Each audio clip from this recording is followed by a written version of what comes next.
Chapter 1. Mrs. Rachel Lynde is surprised. Mrs. Rachel Lynde lived in a small house near the main road in Avonlea. The road went down into a little valley with trees and flowers. A small river came from the forest and passed her house. People said the river was fast and wild in the forest, but when it reached Mrs. Rachel's house, it was calm and quiet. Maybe the river knew that Mrs. Rachel was watching everything. She liked to look out of her window and see what was happening. She watched the road, the children, and even the river. If she saw something strange, she always wanted to know why. Many people in Avonlea liked to talk about their neighbors, but Mrs. Rachel was different. She could take care of her own home and still have time to think about others. She was very good at housework, and her home was always clean. She helped at the church and in the sewing club.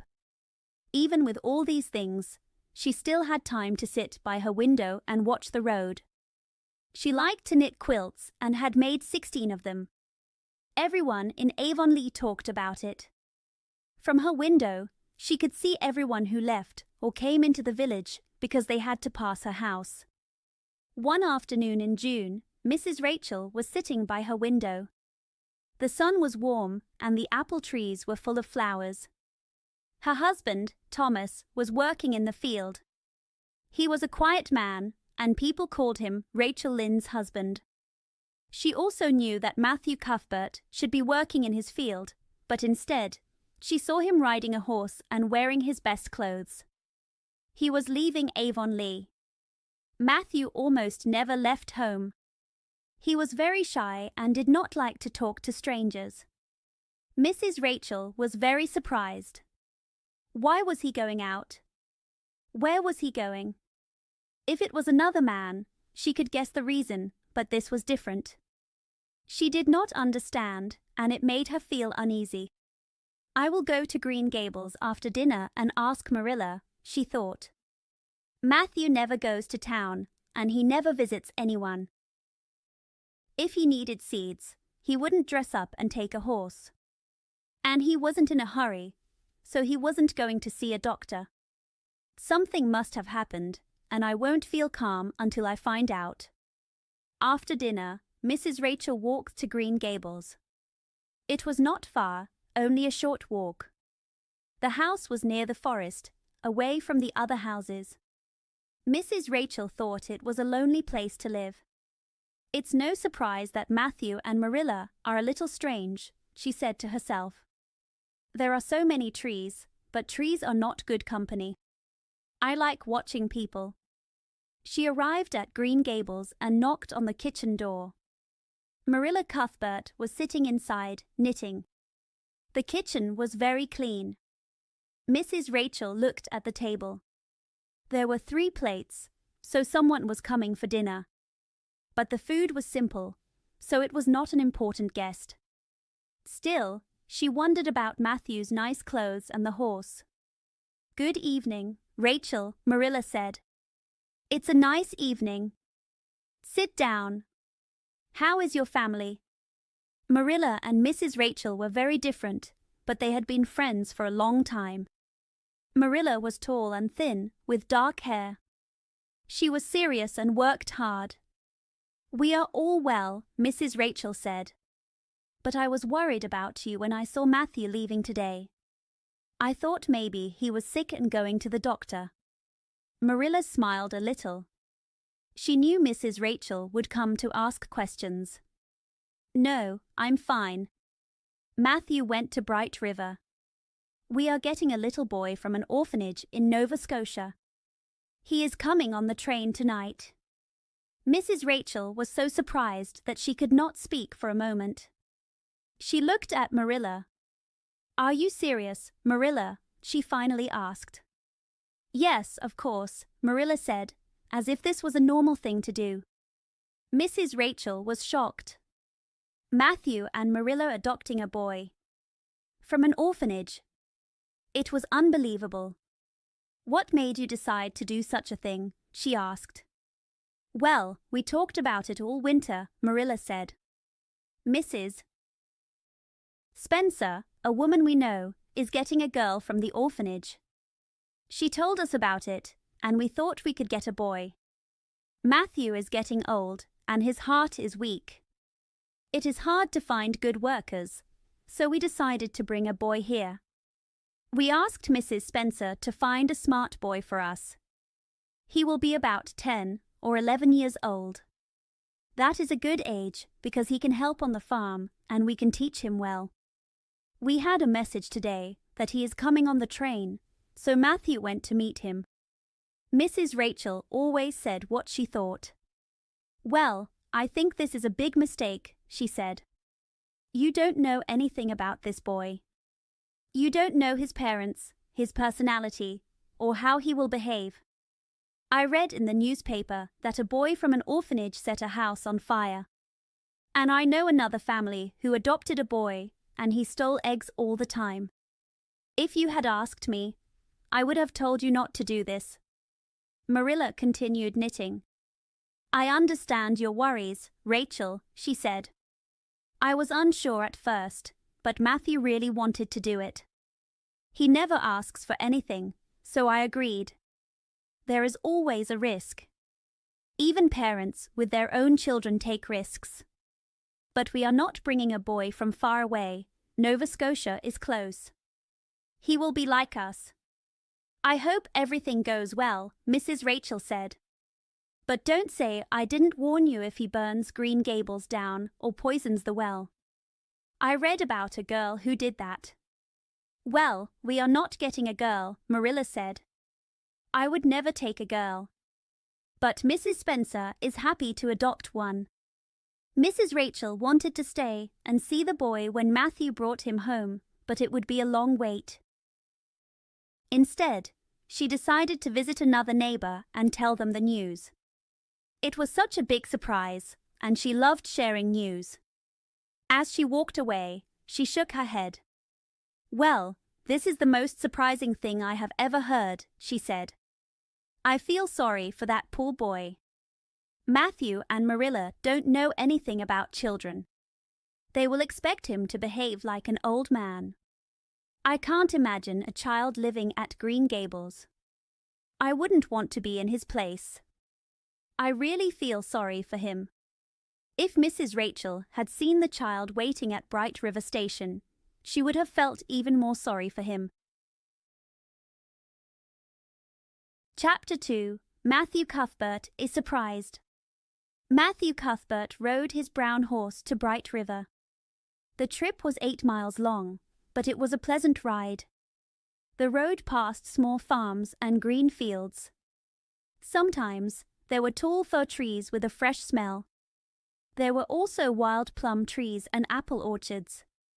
The air was sweet, and the sky looked soft with beautiful colors. Birds were singing happily, as if it was the best summer day of the year. Matthew enjoyed the ride in his own quiet way. But when he met women on the road, he had to nod to them.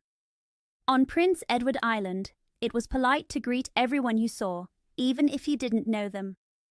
Matthew did not like talking to women, except for his sister Marilla and their neighbor, Mrs. Rachel.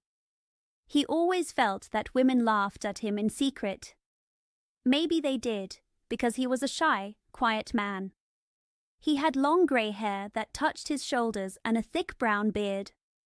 He had looked almost the same since he was 20 years old. When he arrived at Bright River, he did not see the train. He thought he was early, so he tied his horse near a small hotel and walked to the train station. The platform was empty except for a girl sitting on a pile of wooden shingles at the far end. Matthew saw her but walked past quickly without looking at her. She was waiting for something or someone. She sat very still, but her eyes showed she was expecting something important. Matthew found the station master, who was locking the office. Matthew asked, "Will the 5:30 train arrive soon?" "The train came and left 30 minutes ago," said the station master. "But a passenger got off for you, a little girl. She's sitting outside on the shingles. I told her to wait inside, but she said she liked being outside because it gave her more imagination." She is quite an interesting one. Matthew was confused. A girl. I was expecting a boy. Mrs. Spencer was supposed to bring a boy from Nova Scotia for me. The station master whistled. It seems there was a mistake, he said. Mrs. Spencer got off the train with that girl. She told me that you and your sister were adopting her from an orphanage and that you would come to pick her up. That's all I know. Matthew did not know what to do. He wished Marilla was there to help. Well, you should ask the girl, the station master said. She can explain. She talks a lot, that's for sure. Maybe the orphanage didn't have the kind of boy you wanted. Then the station master walked away, leaving Matthew alone. Matthew was nervous. He did not want to talk to a strange girl, but he had no choice. He slowly walked toward her. The girl had been watching him the whole time. When he came close, she stood up and held out her hand. I think you are Mr. Matthew Cuthbert from Green Gables, she said in a clear, sweet voice. I'm so happy to see you. I was afraid you wouldn't come. I imagined all the things that might have happened to stop you. I decided that if you didn't come, I would sleep in a big cherry tree near the train tracks. I wouldn't be afraid at all. The flowers are white and beautiful in the moonlight. Wouldn't it be lovely? Matthew took her small hand awkwardly. He made a decision. He could not tell this girl there was a mistake. He would take her home and let Marilla explain. I'm sorry I was late, he said shyly. Come with me. My horse is over there. Give me your bag. I can carry it, the girl said cheerfully. It's not heavy. It has all my things, but the handle breaks if it's not carried the right way. So I better hold it. She followed Matthew to the buggy, still talking. Mrs. Spencer said it's 8 miles to your house. I'm glad because I love riding in a buggy. It feels so wonderful to think that I will live with you. I've never really belonged to anyone before. The orphanage was the worst place. I was there for 4 months, but it felt like forever. There was no fun. I had to use my imagination. I used to imagine the other orphans had exciting stories. Maybe one girl was a lost princess. I imagined things at night because there was no time during the day. Maybe that's why I'm so thin. I don't sleep much. Matthew listened quietly. He was surprised that he liked hearing her talk. After a while, the girl picked a small branch of wild plum and asked, "What does that tree make you think of?" Matthew thought, "Well now, I don't know. It looks like a bride in a white dress with a veil. I don't think I'll ever be a bride. I'm too plain. But maybe a foreign missionary would marry me. I do hope to have a beautiful dress someday. That would make me very happy. Have you ever imagined something wonderful like that?" Matthew smiled shyly. "Well now, no, I haven't." The girl continued, "When I left the orphanage, I felt embarrassed about my dress.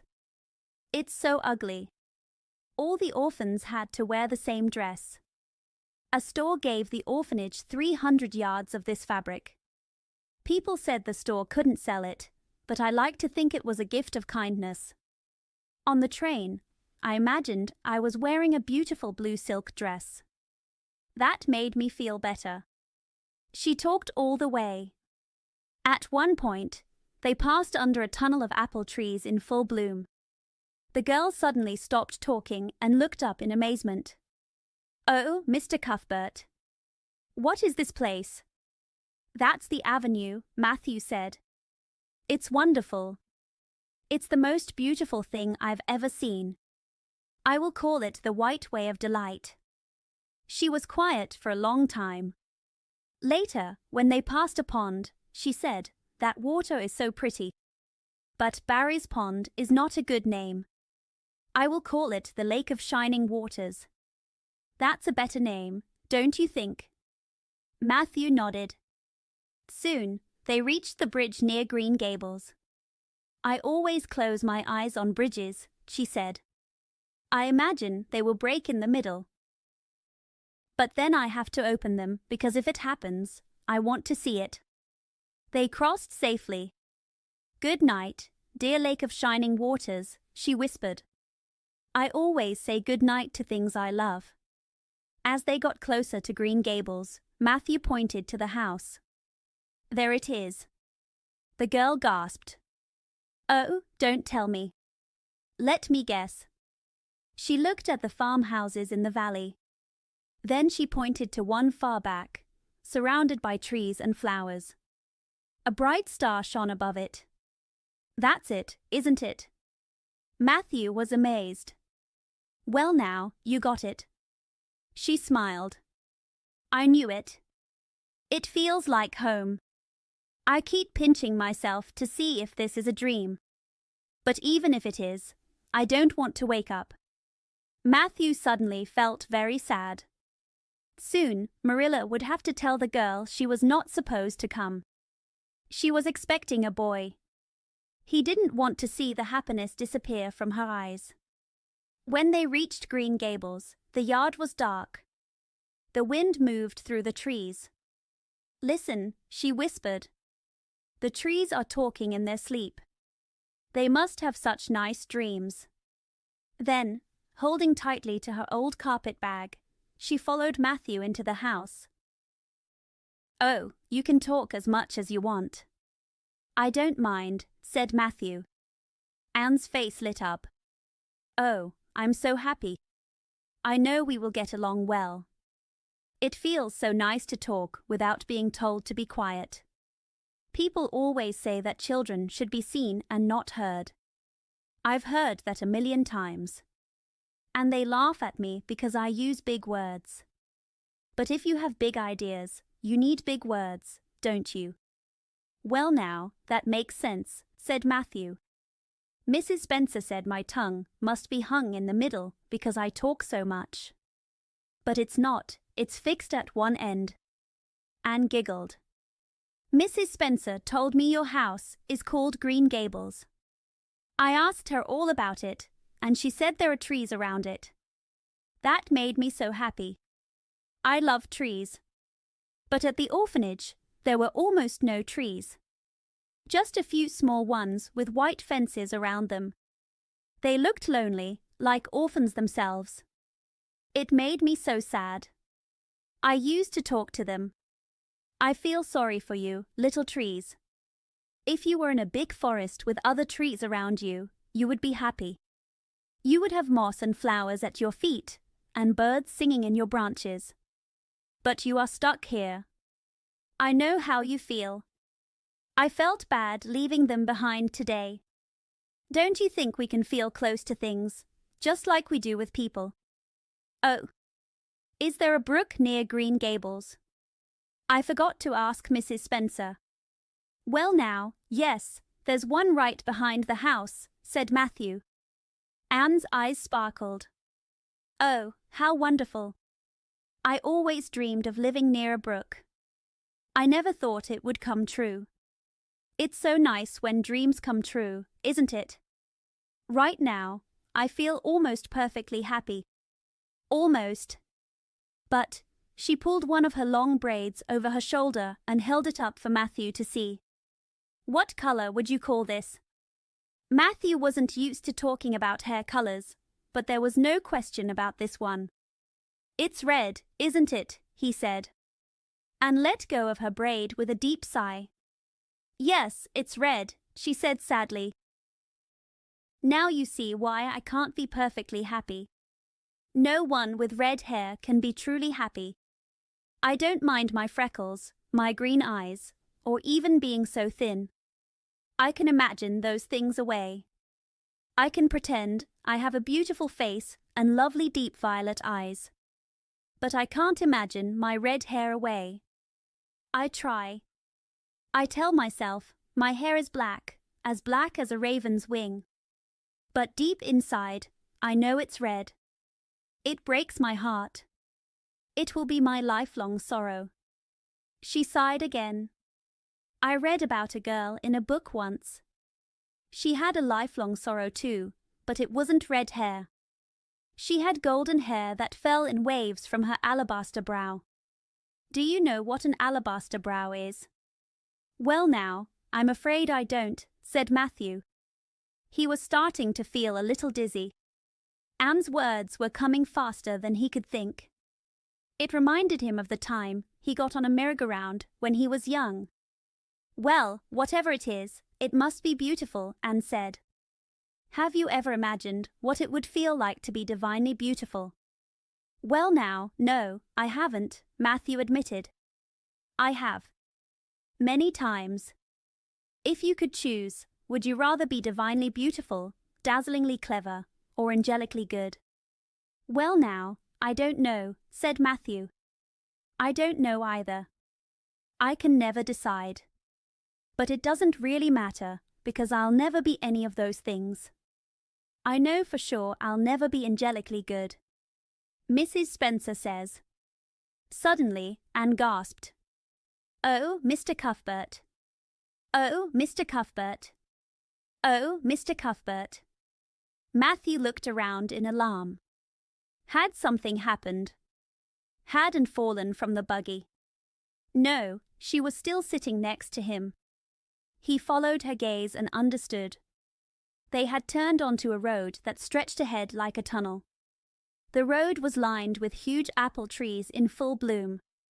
White flowers covered the branches like a snowstorm. The setting sun made the air glow with a soft purple light. It was like stepping into a dream.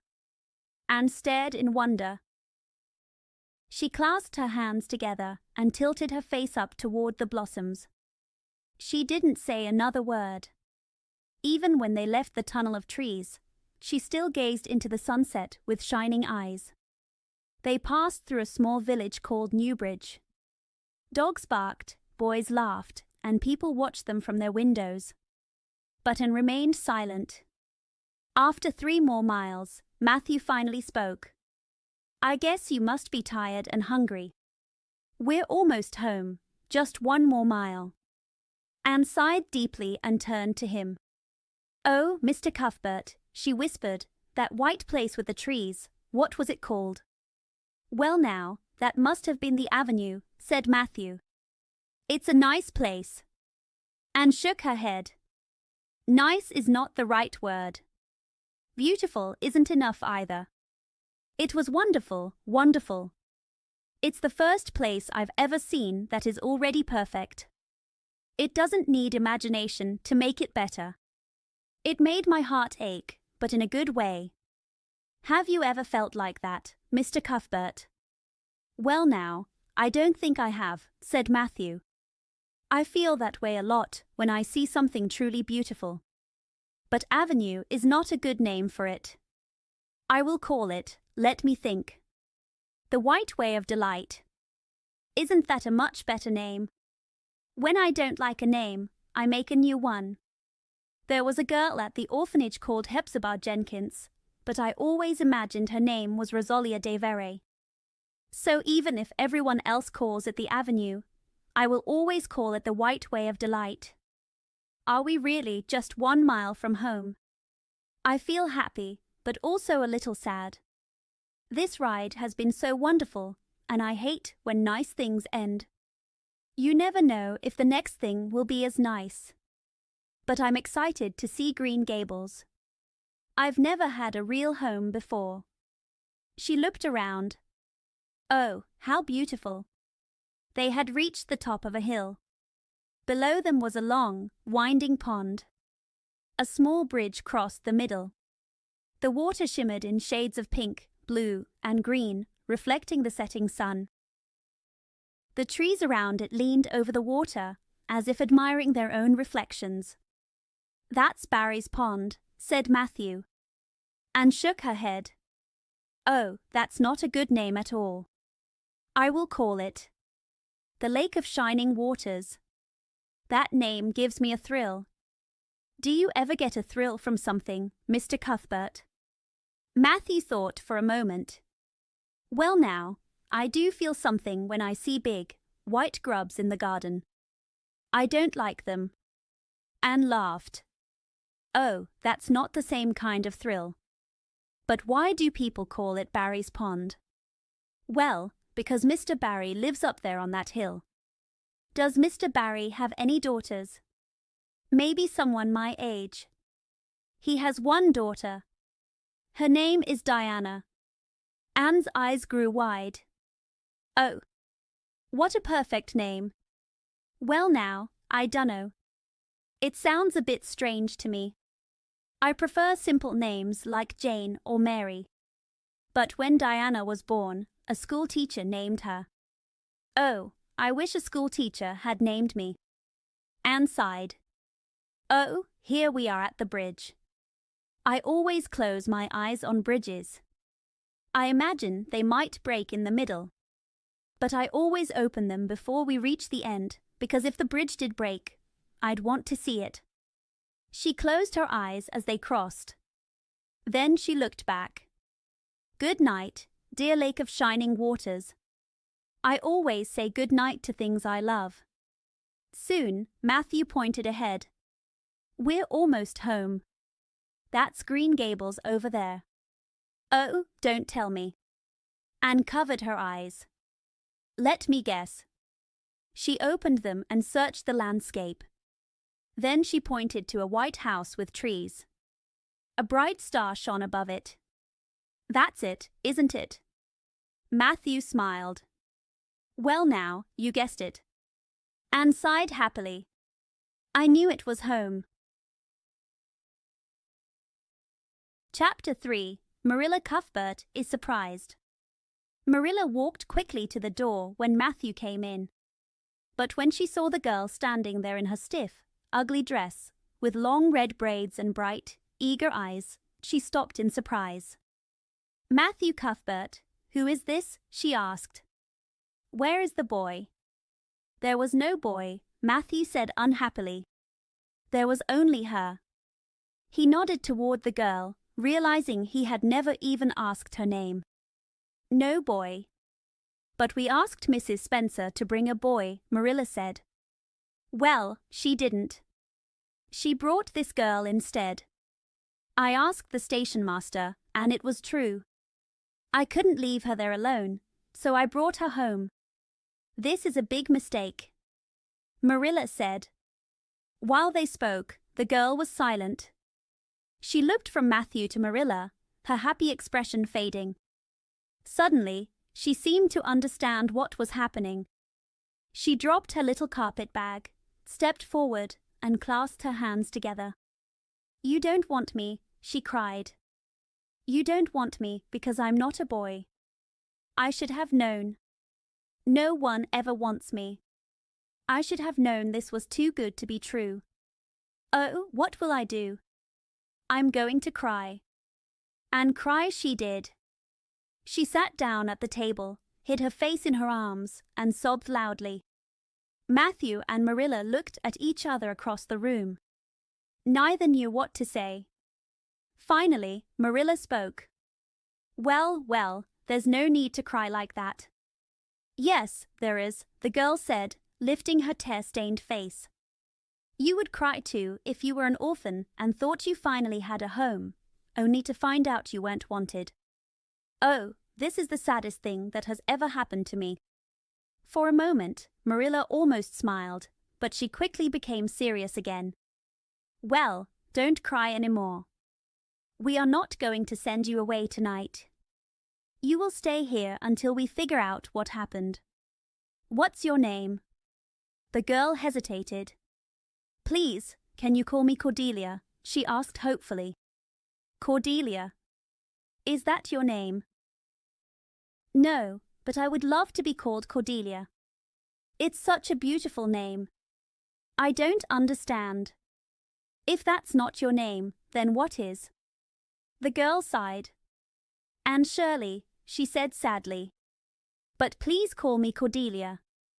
It doesn't really matter to you, does it? If I'm only staying here for a short time, it won't hurt to call me Cordelia. Nonsense, Marilla said. Anne is a good, sensible name. You shouldn't be ashamed of it. Oh, I'm not ashamed, and said, I just like Cordelia better. But if you must call me Anne, please spell it with an E. What difference does that make? Marilla asked. Oh, it makes a big difference. A-N-N looks plain and boring. But A-N-N-E looks much nicer. Can't you imagine words in your head when you hear them? I can, and Anne with an E looks so much more special. Fine, Anne with an E, Marilla said. Now, can you tell us how this mistake happened? We asked for a boy. Oh, there were lots of boys at the orphanage, Anne explained. But Mrs. Spencer said you wanted a girl about 11 years old. The matron thought I would be perfect. I was so happy. I couldn't sleep last night because I was so excited. Oh, she added, looking at Matthew with sad eyes, why didn't you tell me at the station that you didn't want me? If I hadn't seen the White Way of Delight and the Lake of Shining Waters, it wouldn't hurt so much. What is she talking about? Marilla asked, staring at Matthew. She's just talking about something we saw on the way home, Matthew said quickly. I'm going to put the horse away, Marilla. Have tea ready when I get back. Marilla turned back to Anne. Did Mrs. Spencer bring anyone else with her? She brought a little girl named Lily Jones for herself. Lily is 5 years old and very beautiful. She has brown hair. If I were beautiful with brown hair, would you keep me? No. We need a boy to help Matthew on the farm. A girl is no use to us. Take off your hat. I'll put it with your bag on the table. Anne obeyed quietly. When Matthew returned, they sat down to eat. But Anne could not eat. She picked at her food, barely taking a bite. You're not eating, Marilla said sharply. Anne sighed. I can't. I'm too sad. Can you eat when you're heartbroken? I don't know. I've never been heartbroken, Marilla said. Have you ever imagined being heartbroken? Anne asked. No, I haven't. Then you can't understand. When you're heartbroken, it feels like there's a lump in your throat and you can't swallow anything, not even chocolate. I had chocolate once, 2 years ago. It was delicious. I often dream of eating chocolate, but I always wake up before I get to taste it. Matthew finally spoke. She's probably tired. You should put her to bed, Marilla. Marilla thought about where Anne should sleep. The small room in the kitchen was meant for the expected boy, but it didn't seem right for a girl. The guest room was too nice for a child from an orphanage. So, she decided to put Anne in the east gable room. She lit a candle and led Anne upstairs. This is your room for now, she said. Anne looked around. The walls were white and bare. The floor had only a small, round rug. There was a tall, dark bed in the corner and a tiny table with a red velvet pincushion. A little mirror hung on the wall. Everything looked cold and serious. I suppose you have a nightgown? Marilla asked. Anne nodded. Yes, I have 2. They are very small because everything at the orphanage was small. I hate tiny nightgowns, but at least I can dream in them. Well, get ready for bed quickly. I'll take the candle when I come back. I don't trust you to put it out yourself. You might set the house on fire. After Marilla left, Anne changed into her nightgown and got into bed. She pulled the covers over her head and cried. When Marilla returned, Anne's clothes were scattered on the floor and the bed was messy. Marilla picked up the clothes and folded them neatly on a chair. Good night, she said. Anne suddenly lifted her face from the pillow. How can you call this a good night when it is the worst night of my life? She said tearfully. Then she disappeared under the covers again. Marilla sighed and went downstairs. She washed the dishes while Matthew sat quietly, smoking his pipe. He rarely smoked, but when he was deeply thinking, he did. "This is a big problem," Marilla said.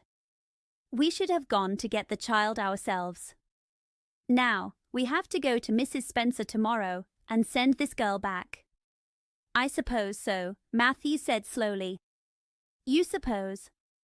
Don't you know? Well, she's a nice little girl, Marilla. It would be a shame to send her back when she wants to stay so much." "Matthew Cuthbert, are you saying we should keep her?" "Well now, she's very interesting," Matthew said. "You should have heard her talk on the way home." "Oh, she talks too much. That's not a good thing. I don't want an orphan girl. She's not what I expected at all. No, she must go back." "I could hire a boy to help me," Matthew suggested. "And she would be good company for you." "I don't need company," Marilla said firmly. "I'm not keeping her." "Well now, it's your decision," Matthew said, putting out his pipe. "I'm going to bed." Marilla cleaned up the kitchen, still frowning. Meanwhile, in the little bedroom upstairs, a lonely and heartbroken girl cried herself to sleep. Chapter 4. Morning at Green Gables. Anne woke up in the morning and sat up in bed, blinking at the bright sunlight. The warm light filled the small room, and outside the window, something white moved gently in the breeze against the blue sky. For a moment, she forgot where she was. At first, she felt happy, then suddenly remembered the truth. This was Green Gables, and they didn't want her because she wasn't a boy. But it was morning, and outside her window was a cherry tree in full bloom. She jumped out of bed and ran to the window. The window was stiff, as if it hadn't been opened in a long time, but she pushed it up. She knelt down and looked outside, her eyes shining with joy. Everything was so beautiful. She decided to imagine that she was staying here forever. A big cherry tree grew close to the house, its branches tapping against the wall. It was covered in white blossoms. On both sides of the house were orchards, one full of apple trees and the other full of cherry trees, both covered in flowers. The ground below was sprinkled with yellow dandelions. In the garden, tall lilac bushes bloomed with purple flowers, their sweet smell drifting into the window. Beyond the garden, a green field stretched down to a small brook, surrounded by white birch trees. Ferns and moss grew along the edges, making it look like a magical place. Further in the distance, Anne could see a hill covered in tall spruce and fir trees. To the left, she saw large Baums, and beyond them, far away, was a sparkling blue view of the sea. Anne took in everything eagerly, enjoying the beauty. She had seen so many dull and ugly places in her life, but this was more wonderful than anything she had ever imagined. She was lost in thought, dreaming about the world outside, when a hand touched her shoulder. Startled, she turned around. Marilla had entered the room quietly. "It's time to get dressed," Marilla said in a firm voice. Anne stood up and took a deep breath. "Oh, isn't it wonderful?" she said, waving her hands at the view outside. "It's a big tree," Marilla said. "It has a lot of flowers, but the cherries are always small and full of worms." "Oh, I don't just mean the tree. Everything is beautiful, the garden, the brook, the woods, the whole big world. Don't you feel like you just love everything on a morning like this? And the brook, it sounds so happy. Brooks always laugh, even in winter when they are under ice. I'm so glad there's a brook at Green Gables. Even if I have to leave, I will always remember that." Anne paused, then added, "I'm not as sad this morning as I was last night. Mornings always make things better, don't they? But I am still a little sad. I imagined I was staying here forever, and it made me happy. But the worst thing about imagining is that you have to stop." Marilla sighed. "You'd better get dressed and come downstairs. Breakfast is waiting. Wash your face, comb your hair, and leave the window open. Be quick." Anne nodded and got ready as fast as she could. She dressed neatly, braided her hair, washed her face, and went downstairs in 10 minutes. She felt proud that she had done everything Marilla asked, but she had forgotten to fold her blankets. "I'm very hungry this morning," Anne said as she sat at the table. "Last night, the world felt like a terrible place, but now it's not so bad. I love sunny mornings. But I also like rainy mornings. They make you wonder what will happen next. Every morning is interesting because you never know what will happen during the day." "For goodness sake, stop talking," Marilla said. "You talk too much." Anne obeyed immediately and fell silent. The room became so quiet that even Marilla found it strange. Matthew, as usual, said nothing, so breakfast passed with almost no conversation. Anne ate absent-mindedly, staring out the window with dreamy eyes. Marilla could tell that the girl was not really present. Her mind was far away in an imaginary world. It made Marilla feel uneasy. After breakfast, Anne suddenly spoke. "Can I wash the dishes?" "Do you know how to do it properly?" Marilla asked doubtfully. "I think so.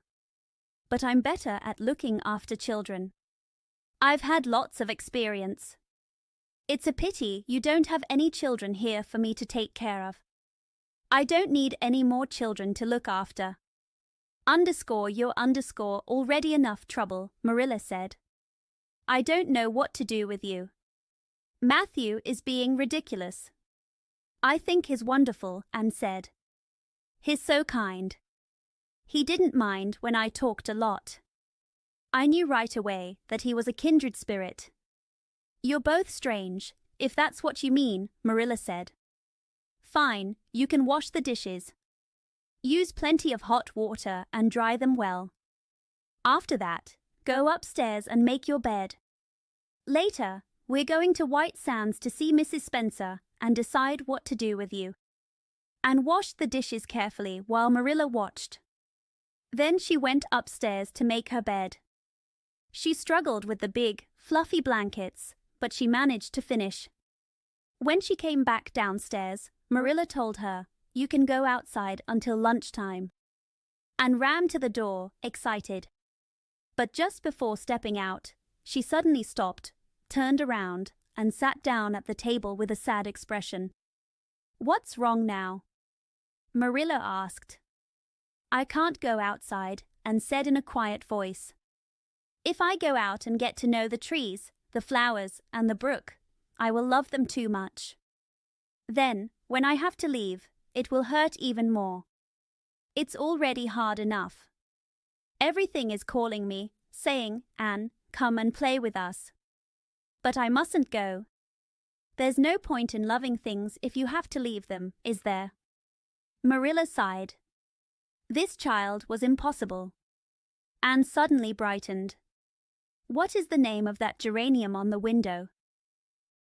"It's called an apple-scented geranium," Marilla answered. "Oh, I don't mean that kind of name. I mean, did you give it a special name?" "No." "Then can I name it?" "May I call it Bonnie?" "Please?" "Sure, if you want," Marilla said, shaking her head. "But why name a plant?" "Oh, everything should have a name. It makes them feel special. What if it makes the geranium sad to be just called geranium? People have names, so why not flowers?" Marilla muttered to herself as she went down to the cellar to get potatoes. "I've never seen a child like her. She is interesting, though, just like Matthew said. I wonder what she'll say next. She's already got Matthew under her spell. He didn't say anything this morning, but I could see it in his face." Anne sat quietly, staring at the sky, lost in thought. At lunchtime, Marilla turned to Matthew. "I'll take the buggy this afternoon and go to White Sands. I'll talk to Mrs. Spencer and arrange for Anne to go back to Nova Scotia." Matthew nodded but didn't say anything. He looked at Anne with sad eyes. Marilla noticed and frowned. Later, Matthew helped prepare the buggy. As Marilla and Anne got in, Matthew opened the gate and suddenly said, "Little Jerry Buote came by this morning. I told him I'd hire him to help on the farm this summer." Marilla didn't answer. Instead, she hit the horse with the whip harder than usual. The surprised horse took off quickly down the road. As they drove away, Marilla looked back and saw Matthew standing at the gate, watching them with a wistful expression. Chapter 5. Anne's History. Anne looked at Marilla and said, "I have decided to enjoy this ride. I think if you really decide to enjoy something, you usually can. But you have to decide firmly. I will not think about going back to the asylum. I will just think about the drive. Oh, look. There is a little wild rose. It is so pretty. Do you think it is happy to be a rose? I wish roses could talk. I am sure they would say beautiful things. And pink is such a lovely color. I love it, but I cannot wear it. People with red hair cannot wear pink. Have you ever known anyone with red hair that changed color when they grew up?" "No, I have not," Marilla said. "And I do not think it will happen to you." Anne sighed. "Well, there goes another hope. My life is a perfect graveyard of buried hopes. I read that in a book once. I say it to myself when I feel disappointed." "I do not see how that is comforting," Marilla said. "Because it sounds nice and romantic, like I am a heroine in a book. I love romantic things. A graveyard of hopes sounds very romantic, doesn't it? I am glad I have one. Are we going to the Lake of Shining Waters today?" "We are not going over Barry's Pond, if that is what you mean. We are taking the Shore Road." "Shore Road sounds nice," Anne said. "Is it as nice as it sounds?" When you said Shore Road, I saw a picture of it in my mind. And White Sands is a pretty name too, but I like Avonlea better. Avonlea sounds like music. How far is White Sands? It is 5 miles. Since you like to talk, why don't you tell me about yourself? Anne smiled. Oh, what I imagine about myself is much more interesting than what I know. No imaginings. Just facts. Where were you born, and how old are you? I turned 11 last March. I was born in Bolingbroke, Nova Scotia. My father's name was Walter Shirley. He was a teacher. My mother's name was Bertha Shirley. Aren't those lovely names? I am so happy my parents had nice names. It would be sad to have a father named Jedediah. A person's name does not matter as long as they behave well, Marilla said. Anne thought for a moment. I read that a rose by any other name would still smell sweet, but I do not believe it. A rose would not be as nice if it was called a thistle or a skunk cabbage. My father might have been a good man even if his name was Jedediah, but I think it would be hard. My mother was also a teacher. But when she married, she stopped teaching. They were very poor and lived in a tiny yellow house. I have never seen it, but I imagine it had honeysuckle, lilacs, and lilies of the valley.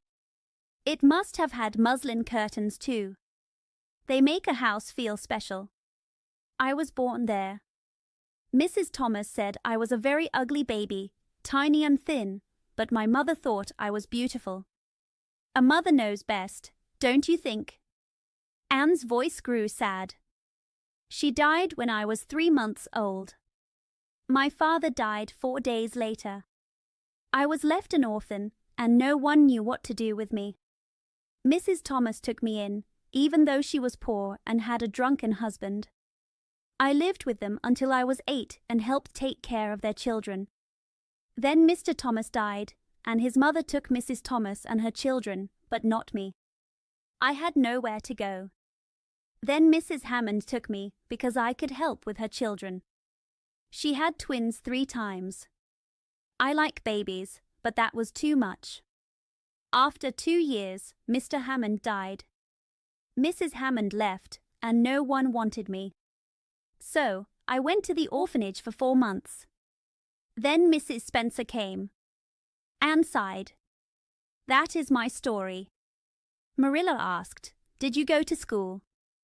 A little. I went some when I lived with Mrs. Thomas, but when I lived with Mrs. Hammond, the school was too far away. I went while I was at the orphanage. I can read well and know many poems by heart. I love poetry that gives me shivers. Were Mrs. Thomas and Mrs. Hammond good to you? Marilla asked. Anne hesitated. They tried to be. When people try to be kind, you do not mind too much when they are not always kind. It must be hard to have a drunken husband or so many twins. I think they meant well. Marilla said nothing. She felt sorry for Anne. The child had lived a hard life. Maybe it was wrong to send her back. Maybe she should stay. Marilla thought, she talks too much, but she is polite and ladylike. Her parents were probably good people. The road was quiet and beautiful. To one side, there were tall trees. On the other, red cliffs dropped down to the sea. The water was blue, and white birds flew above it. Anne sighed happily. The sea is so wonderful. Once, when I lived in Marysville, Mr. Thomas took us to the shore for a day. I loved every moment and dreamed about it for years. But this shore is even nicer. Look at those birds. Would you like to be a bird? I think I would. If I could not be a girl, I would love to wake up at sunrise, fly over the blue water, and then come home at night. Oh, what is that big house ahead? That is the White Sands Hotel. Many Americans come there in the summer. They love this shore. Anne's face fell. I was afraid it might be Mrs. Spencer's house. I do not want to get there. It will feel like the end of everything.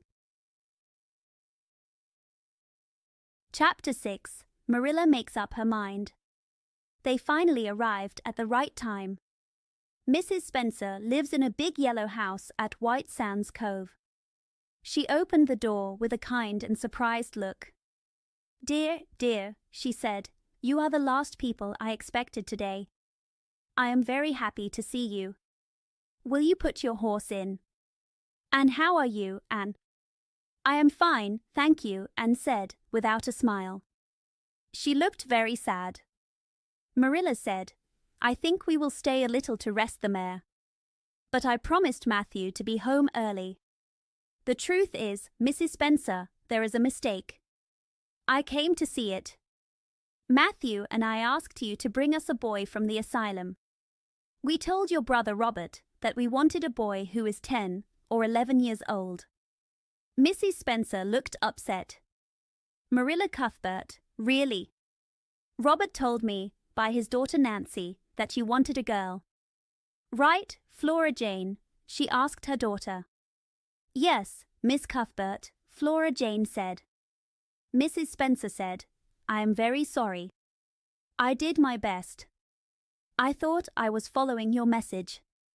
Nancy is very careless. I often have to scold her. Marilla said, it is our fault. We should have come to you ourselves instead of sending a message. Now, can we send the child back to the asylum? I think they will take her back, will they not?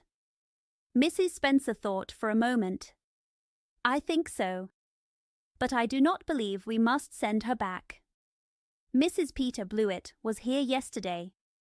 She said she wanted a little girl to help her.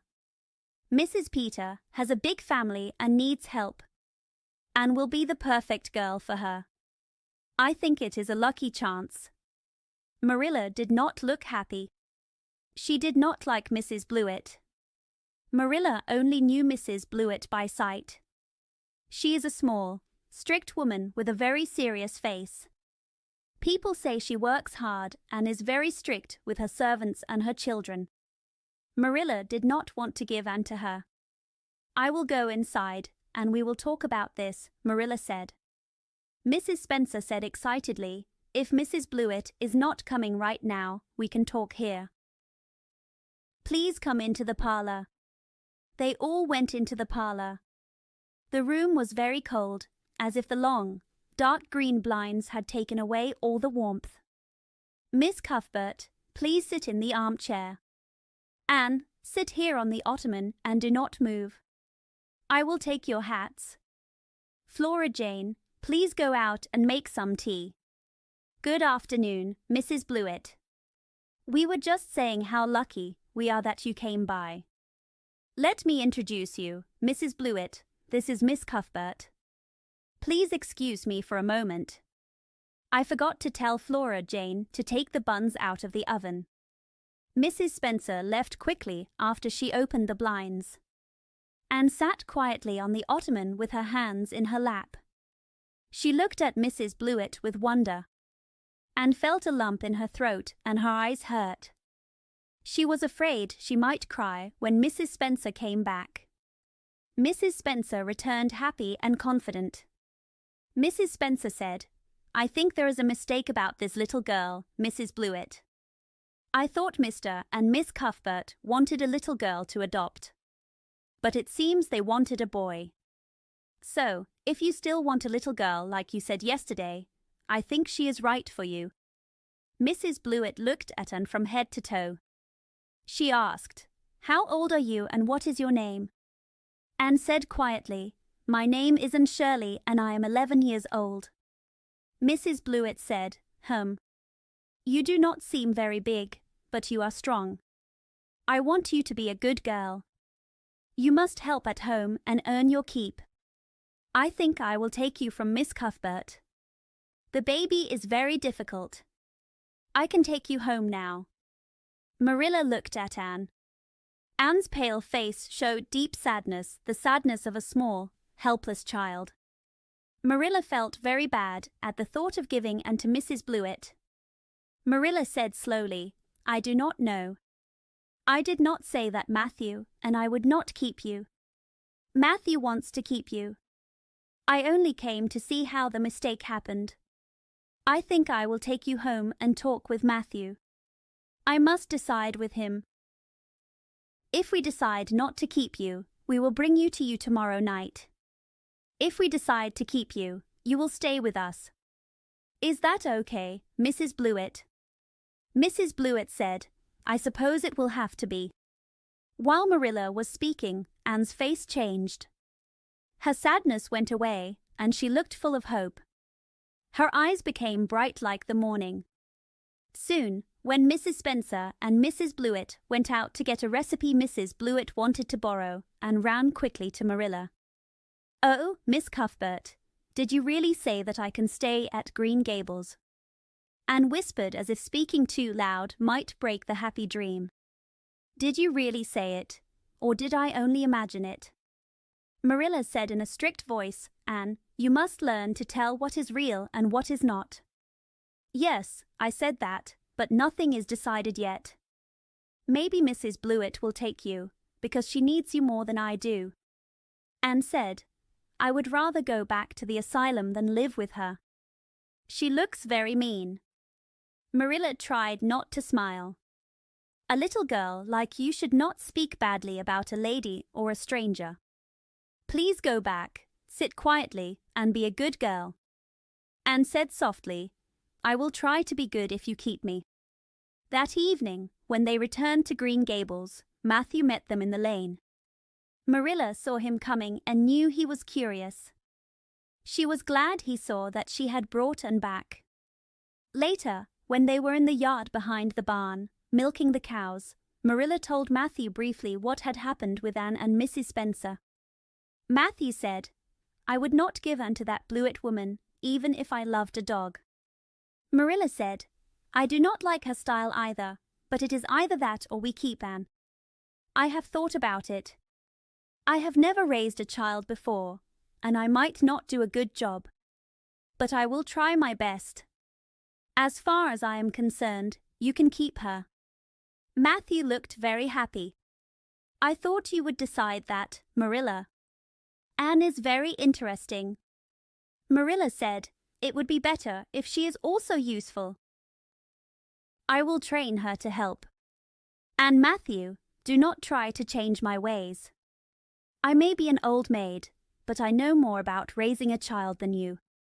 I will do it my way. When I fail, then you can help. Matthew said kindly, Okay, Marilla, do it your way. Just be kind to her and do not spoil her. I think if you love her, she can become a good girl. Marilla snorted a little and went off to the dairy with the pails. She thought, I will not tell her tonight that she can stay. She will be too excited to sleep. Marilla Cuthbert, you are in for a hard time. Who would have thought that you would adopt an orphan girl? It is very surprising. And even Matthew, who does not like little girls, will be part of this. We have decided to try, and only time will tell what happens. Chapter 7. Anne says her prayers.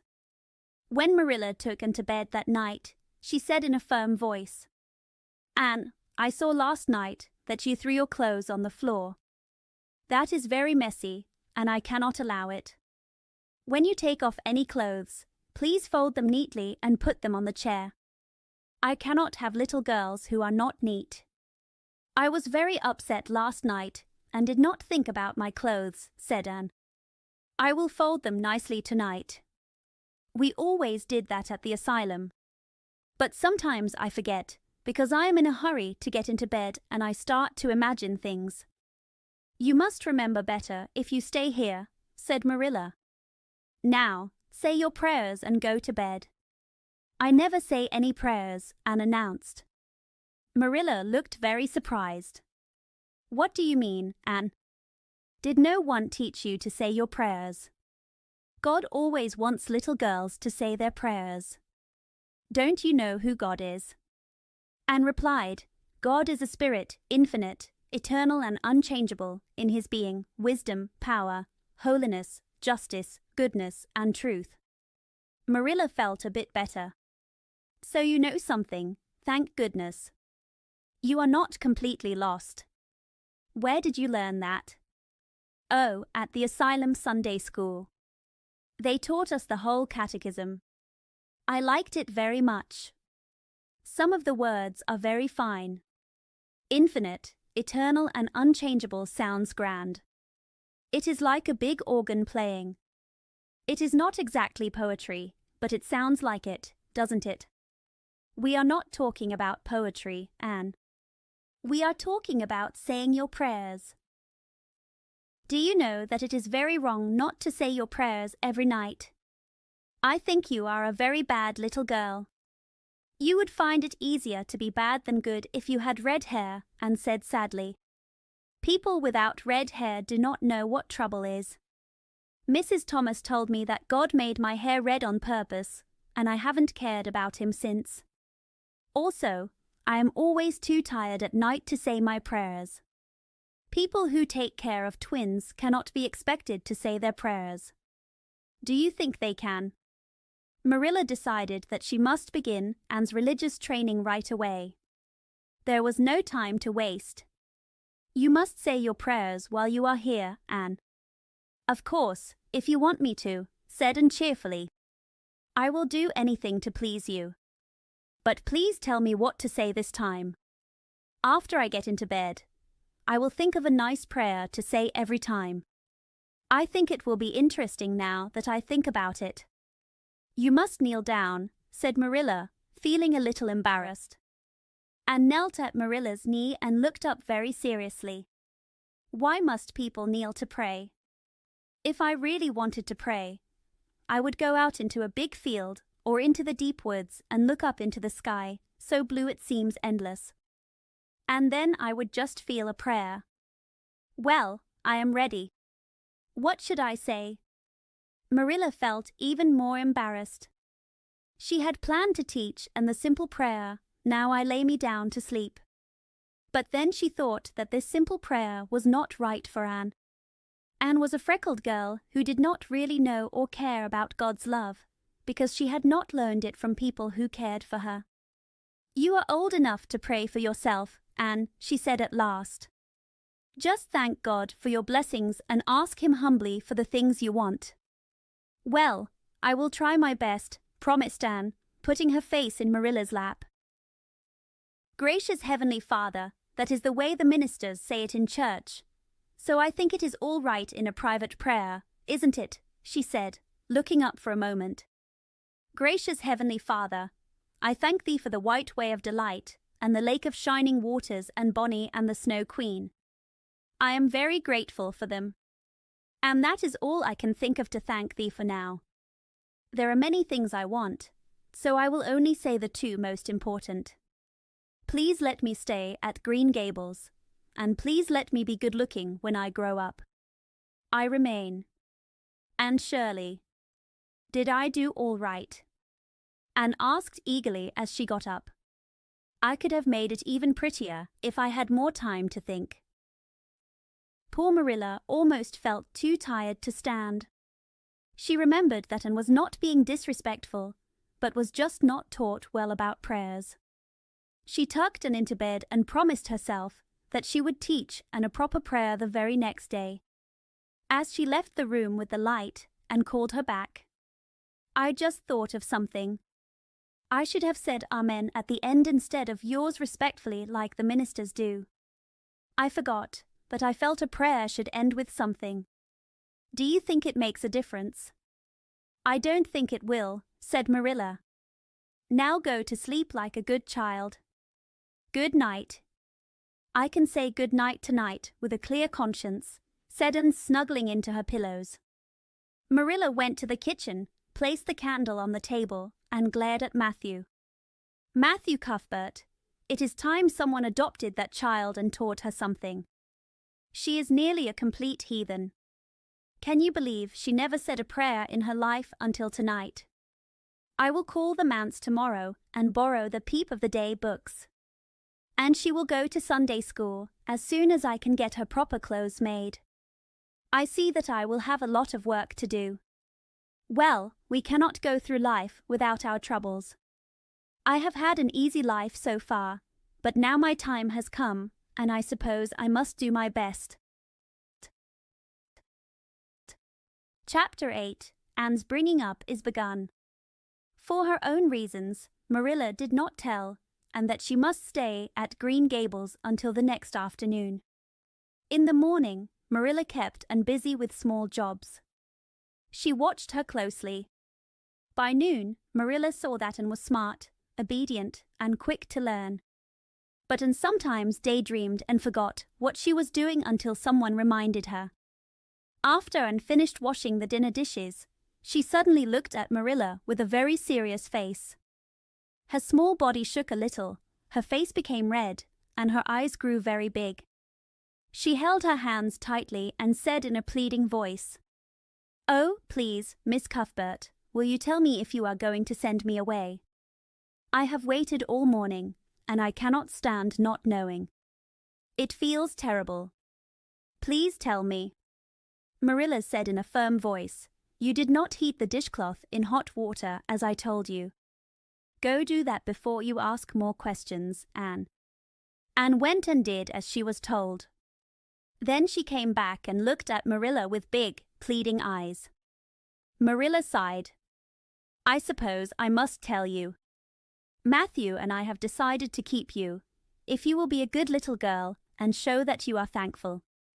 Now, what is the matter?" "I am crying," Anne said, confused. "I do not know why. I am very happy, more than happy. I was happy about the white way and the cherry blossoms, but this is even more. I am so happy. I will try very hard to be good. Mrs. Thomas said I was very wicked, but I will do my best. But please, can you tell me why I am crying?" Marilla said, "I think you are too excited and upset. Sit on that chair and try to calm down. I worry that you cry and laugh too easily. Yes, you can stay here. You must go to school, but vacation is only 2 weeks away. So, It is not worth starting school now until it opens again in September. What should I call you? Asked Anne. Should I always say Miss Cuthbert? Can I call you Aunt Marilla? No, you must call me Marilla.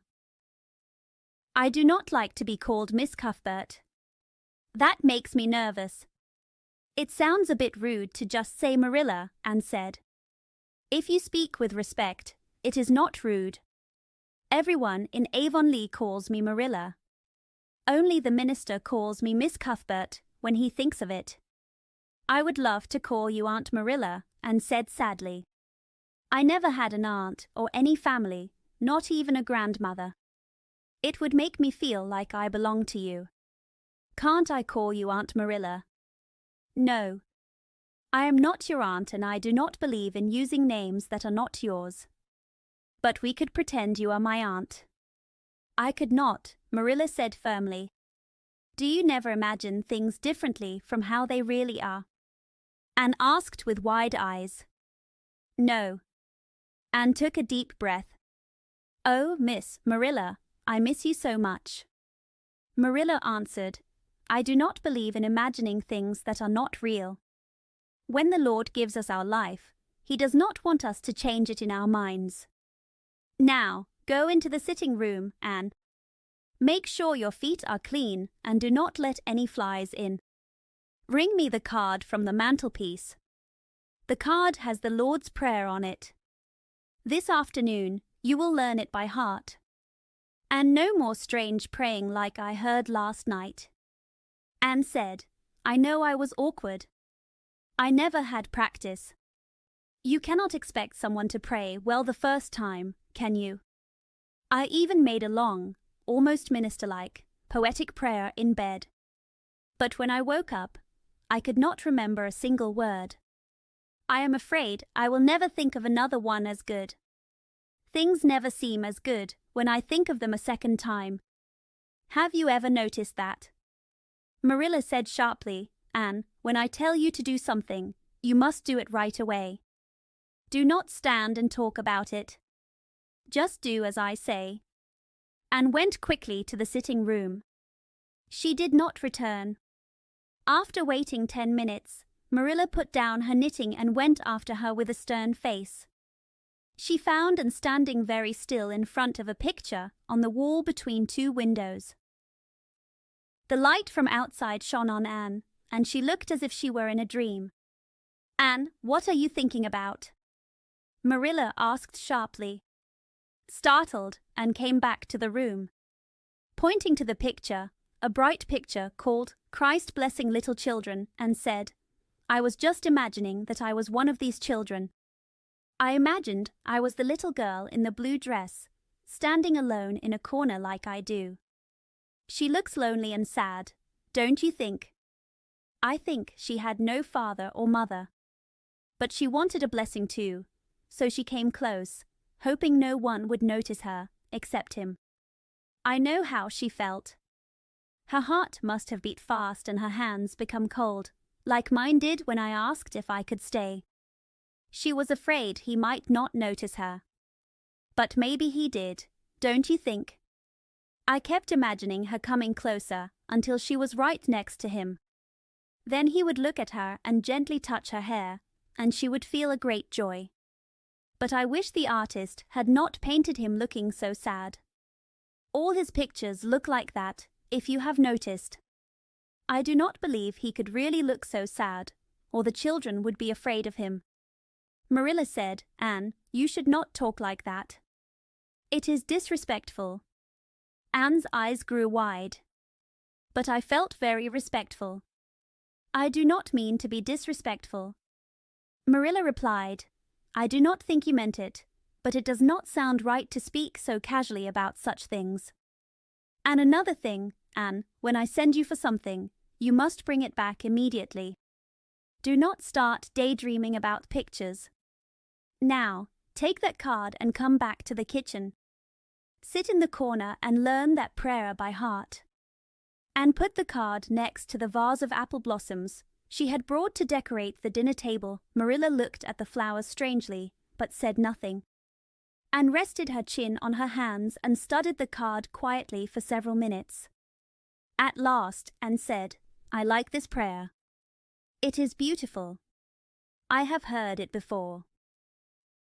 I heard the head of the asylum Sunday school say it once. But I did not like it then. He had a broken voice and he said it very sadly. I felt he thought praying was a hard duty. This is not poetry, but it makes me feel like poetry does. Our Father who art in heaven, hallowed be thy name sounds like a line of music. Oh, I am so glad you made me learn this, Miss Marilla." Marilla said shortly, "Learn it and be quiet." Anne gently tipped the vase so that she could give a soft kiss to one pink apple blossom. Then she studied the prayer some more. After a while, Anne asked, "Marilla, do you think I will ever have a very close friend here in Avonlea?" What do you mean by a close friend?" "A close friend is someone very dear. A friend with whom I can share my deepest thoughts. I have dreamed of meeting such a friend all my life. I did not really believe it would happen, but many of my happiest dreams have come true. Do you think it is possible?" Marilla answered, "Diana Barry lives at Orchard Slope, and she is about your age. She is a very nice girl. Maybe she can be your playmate when she comes home. She is visiting her aunt at Carmody now. But you must be careful. Mrs. Barry is very strict. She will not let Diana play with any girl who is not good." Anne looked at Marilla through the apple blossoms. Her eyes shone with interest. "What is Diana like? Her hair is not red, is it?" "I have red hair, and I would not like my best friend to have red hair." Marilla said, "Diana is a pretty little girl. She has black eyes and black hair and rosy cheeks. She is good and smart, and that is better than just being pretty." Marilla liked to teach good morals to children, but Anne did not pay much attention to that. She thought only of the happy ideas in her mind. "Oh, I am so glad she is pretty. I wish I could be beautiful too, but that is impossible for me. It would be wonderful to have a beautiful best friend. When I lived with Mrs. Thomas, she had a bookcase with glass doors in her sitting room. There were no books in it. Mrs. Thomas kept her best china and preserves there. One of the doors was broken. Mr. Thomas broke it one night when he was a little drunk. But the other door was whole. I used to pretend that my reflection in that door was another little girl who lived inside. I called her Katie Maurice, and we were very close. I talked to her for hours on Sundays and told her everything. Katie was my comfort. I pretended that the bookcase was magic and that if I knew the magic words, I could open the door and step into the room where Katie lived instead of into Mrs. Thomas's shelves of china and preserves. Then Katie would take my hand and lead me to a wonderful place full of flowers, sunshine, and fairies, and we would live there happily ever after. When I went to live with Mrs. Hammond, it broke my heart to leave Katie Maurice. I know she was sad too, because she cried when she kissed me goodbye through the bookcase door. There was no bookcase at Mrs. Hammond's. But just up the river, there is a small green valley where a lovely echo lives. It repeats every word you say, even if you whisper. I imagined that the echo was a little girl named Violetta, and that we were great friends. I loved her almost as much as I loved Katie Maurice, almost, but not quite. The night before I went to the asylum, I said goodbye to Violetta. Her goodbye was so sad. I became so attached to her that I could not imagine having a best friend at the asylum, even if I could. Marilla said dryly, "I think it is better that you did not have such a friend at the asylum. You seem to believe your own stories too much. It is best for you to have a real friend to help clear your head. But do not let Mrs. Barry hear you talk about your Katie Maurices and your Violettas, or she will think you are telling tall tales." Anne said, "Oh, I will not tell everyone. Their memories are too special. but I wanted you to know. Look, there is a big bee that has just come out of an apple blossom. Imagine what a lovely place it would be to live inside an apple blossom. If I were not a human girl, I think I would like to be a bee and live with the flowers. Yesterday, you said you wanted to be a seagull, Marilla said, sniffing. I think you change your mind too quickly. I told you to learn that prayer and not to talk. But it seems you cannot stop talking when someone listens. Now, go to your room and learn the prayer. Anne said, I know almost all of it. Only the last line is missing. Marilla said, never mind. Go to your room, finish learning it well, and stay there until I call you to help me with tea. Can I take the apple blossoms with me for company? Anne asked sadly. No, you do not want your room full of flowers. You should have left them on the tree. Anne replied, I did feel a little sorry about that. I did not want to make the flowers' lives shorter by picking them. I would not like it if I were an apple blossom. But the temptation was too strong. What do you do when you face a strong temptation? Anne, did you hear me tell you to go to your room? Marilla said. Anne sighed, went to the east gable, and sat in a chair by the window. There, I know the prayer. I learned the last sentence when I came upstairs. Now I will imagine wonderful things in this room, so that they stay real in my mind. I imagine a white velvet carpet with pink roses, pink silk curtains at the windows, and gold and silver tapestries on the walls. I imagine fine mahogany furniture. I have never seen mahogany, but it sounds so luxurious. I see a couch with many beautiful cushions in pink, blue, crimson, and gold, and I am lying on it gracefully. I can see my reflection in a big, splendid mirror on the wall. I imagine that I am tall and graceful, wearing a white lace gown with a pearl cross on my chest and pearls in my hair. My hair is as dark as midnight, and my skin is smooth like ivory. I imagine my name is Lady Cordelia Fitzgerald. No, that does not seem real. She walked to a small mirror and looked at her freckled face and serious grey eyes. You are only Anne of Green Gables, she said seriously. I see you just as you are now, whenever I try to imagine I am Lady Cordelia. But it is a million times nicer to be Anne of Green Gables than to be Anne of Nowhere. She leaned forward, kissed her reflection gently, and went to the open window. Dear Snow Queen, good afternoon. And good afternoon, dear birch trees in the hollow. And good afternoon, dear grey house on the hill. I wonder if Diana will be my best friend. I hope she will, and I will love her very much. But I must not forget Katie Maurice and Violetta. They would be hurt if I did, and I would not like to hurt anyone's feelings, not even a little bookcase girl's or a little echo girl's. I must remember them and send them a kiss every day.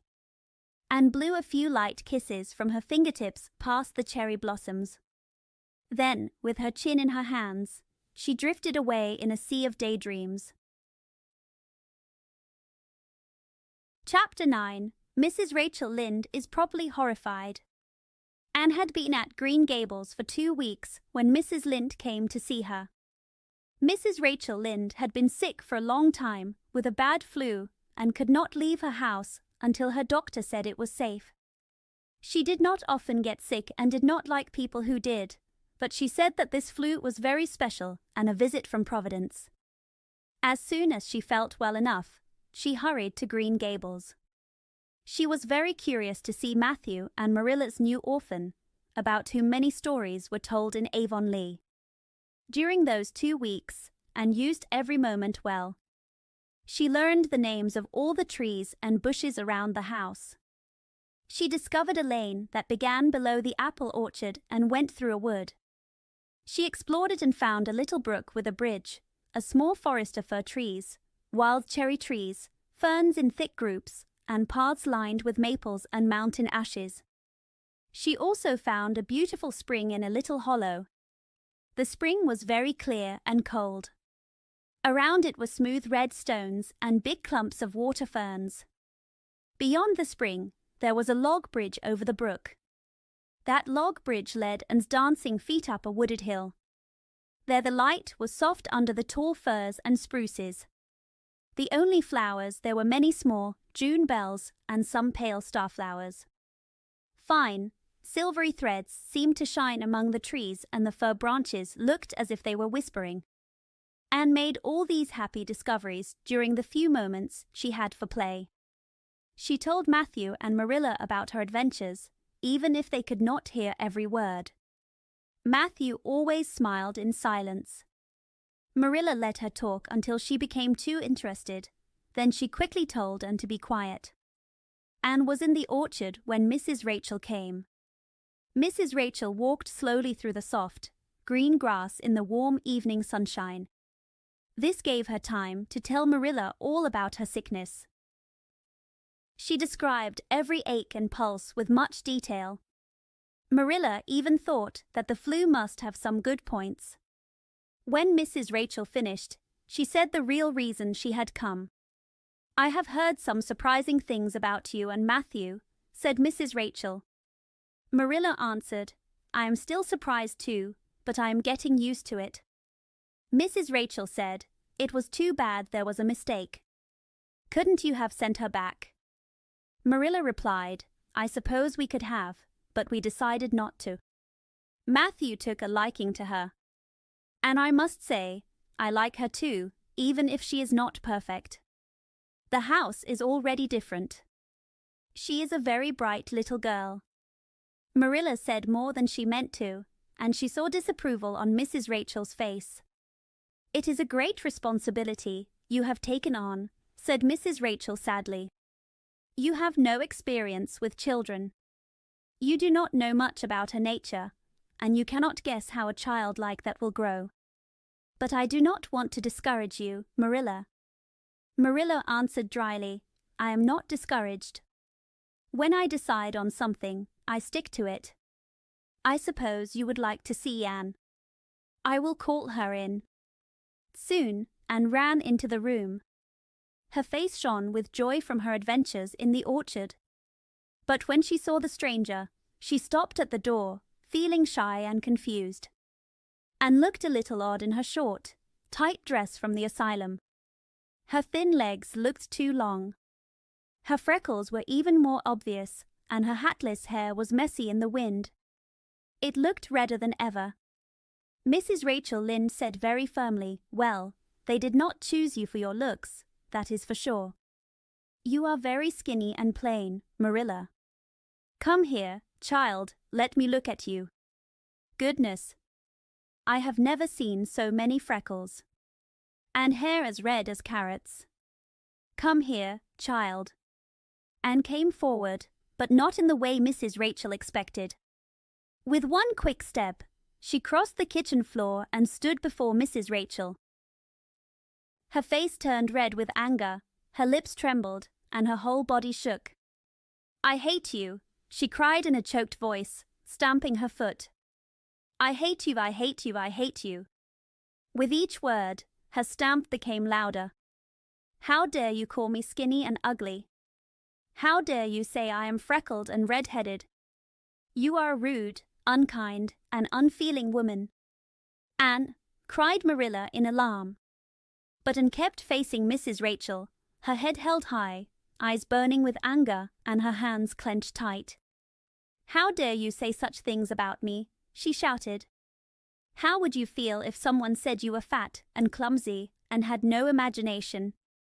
I do not care if I hurt your feelings. I hope I hurt them. You have hurt mine more than anything, even more than Mrs. Thomas' husband when he was drunk. And I will never forgive you for it." "Stamp! Stamp!" Mrs. Rachel gasped. Has anyone ever seen such a temper?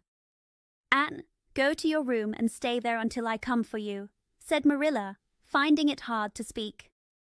Anne burst into tears, ran to the hall, slammed the door so hard that the metal on the porch rattled, and ran upstairs like a whirlwind. A quiet sound above told Marilla that the east gable door was closed very firmly. Mrs. Rachel said, "I do not envy you the job of dealing with that, Marilla." Marilla opened her mouth to say something about apologies, but then she was surprised by her own words. "You should not have spoken about her looks, Rachel." Mrs. Rachel looked shocked. "Marilla Cuthbert, you do not mean you support her showing such a terrible temper, do you?" "No," said Marilla slowly. "I am not trying to excuse her. She has been very naughty, and I must speak to her about it. But we must understand that she has never been taught what is right. And you were too hard on her, Rachel." Marilla could not help saying that last part. Mrs. Rachel got up with a proud, hurt air. "Well, I see that I must be very careful what I say now, Marilla, since the feelings of orphans must be considered. I am not angry. I am too sorry for you to feel anger. You will have your own troubles with that child. But if you will take my advice, which I suppose you will not, even though I have raised 10 children and lost 2, use a good birch switch when you talk to her. I think that will work best. Her temper is as wild as her hair. Good evening, Marilla. I hope you will come see me again soon. But I cannot visit here quickly if I risk being shouted at and insulted. This is new for me." Then Mrs. Rachel left quickly, and Marilla went to the east gable with a very serious face. On her way upstairs, Marilla thought about what to do next. She was unhappy about what had just happened. It was very sad that Anne had shown such a temper in front of Mrs. Rachel Lynde. Marilla also felt a painful shame. How could she punish Anne? The idea of using a birch switch, which all of Mrs. Rachel's children had known, did not seem right to Marilla. She did not believe she could whip a child. No, she must find another way to show and that her behavior was very wrong. Marilla found Anne lying face down on her bed, crying hard, not noticing the muddy boots on a clean quilt. "Anne," she said gently. There was no answer. "Anne," she said more firmly, "get off the bed now and listen to me." Anne got off the bed and sat stiffly on a chair beside it.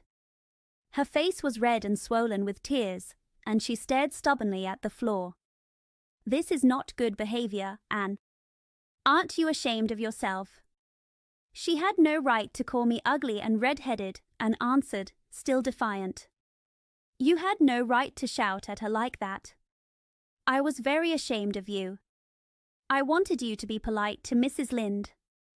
Instead, you have disgraced me. I do not know why you lost your temper, just because she said you were red-headed and plain. You say it yourself often.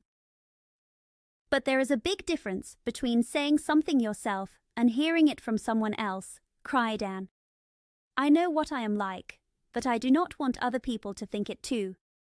I suppose you think I have a terrible temper, but I could not help it." When she said those things, something inside me rose up and choked me. I had to shout. "Well, you made a very bad display," said Marilla. "Mrs. Lynde will have a story about you everywhere. It was very wrong for you to lose your temper like that. Imagine how you would feel if someone told you that you were fat and clumsy," pleaded Anne through her tears. Then Marilla remembered something from her own childhood. When she was very little, one aunt had said, "What a pity, she is such a dark, plain little thing." Marilla was hurt by those words for many years. "I do not say that I think Mrs. Lynde was completely right," and Marilla said softly. "Rachel is very outspoken. But that is not an excuse for your behavior. She was a stranger, an older person, and my visitor. These are 3 very good reasons to be respectful. You were rude and impertinent, and you have disgraced me. You must go to her and tell her you are very sorry for your temper and ask for her forgiveness." "I can never do that," said Anne sadly and firmly. "You can punish me in any way you like, Marilla. You can lock me in a dark, damp room with snakes and toads and give me only bread and water. I will not complain. But I cannot tell Mrs. Lynde that I am sorry. I am not sorry. I am sorry that I have upset you, but I am glad I told her what I felt. I cannot say I am sorry when I do not feel it. I cannot even imagine being sorry.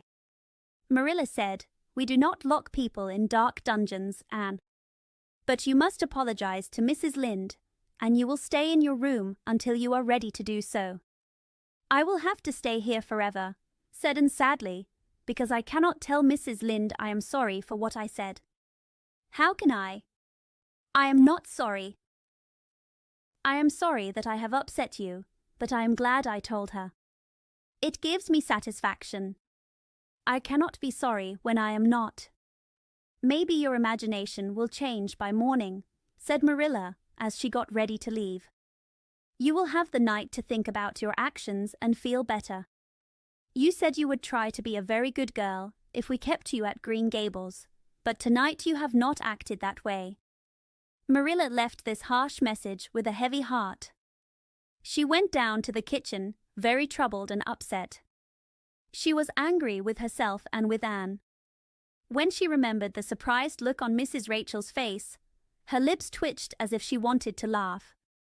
But she knew that was not right. Chapter 10. Anne's Apology. That evening, Marilla said nothing to Matthew about what happened. But the next morning, when Anne still refused to come to breakfast, Marilla had to explain her absence. She told Matthew the whole story and made sure he understood how serious Anne's behavior had been. Matthew tried to comfort her. "It's a good thing Rachel Lynde finally put her foot down. She is such a busybody." Marilla frowned. "Matthew Cuthbert, I am surprised at you.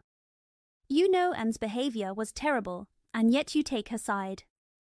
Next you will say she should not be punished at all." "Now, no, not exactly," said Matthew, a bit uneasy. "I think she should be punished a little.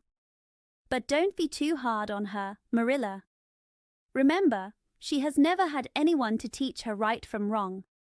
You are going to feed her, aren't you? When have you ever heard of me starving anyone to make them behave?" Marilla replied angrily, "She will have her meals on time, and I will carry them to her. But she must stay in her room until she is ready to apologize to Mrs. Lynde, and that is final, Matthew."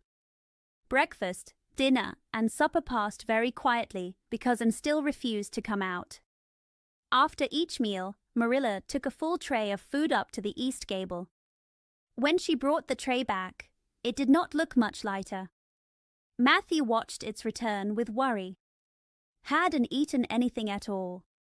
That evening, when Marilla went out to bring in the cows, Matthew, who was hanging around the barns, quietly slipped into the house and crept upstairs.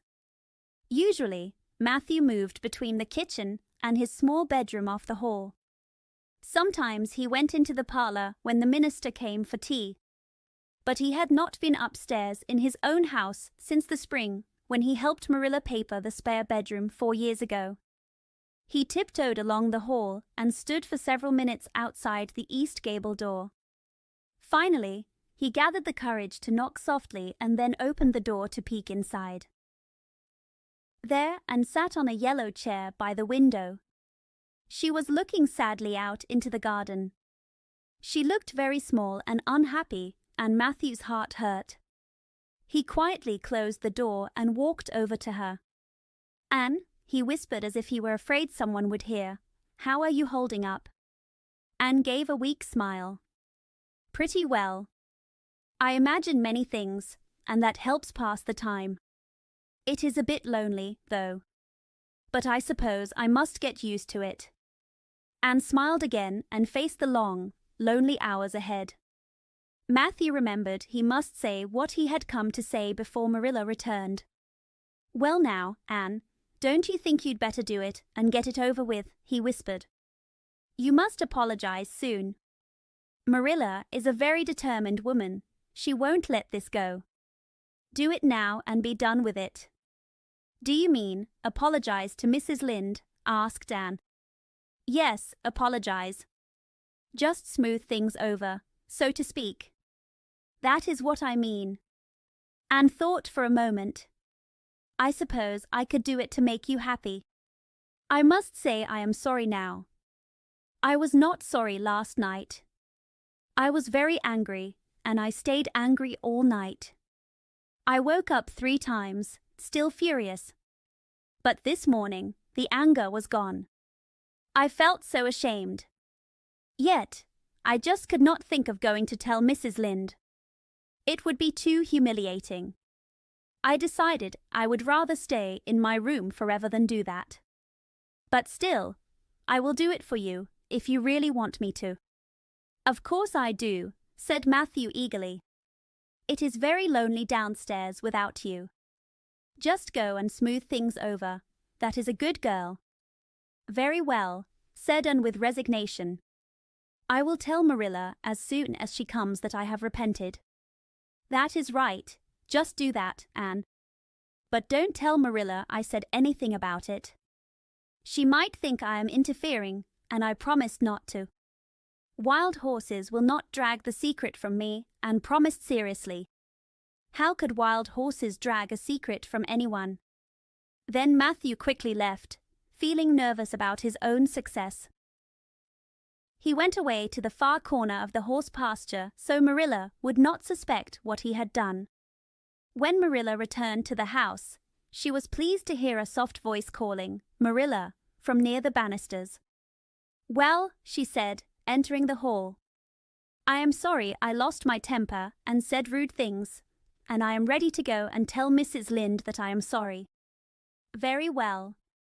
Marilla's tone was still strict. She had been wondering what she would do if Anne did not give in. "I will take you down after milking." After milking, Marilla and Anne walked down the lane together. Marilla walked stiffly and proudly, while Anne looked sad and dejected. But halfway down the lane, Anne's sadness seemed to vanish. She lifted her head and walked lightly, looking at the sunset. She even seemed a bit happy. Marilla did not like this change. Anne was not the meek, penitent child she expected to present to Mrs. Lynde. "What are you thinking about, Anne?" Marilla asked sharply. "I am thinking about what to say to Mrs. Lynde," Anne answered dreamily. That was acceptable, or so Marilla thought. Yet, Marilla could not shake the feeling that her plan for punishment was not working right. Anne looked too happy and full of ideas. Soon they reached Mrs. Lynde's house. Mrs. Lynde sat by her kitchen window, knitting. The happy look on Anne's face disappeared, and she now looked very sad and full of regret. Before anyone could speak, Anne suddenly dropped to her knees before the surprised Mrs. Lynde and held out her hands, pleading. "Oh, Mrs. Lynde, I am very, very sorry," she said with a trembling voice. "I cannot say all my sorrow even if I used a whole dictionary. You must imagine it. I behaved terribly to you, and I have disgraced my dear friends, Matthew and Marilla, who let me stay at Green Gables even though I am not a boy. I am a very wicked and ungrateful girl, and I deserve to be punished and cast out by respectable people forever. It was very wrong of me to fly into a temper, because you told the truth. Every word you said was true. My hair is red and I am freckled, skinny, and ugly. What I said to you was true, too, but I should not have said it. Oh, Mrs. Lynde, please, please forgive me. If you do not forgive me, I will be sad all my life, even if I have a terrible temper. Oh, I am sure you would not do that. Please say you forgive me, Mrs. Lynde." Anne bowed her head and waited for Mrs. Lynde's reply. There was no doubt that Anne was sincere. Marilla and Mrs. Lynde both heard it in her voice. But Marilla was troubled. She realized that Anne seemed to enjoy this deep humiliation, a pleasure in being completely abashed. Where was the proper punishment Marilla had planned? Instead, Anne had turned her apology into a kind of delight. Good Mrs. Lynde, who was not very perceptive, did not notice this. She only saw that Anne had made a very complete apology, and all her anger melted away. There, get up, child," said Mrs. Lynde kindly. Of course I forgive you. I guess I was a little too hard on you, anyway. I have always been very outspoken. You must not mind me. It cannot be denied that your hair is very red, but I once knew a girl, went to school with her, whose hair was just as red when she was young, and when she grew up it turned a handsome auburn. I would not be surprised if yours did too, not a bit. Oh, Mrs. Lynde. Anne sighed deeply as she rose. You have given me hope. I will always think of you as a kind helper. I could bear anything if I believed my hair would turn a handsome auburn when I grew up. It would be so much easier to be good if my hair were a handsome auburn, don't you think? And now, may I go out into your garden and sit on that bench under the apple trees while you and Marilla talk? There is so much room for my imagination out there. All right, go along, child. You can also pick some white June lilies over in the corner if you like, Mrs. Lynde said. After Anne went inside, Mrs. Lynde got up quickly to light a lamp. She is a very odd little thing. Take this chair, Marilla. It is easier than the one you use. I keep that one for the hired boy. Yes, she is odd, but there is something very appealing about her. I am not as surprised or as sorry as I was before about you and Matthew keeping her. She may turn out all right. Of course, she speaks in a very strange way, quite forcefully, you know, but she will probably get over that now that she lives among well-behaved people. And her temper is very quick. She gets angry and then cools down fast, so she is unlikely to be sly or deceitful. I would rather not have a sly child. On the whole, Marilla, I kind of like her. Later that day, when Marilla went home and came out from the fragrant twilight of the orchard carrying a small bunch of white narcissi, I apologized very well, didn't I? Anne said proudly as they walked down the lane. I thought that since I had to do it, I might as well do it thoroughly. You did it thoroughly enough, Marilla said. Marilla felt a little like laughing at the memory. She also felt that she should scold Anne for apologizing so well. Finally, she said very seriously, I hope you will not have to make many more apologies. I hope you try to control your temper now, Anne. That would be easier if people did not tease me about my looks, Anne said with a sigh. I do not get angry about other things, but I am so tired of being teased about my hair. It makes me boil over. Do you really think my hair will turn a handsome auburn when I grow up? You should not worry so much about your looks, Anne. I am afraid you are a very vain little girl. How can I be vain when I know I am plain? Protested Anne. I love pretty things, and I hate to see anything that is not pretty in the mirror. It makes me feel so sad, just as I feel when I see something ugly. I pity it because it is not beautiful. Handsome is as handsome does, Marilla said. I have heard that before, but I still have my doubts, and replied skeptically, sniffing at her narcissi. Oh, aren't these flowers sweet? It was very nice of Mrs. Lynde to give them to me.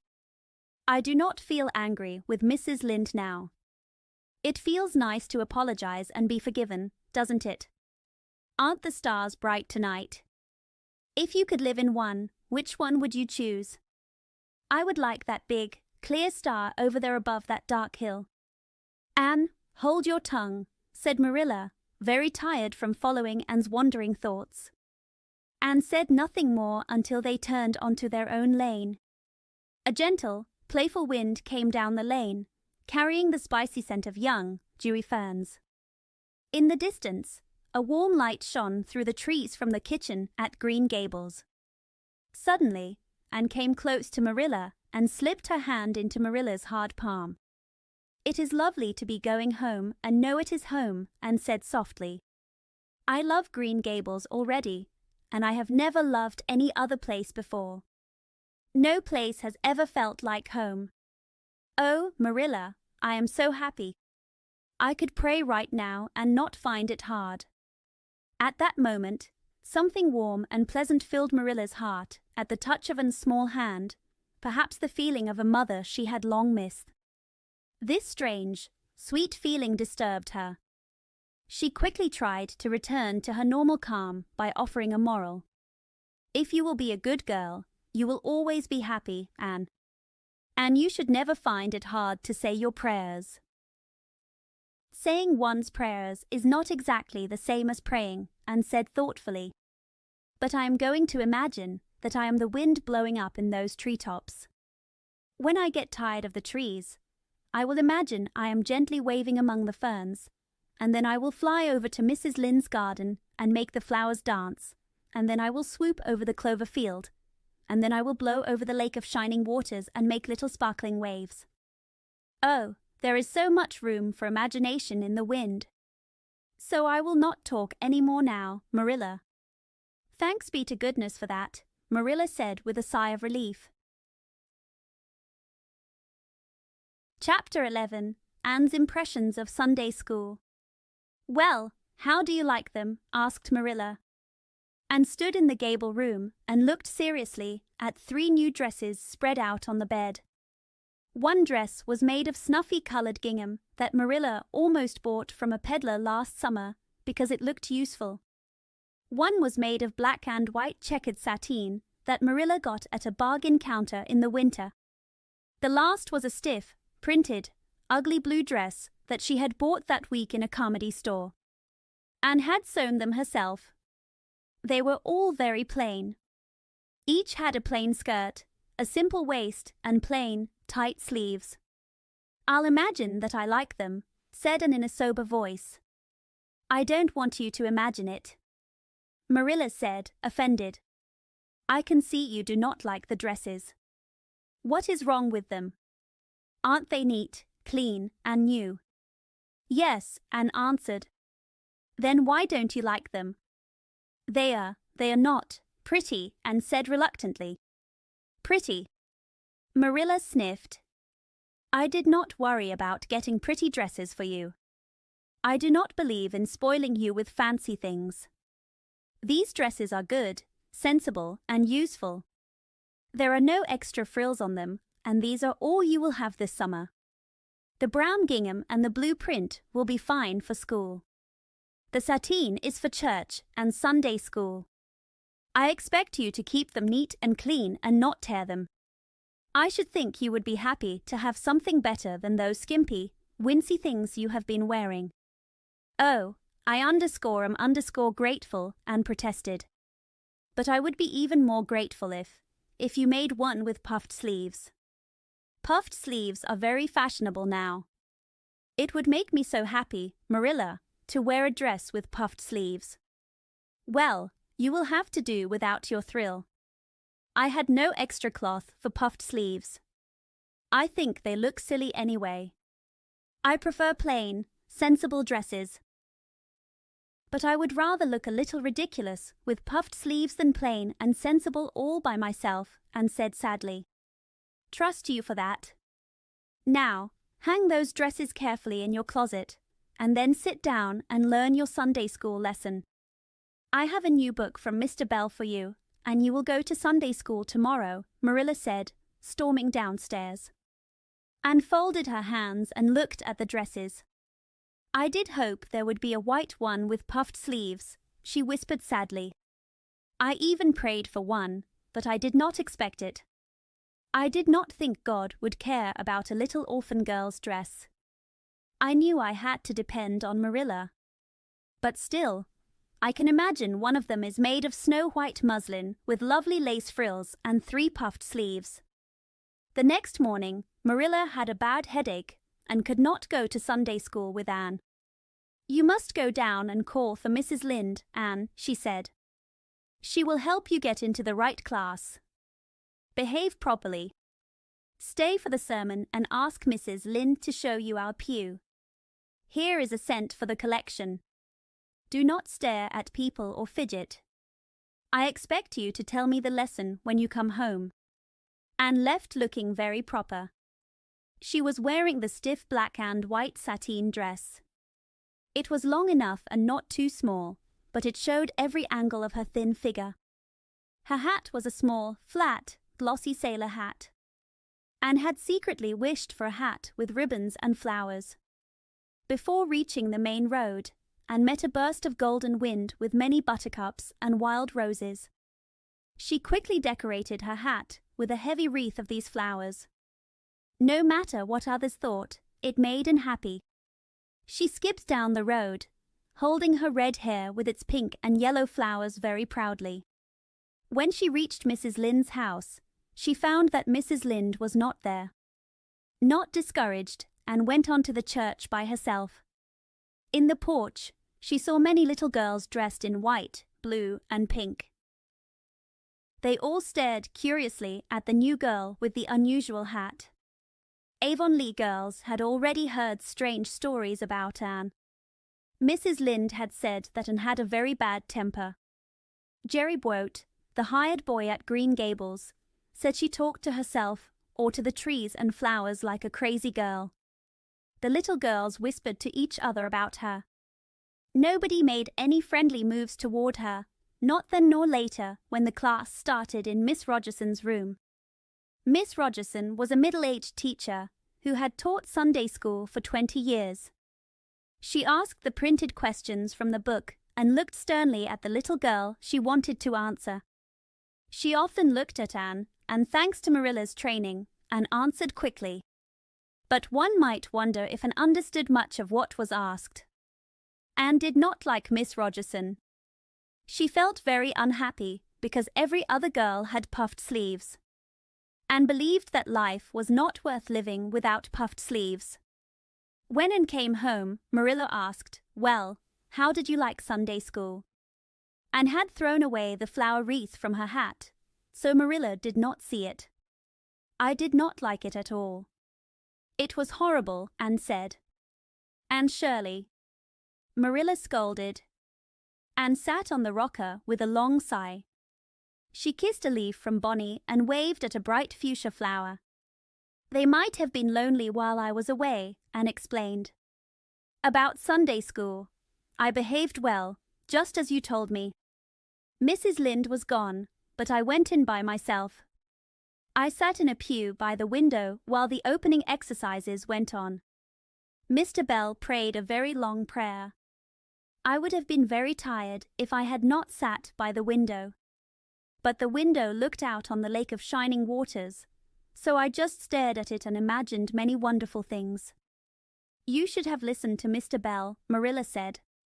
"But he was not talking to me," Anne protested. "He was talking to God, and he did not seem very interested. I think he felt that God was too far away." There was a long row of white birch trees over the lake, and sunshine fell deep into the water. "Oh, Marilla, it was like a beautiful dream. I even said, 'Thank you for it, God,' 2 or 3 times. "Not out loud, I hope," Marilla said, worried. "Oh, no, just quietly," Anne said. Then Mr. Bell finished, and they told me to go into the classroom with Miss Rogerson's class. There were 9 other girls, and they all had puffed sleeves. I tried to imagine that my sleeves were puffed too, but I could not. It was easy to imagine puffed sleeves when I was alone in the east gable, but very hard among others who really had puffed sleeves. "You should not have thought about your sleeves in Sunday school," Marilla said. "You should have listened to the lesson. I hope you knew that." "Oh, yes. I answered many questions. Miss Rogerson asked so many. I did not like that she asked all the questions. I wanted to ask many things, but I did not, because I did not think she was a friend." Then all the other girls recited a passage. She asked me if I knew any, and I said I did not, but I could recite "The Dog at His Master's Grave" if she liked. That is in the 3rd Royal Reader. It is not very religious, but it is very sad and makes you feel melancholy. She said it would not do, and told me to learn the 19th passage for next Sunday. I read it in church later, and it is splendid. 2 lines in particular make my heart race. "Quick as the slaughtered squadrons fell. In Midian's evil day, I do not know what squadrons or Midian mean, but it sounds so tragic. I can hardly wait until next Sunday to recite it. I will practice it all week. After Sunday school, I even asked Miss Rogerson, since Mrs. Lynde was too far away, to show me your pew. I sat as still as I could, and the text was from Revelations, chapter 3, verses 2 and 3. It was very long. If I were a minister, I would choose short and snappy texts. The sermon was very long, too. I suppose the minister had to match it to the text. I did not think he was very interesting. I think the problem with him is that he does not have enough imagination. I did not listen to him much. I let my thoughts wander, and I thought of many surprising things. Marilla felt sad that she might have to scold and for these ideas. But deep inside, Marilla herself had sometimes thought similar things about Mr. Bell's prayers and the minister's long sermons. It was as if all her secret, unspoken thoughts had suddenly come out in the words of this brave little girl. Chapter 12. A solemn vow and promise. It was not until the next Friday that Marilla heard about the hat with flowers on it. She came home from Mrs. Lynde's and called Anne. Anne, Mrs. Rachel says you went to church last Sunday with a silly hat covered in roses and buttercups. Why did you do something like that? You must have looked very funny. Oh, I know pink and yellow don't look good on me, Anne started to say. That's not the point. It was silly to put flowers on your hat at all, no matter the color. You are such an annoying child. I don't think it's more silly to wear flowers on a hat than on a dress, Anne said. Many little girls had flowers pinned on their dresses. What's the difference? Marilla did not want to discuss this further. Don't talk back to me, Anne. It was very silly of you. Don't let me catch you doing that again. Mrs. Rachel said she thought she might sink into the floor when she saw you come in like that. She couldn't get close enough to tell you to take them off until it was too late. She said people talked about it a lot. They would think I have no sense for letting you go out like that. Oh, I'm so sorry, said Anne with tears in her eyes. I never thought you would mind.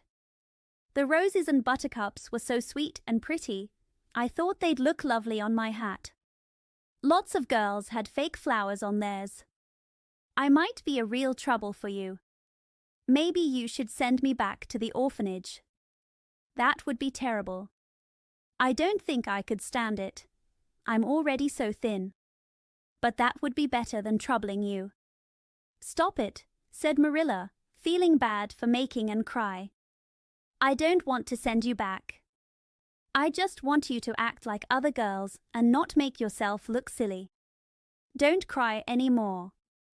I have some news for you. Diana Barry came home this afternoon. I'm going to see if I can borrow a skirt pattern from Mrs. Barry, and if you want, you can come with me to meet Diana. Anne stood up with her hands together, tears still on her cheeks.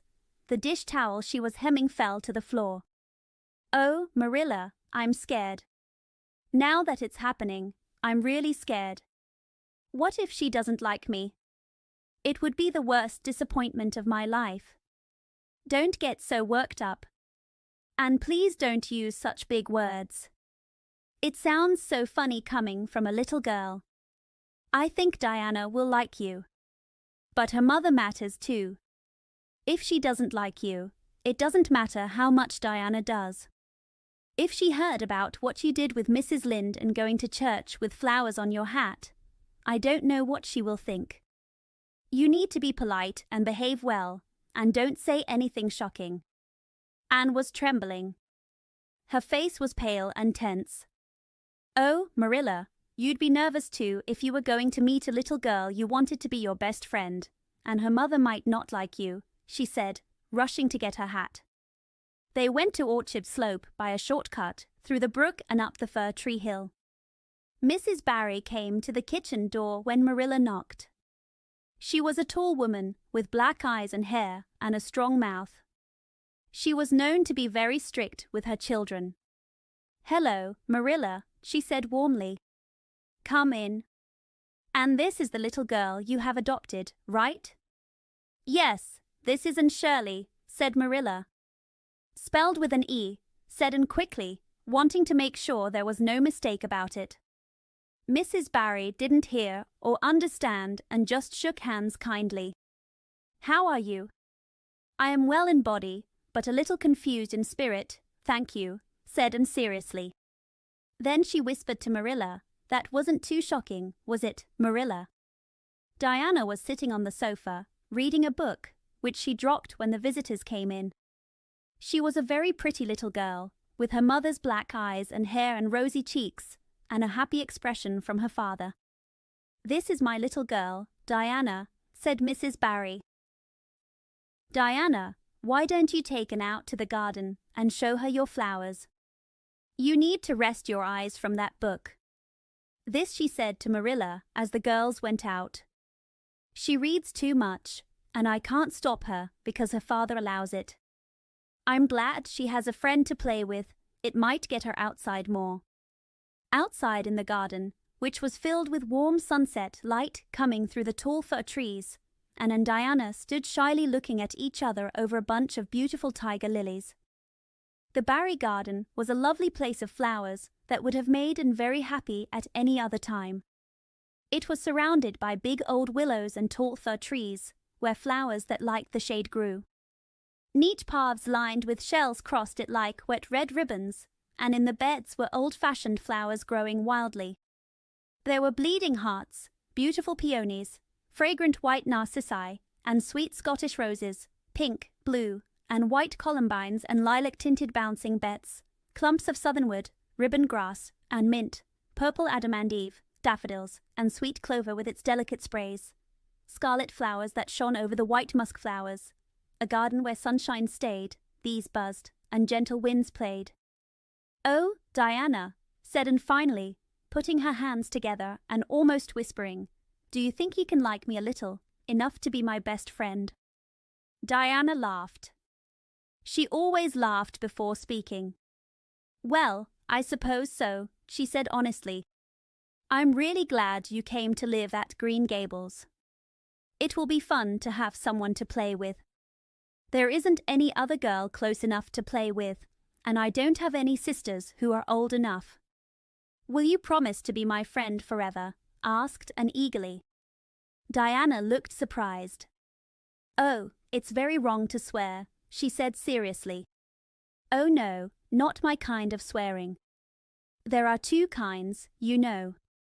"I only know one kind," said Diana, unsure. "There really is another." "Oh, it's not bad at all. It just means promising sincerely." "Well, I don't mind doing that," said Diana, relieved. "How do we do it?" "We must hold hands like this," said Anne seriously. "It should be over running water. We'll pretend this path is running water. I'll say the promise first. I promise to be loyal to my best friend, Diana Barry, as long as the sun and moon are here. Now you say it and put my name in." Diana repeated the promise with a giggle. Then she said, "You're a strange girl, Anne. I heard you were strange before. But I think I'm going to like you a lot." When Marilla and Anne went home, Diana walked with them to the log bridge. The two girls walked with their arms around each other. They said goodbye at the brook, promising to spend the next afternoon together. "Well, did you find Diana a kindred spirit?" Marilla asked as they walked through the Green Gables garden. "Oh yes," sighed Anne, blissfully unaware of any sarcasm from Marilla. "Oh, Marilla, I'm the happiest girl on Prince Edward Island right now. I promise I'll say my prayers with great joy tonight. Diana and I are going to build a playhouse in Mr. William Bell's birch grove tomorrow. Can I have those broken pieces of china in the woodshed? Diana's birthday is in February and mine is in March. Isn't that a strange coincidence? Diana is going to lend me a book to read. She says it's wonderful and very exciting. She's going to show me a place in the woods where rice lilies grow. Don't you think Diana has very soulful eyes? I wish I had soulful eyes. Diana is going to teach me a song called Nellie in the Hazel Dell. She's going to give me a picture to put up in my room. It's a beautiful picture, she says, a lovely lady in a pale blue dress. A sewing machine salesman gave it to her. I wish I had something to give Diana. I'm an inch taller than Diana, but she is much chubbier. She says she wants to be thin because it looks prettier, but I think she said that to make me feel better. We are going to the shore one day to collect shells. We decided to call the spring by the log bridge the Dryad's Bubble. Isn't that a lovely name? I read a story once about a spring with that name. A dryad is like a grown-up fairy, I think. Well, I just hope you don't talk Diana's ear off, said Marilla. But remember this, Anne, you're not going to play all the time, or even most of it. You have work to do, and it has to be done first. Anne's happiness was overflowing, and Matthew added to it. He had just come home from the store at Carmody, and he shyly took out a small package from his pocket and handed it to Anne, looking at Marilla with uncertainty. I heard you say you liked chocolate sweets, so I got you some, he said. Humph, sniffed Marilla. That will ruin her teeth and stomach. There, don't look so gloomy, child. You can eat those since Matthew got them for you.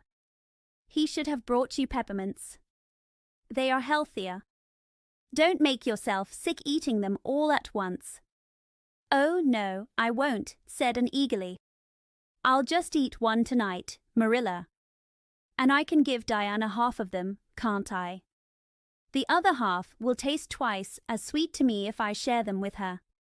It's exciting to think I have something to give her.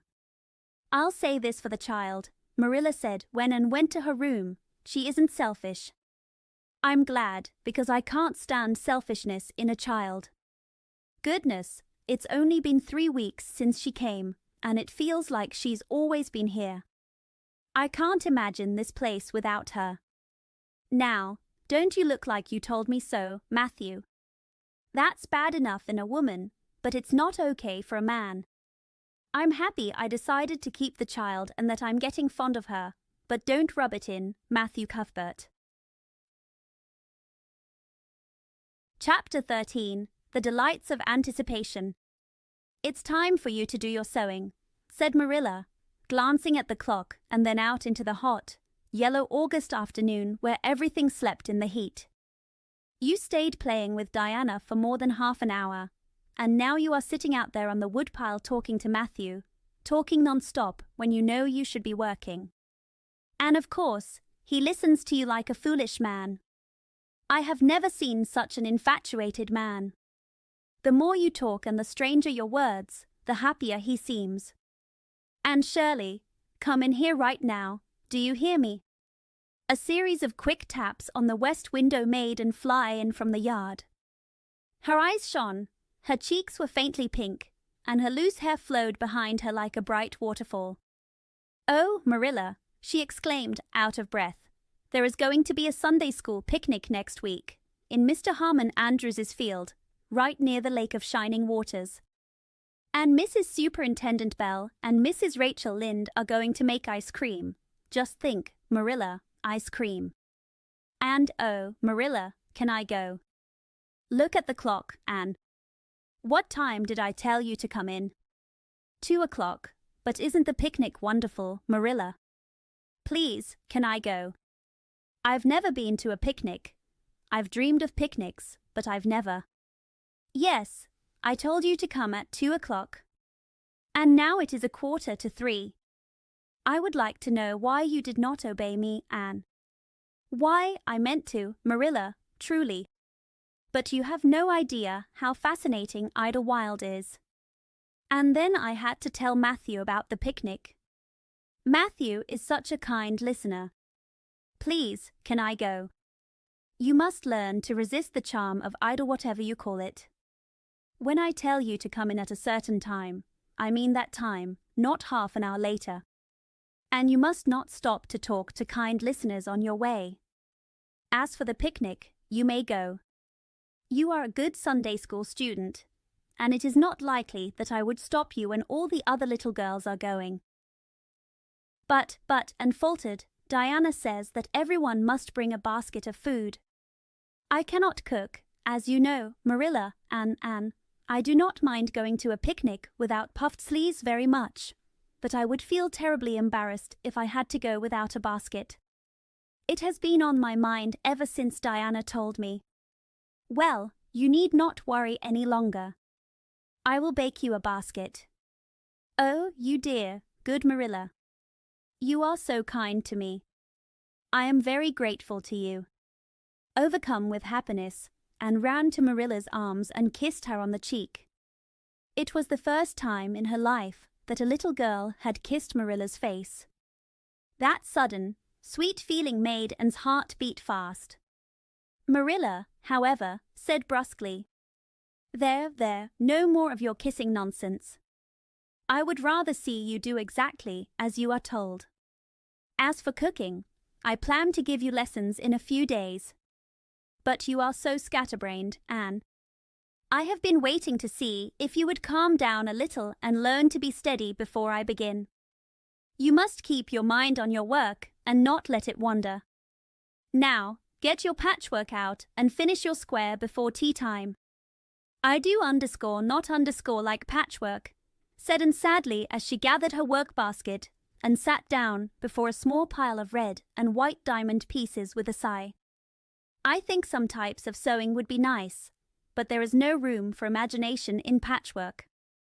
It is just one small seam after another, and it never seems to go anywhere. But of course, I would rather be Anne of Green Gables sewing patchwork than Anne of any other place with nothing to do but play. I wish time went as fast when I am sewing patches as it does when I am playing with Diana. Oh, we have such elegant times, Marilla. I must provide most of the imagination, but I am able to do that. Diana is simply perfect in every way. You know the little piece of land across the brook that lies between our farm and Mr. Barry's. It belongs to Mr. William Bell, and in one corner there is a small ring of white birch trees, the most romantic spot, Marilla. Diana and I have built our playhouse there. We call it Idlewild. Isn't that a poetic name? I promise it took me a long time to think of it. I stayed awake almost the whole night before I invented it. Then, just as I was falling asleep, it came like an inspiration. Diana was enraptured when she heard it. We have fixed up our house elegantly. You must come and see it, Marilla, won't you? We have big moss-covered stones for seats and planks from tree to tree for shelves. And we put our broken dishes on them. Of course, they are all broken, but it is so easy to imagine that they are whole. There is a piece of a plate with red and yellow ivy on it that is especially beautiful. We keep it in the parlor, and we have what we call the fairy glass there too. The fairy glass is as lovely as a dream. Diana found it in the woods behind their chicken house. It is full of tiny rainbows, just little ones that have not grown big yet, and Diana's mother once told her it was broken off a hanging lamp they had. But it is nice to imagine that the fairies lost it one night when they had a ball, so we call it the fairy glass. Matthew is going to make us a table.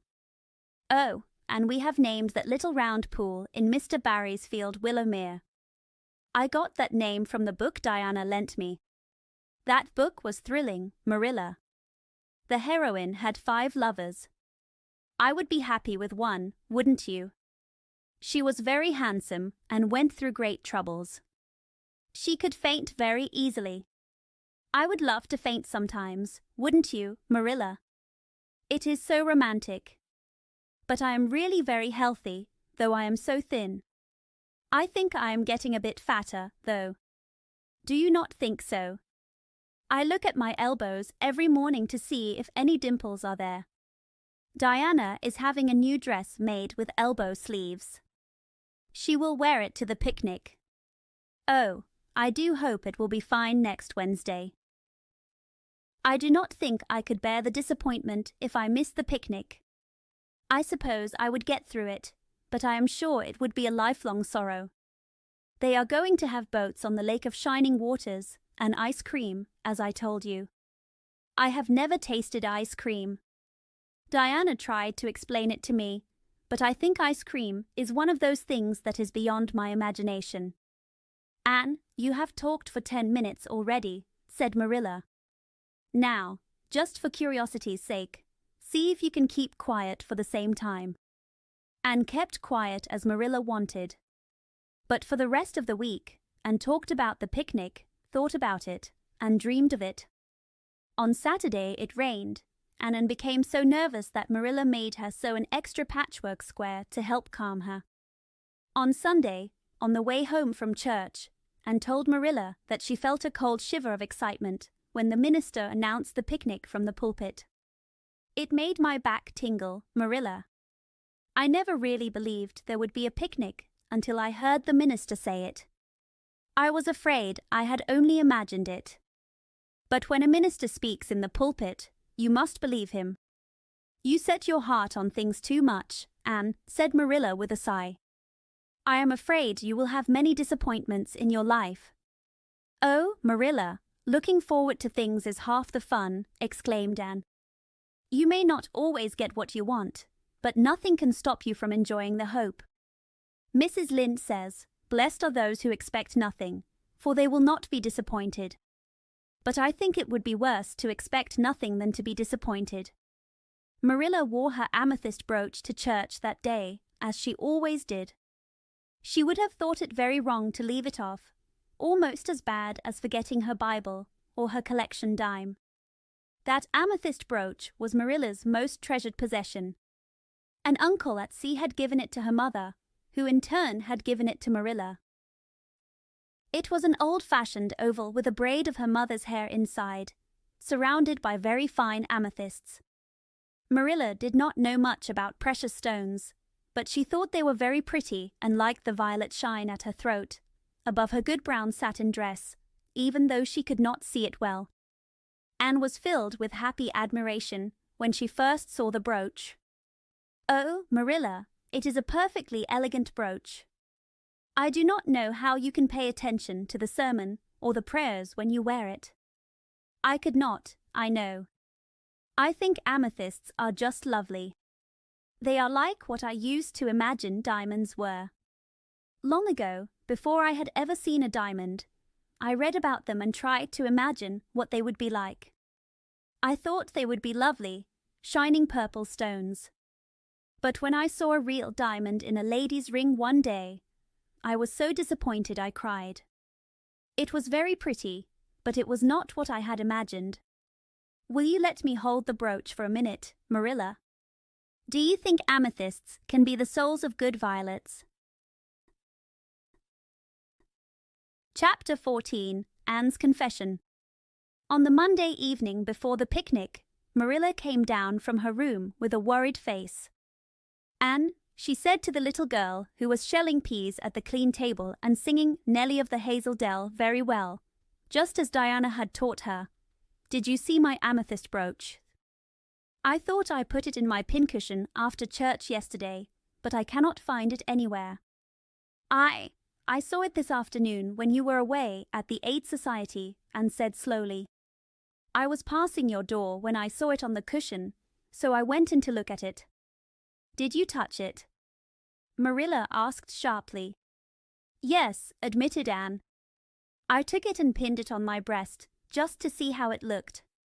"You must not do that. It is very wrong for a little girl to meddle.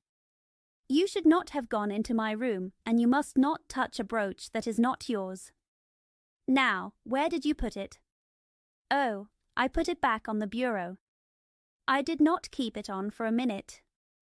I did not mean to meddle, Marilla. I did not think it was wrong to try on the brooch, but now I see it was, and I will never do it again. I never do the same naughty thing twice." "You did not put it back," Marilla said. "I cannot see it on the bureau. You must have taken it out or hidden it, Anne. I did put it back, and said quickly, almost too quickly. I just do not remember if I put it on the pincushion or in the china tray. But I am sure I put it back. I will go and look again, said Marilla, determined to be fair. If you put it back, it should still be there. If it is not, then I will know you did not. Marilla went to her room and searched carefully, not only on the bureau, but everywhere she thought the brooch might be. It was not there, so she returned to the kitchen. Anne, the brooch is gone. You said you were the last person to handle it. Now, tell me the truth. Did you take it out and lose it? No, I did not, said Anne firmly, looking into Marilla's angry eyes. I never took the brooch out of your room. That is the truth, even if I were punished for it, though I do not know what punishment means. So there, Marilla. Anne's so there made Marilla feel that Anne was being defiant. I believe you are lying, Anne, Marilla said sharply. I know you are. Now, do not say another word unless you are ready to tell the whole truth. Go to your room and stay there until you confess. Will I take the peas with me? Anne asked quietly. No, I will finish shelling them myself. Do as I say. When Anne went to her room, Marilla spent the evening very disturbed. She was very worried about her valuable brooch. What if Anne had lost it? And how mean of the child to deny taking it when anyone could see she must have. Such an innocent face, too. I do not know what I would rather have happened, Marilla thought nervously as she shelled peas. I do not think she meant to steal it. She may have taken it just to play with it and use her imagination. But she must have taken it, for no one has been in that room since she was there, according to her story, and the brooch is gone. I suppose she lost it and is too afraid to tell the truth, fearing punishment. It is dreadful to think she tells lies. It is worse than her temper. It is a heavy responsibility to have a child you cannot trust. I feel worse about her lying than about the lost brooch. If she had told the truth, I would not mind as much. Marilla went to her room several times that evening and searched again. Later, a visit to the east gable also gave no result. Anne continued to deny knowing anything about the brooch, but Marilla was even more convinced that she did. The next morning, Marilla told Matthew the story. Matthew was confused and puzzled. He could not lose his faith in Anne quickly, but he had to admit that the facts were against her. Are you sure it did not fall behind the bureau? He asked. I have moved the bureau, taken out the drawers, and looked in every crack and corner, Marilla answered firmly. The brooch is gone and that child took it and lied about it. That is the plain, ugly truth, Matthew Cuthbert, and we must face it. What are you going to do about it? Matthew asked sadly, happy that Marilla, not he, must handle it. He did not want to interfere this time. She will stay in her room until she confesses, said Marilla grimly, remembering that this method had worked before. Then, perhaps we can find the brooch if she tells me where she took it. But in any case, she will be punished severely, Matthew. Well, you must punish her, said Matthew, reaching for his hat. I have nothing to do with it. You warned me to stay out of it. Marilla felt very alone. She could not even ask Mrs. Lynde for advice. She went up to the east gable with a very serious face and left it even more serious. Anne refused to confess. She kept saying she did not take the brooch. Clearly, she had been crying, and Marilla felt a little pity, but she pushed that feeling away. By night, Marilla said she was beat out. You will stay in this room until you confess, Anne. You must decide that now, she said firmly. But the picnic is tomorrow, Marilla, cried Anne. You will not keep me from going, will you? You will let me go for the afternoon, won't you? Then I will stay here as long as you want afterwards, happily. But I must go to the picnic. You will not go to the picnic or anywhere else until you have confessed, Anne. Oh, Marilla, gasped Anne. But Marilla had already gone out and shut the door. Wednesday morning came bright and clear, as if made for the picnic. Birds sang around Green Gables. The Madonna lilies in the garden sent sweet smells on the soft winds, and the light danced through every door and window. The birch trees waved as if waiting for Anne's morning greeting at the east gable. But Anne was not at her window. When Marilla brought her breakfast, she found Anne sitting neatly on her bed. Anne looked pale and serious, with her lips tightly closed and her eyes shining. Marilla, I am ready to confess. Ah? Marilla put down her tray. Her method had worked again, but its success was bitter. Now, tell me what you have to say, Anne. I took the amethyst brooch and said as if reciting a lesson. I took it just as you said. I did not mean to take it when I went in. But it looked so beautiful when I pinned it on my breast that I could not resist. I imagined how thrilling it would be to take it to Idlewild and play as if I were Lady Cordelia Fitzgerald.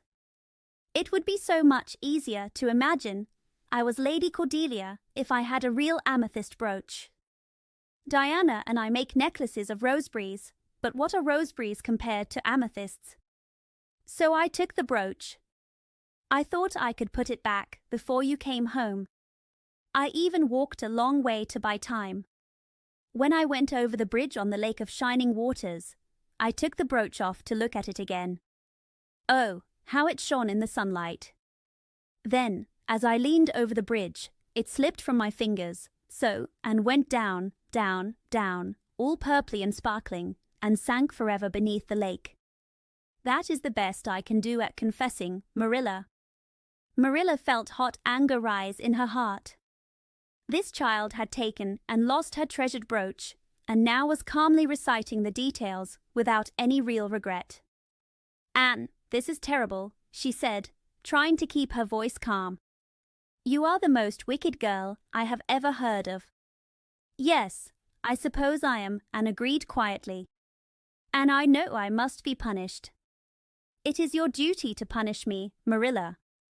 Please, punish me so I can go to the picnic with a clear mind. Picnic, indeed. You will not go to any picnic today, Anne Shirley. That will be your punishment.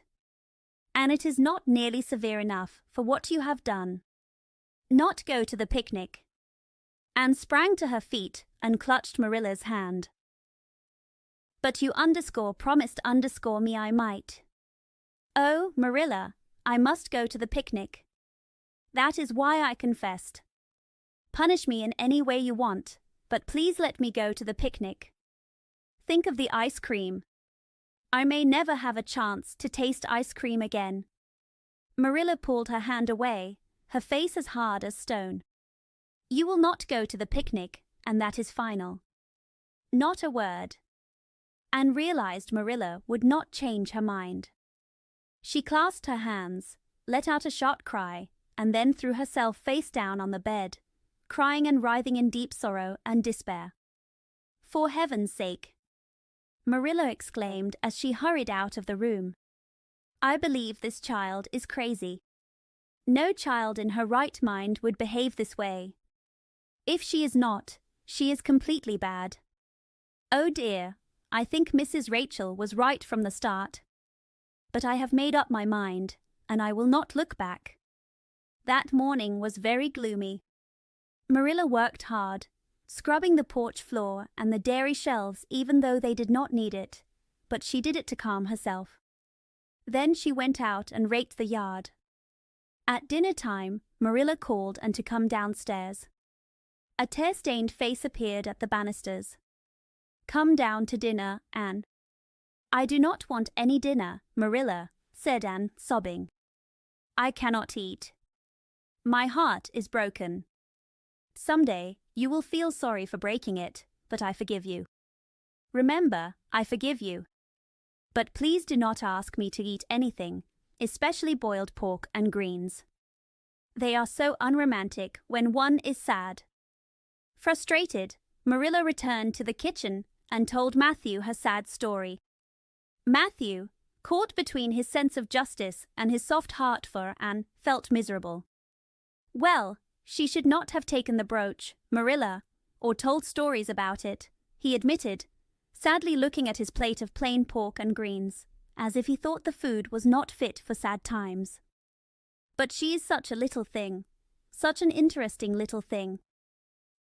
Do you not think it is very harsh not to let her go to the picnic when she is so set on it? Matthew Cuthbert, I am amazed at you. I think I have been too easy on her. And she does not even know how wicked she has been. That worries me most. If she had really felt sorry, it would not be so bad. And you do not see that either. You always make excuses for her, Marilla said. Well, she is such a little thing, Matthew said weakly. And there must be allowances. You know she has never had anyone to bring her up. Well, she is getting her lessons now, Marilla replied sharply. That dinner was very gloomy. The only cheerful sound was from Jerry Boat, the hired boy, and Marilla did not like his cheerfulness.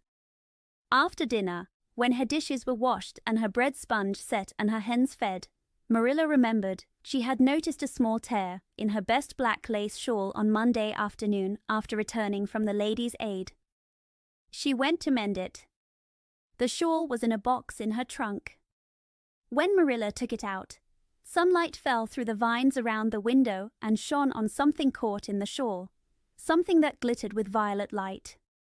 Marilla gasped and snatched it up. It was the amethyst brooch. It had hung on a thread of the lace by its catch.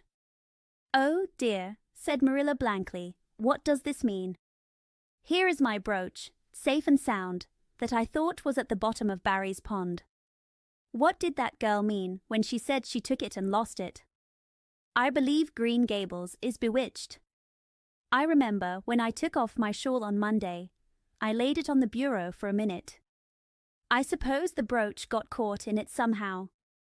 Well, Marilla went to the east gable with the brooch in hand. Anne, who had cried herself out, was sitting sadly by the window. And Shirley, said Marilla in a solemn tone, I have just found my brooch hanging on my black lace shawl. Now, I want to know what all that talk you gave me this morning meant. Why, you said you would keep me here until I confessed, and replied wearily. So I decided to confess, because I wanted to go to the picnic. I made up a confession last night, after I went to bed and repeated it so I would not forget. But you would not let me go to the picnic, so all my trouble was wasted. Marilla could not help but laugh a little, though her heart was heavy. Her conscience pricked her. Anne, you really beat all. But I was wrong, I see that now. I should not have doubted your word, because I have never known you to tell a lie. Of course, it was wrong for you to confess to something you did not do. It was very wrong. But I drove you to it. So if you will forgive me, Anne, I will forgive you and we will start again. Now, get ready for the picnic. Anne leaped up like a rocket. Oh, Marilla, isn't it too late? No, it is only 2 o'clock. They are not all here yet, and it will be an hour before tea. Wash your face, comb your hair, and put on your gingham. I will fill a basket for you. There is plenty of food baked in the house. I will ask Jerry to hitch the sorrel and drive you to the picnic ground. Oh, Marilla, cried Anne as she ran to the washstand. 5 minutes ago, I was so miserable I wished I had never been born, and now I would not change places with an angel. That night, a very happy and completely tired and returned to Green Gables in a state of joy that is hard to describe. Oh, Marilla, I had a perfectly scrumptious time. Scrumptious is a new word I learned today from Mary Alice Bell. Isn't it expressive? Everything was lovely. We had a splendid tea, and then Mr. Harmon Andrews took us for a row on the Lake of Shining Waters, 6 of us at a time. and Jane Andrews nearly fell overboard. She was leaning out to pick water lilies, and if Mr. Andrews had not caught her by her sash in time, she would have fallen in and been drowned. I wish it had been me. It would have been such a romantic experience, nearly drowning, and a thrilling tale to tell.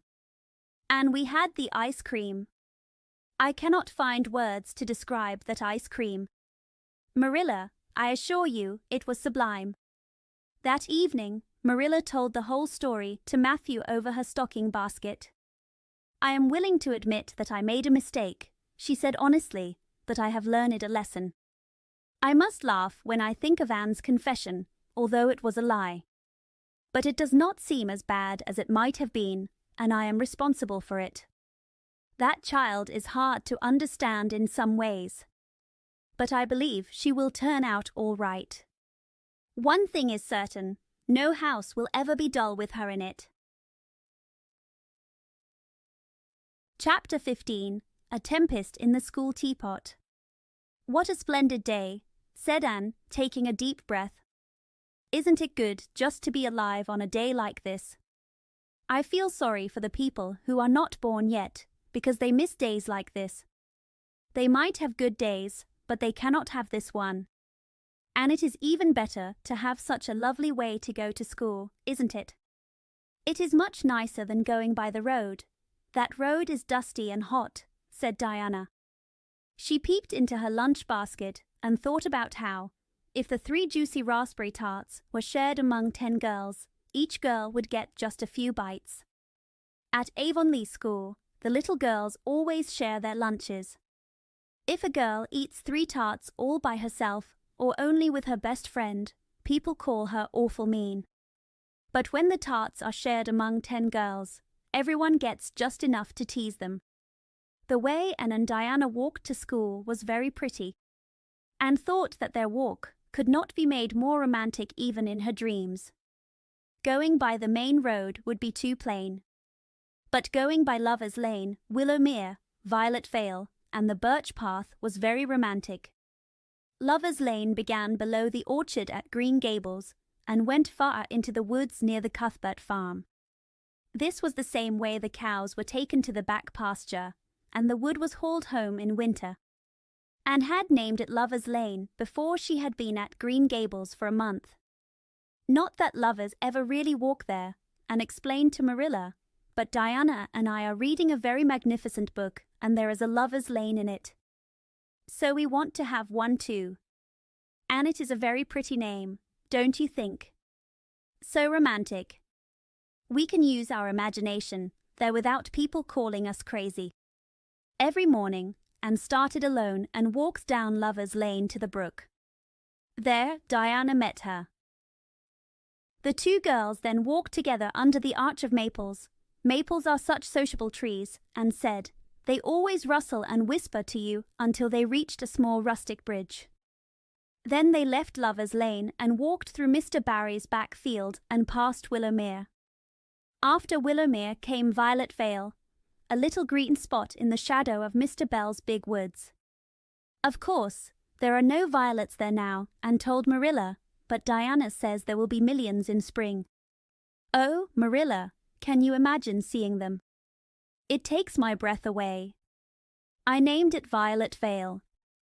Diana says she never liked it when I tried to use fancy names. It is nice to be clever at something, isn't it? But Diana named the Birch Path, and I let her. Still, I think I could have found something more poetic than just Birch Path. Anybody can think of that. But the Birch Path is one of the prettiest places in the world, Marilla. It was true. Other people who walked there agreed. It was a narrow, twisting path that went down a long hill through Mr. Bell's woods. The light shone through many green leaves, clear as a diamond. The path was lined with young white birches, ferns, starflowers, wild lilies, and scarlet pigeonberries. The air smelled spicy, and birds sang while the wind whispered in the trees. Sometimes, if you were quiet, you might see a rabbit hopping across. At the bottom of the valley, the path met the main road, and then it went up the spruce hill to the school. The Avonlea School was a whitewashed building with low eaves and wide windows. Inside were comfortable, old-fashioned desks with lids carved with the initials of many generations of children. The school was set back from the road. Behind it was a dark fir wood and a brook where the children put their milk bottles in the morning so the milk stayed cool until dinner. Marilla had been very worried on the first day of September. Anne was so odd. How would she get along with the other children? And how would she ever learn to keep her tongue in school? Things went better than Marilla feared. That evening, Anne came home very happy. "I think I am going to like school here," she announced. "I do not think much of the master, though. He is always curling his mustache and making funny eyes at Prissy Andrews. Prissy is grown up now. She is 16 and studying for the entrance exam to Queen's Academy at Charlottetown next year. Tilly Boulter says the master is completely smitten with her. She has a beautiful face and curly brown hair, and she dresses very nicely. She sits in the long seat at the back and he sits with her most of the time, he says, to explain her lessons. But Ruby Gillis says she saw him writing something on her slate, and when Prissy read it she blushed and giggled, and Ruby Gillis thinks it had nothing to do with the lesson. "And Shirley, do not let me hear you speak of your teacher that way again," said Marilla sharply. "You do not go to school to criticize the master. I suppose he can teach you something, and it is your job to learn. I want you to understand that you must not come home telling tales about him. I will not encourage that. I hope you were a good girl." "Indeed I was," said Anne comfortably. "I sit with Diana. Our seat is by the window and we can see the lake of shining waters. There are many nice girls in school and we had such fun at dinner time. It is so nice to have many little girls to play with. But of course, I like Diana best and always will. I adore Diana. I am a little behind in my studies. They are all in the 5th book and I am only in the 4th. I feel it is a bit of a disgrace. But none of them has as much imagination as I do, and I soon found that out. Today we had reading, geography, Canadian history, and dictation. Mr. Phillips said my spelling was terrible, and he held up my slate so everyone could see it, all covered with marks. I felt so embarrassed, Marilla. He might have been more polite to a stranger, I think. Ruby Gillis gave me an apple, and Sophia Sloane lent me a lovely pink card that said, 'May I see you home?' I must give it back tomorrow. And Tilly Boulter let me wear her bead ring all afternoon. May I have some of the pearl beads from the old pincushion in the garret to make my own ring? And oh, Marilla, Jane Andrews told me that Minnie Macpherson said she heard Prissy Andrews tell Sarah Gillis that I have a very pretty nose. Marilla, that is the first compliment I have ever received, and you cannot imagine how wonderful it made me feel. Marilla, do I really have a pretty nose? I know you will tell me the truth." "Your nose is fine enough," said Marilla shortly. Secretly, she thought Anne's nose was very pretty, but she did not say so. That was 3 weeks ago, and everything had gone smoothly. Now, on a crisp September morning, Anne and Diana happily skipped down the birch path, 2 of the happiest little girls in Avonlea. "I guess Gilbert Blythe will be in school today," said Diana. "He was visiting his cousins in New Brunswick all summer and only came home on Saturday night. He is very handsome, Anne. And he teases the girls terribly. He really torments us." Diana's voice showed that she liked a little teasing. "Gilbert Blythe," said Anne. "Is that not the name written on the porch wall with Julia bells, with a big take notice above them?" "Yes," said Diana, tossing her head, "but I think he does not like Julia Bell very much. I have heard him say he studied the multiplication table by her freckles." "Oh, do not speak about freckles to me," pleaded Anne. "I have so many. But I do think writing take notices on the wall about the boys and girls is very silly." I would like to see someone write my name with a boy's name next to it. Not that anyone would do that, of course. Anne sighed. She did not want her name written up. But it made her feel a little shy knowing it might happen. Nonsense, said Diana, whose black eyes and glossy hair had made many Avonlea schoolboys fall in love with her, so that her name appeared on the wall many times.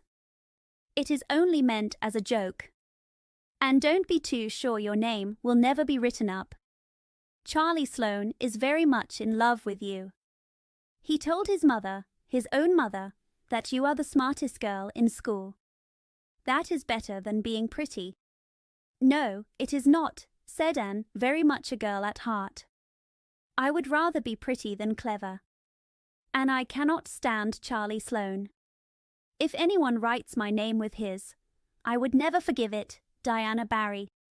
But it is nice to be the leader of your class. You will have Gilbert in your class soon, said Diana, and he is used to being the leader, I can tell you. He is only in the 4th book, though he is nearly 14. 4 years ago his father was sick and had to go to Alberta, and Gilbert went with him. They were there for 3 years, and he hardly went to school when they came back. It will not be easy for you to stay first anymore, Anne. I am glad, said Anne quickly. I could not really feel proud of leading boys and girls of 9 or 10. Yesterday, I saw Josie Pye as the leader, and she peeked in her book. Mr. Phillips did not see her. He was looking at Prissy Andrews, but I did. I just gave her a look of freezing scorn, and she turned red and even spelled the word wrong. Those Pye girls are all cheats, said Diana, upset, as they climbed the fence on the road. Gertie Pye even put her milk bottle in my place in the brook yesterday. Did you ever? I do not speak to her now. When Mr. Phillips was in the back of the classroom teaching Latin to Prissy Andrews, Diana whispered to Anne, "That is Gilbert Blythe sitting right across from you, Anne. Just look at him and see if you do not think he is handsome." Anne looked at him.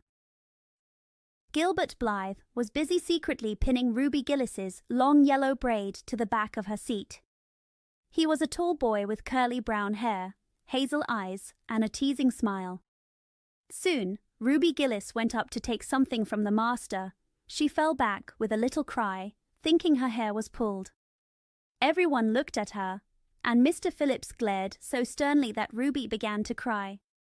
Gilbert quickly hid the pin and continued his work. When the noise ended, he looked at Anne and winked in a funny way. "I think your Gilbert Blythe underscore is underscore handsome," and told Diana, "but I think he is very bold." It is not polite to wink at a stranger. But it was not until the afternoon that more happened. Mr. Phillips was in the corner explaining algebra to Prissy Andrews. The other children were eating green apples, whispering, drawing on their slates, and even playing with crickets tied to strings. Gilbert Blythe tried to make Anne look at him, but Anne was completely lost in her thoughts, looking out the west window at a blue glimpse of the lake of shining waters. She was in a beautiful daydream, and did not notice Gilbert Blythe or anyone else.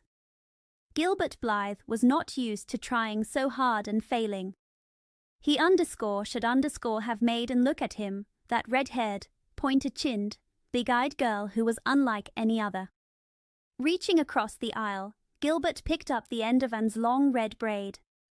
He held it out and said in a quiet whisper, "Carrots." "Carrots." Then Anne looked at him with anger. She did more than just look. She sprang to her feet. Her dreams shattered. She gave one angry glance at Gilbert, and then angry tears filled her eyes. "You mean, you hateful boy," she exclaimed. "How dare you?" And then, thwack. Anne brought her slate down on Gilbert's head. It hit his head, not his slate. At Avonlea School, everyone loved a scene. This one was very exciting. Everyone said, "Oh," in shocked delight. Diana gasped. Ruby Gillis began to cry. Tommy Sloane let his crickets go while he stared in surprise. Mr. Phillips walked down the aisle and put his hand on Anne's shoulder. "Anne Shirley, what does this mean?" he said angrily. Anne did not answer. It was too hard for her to speak in front of everyone. Then Gilbert spoke up. "It was my fault, Mr. Phillips. I teased her." Mr. Phillips ignored Gilbert. "I am sorry to see a pupil of mine showing such a temper and such a mean spirit," he said in a serious tone, as if being his pupil should remove all bad feelings from a child. "Anne, go stand in front of the blackboard for the rest of the afternoon." Anne would have rather been whipped than given this punishment. With a white, set face, she obeyed. Mr. Phillips took a piece of chalk and wrote on the board above her head, "Anne Shirley has a very bad temper. Anne Shirley must learn to control her temper." He then read it out loud so even the youngest children could understand. Anne stood there the rest of the afternoon with that message above her.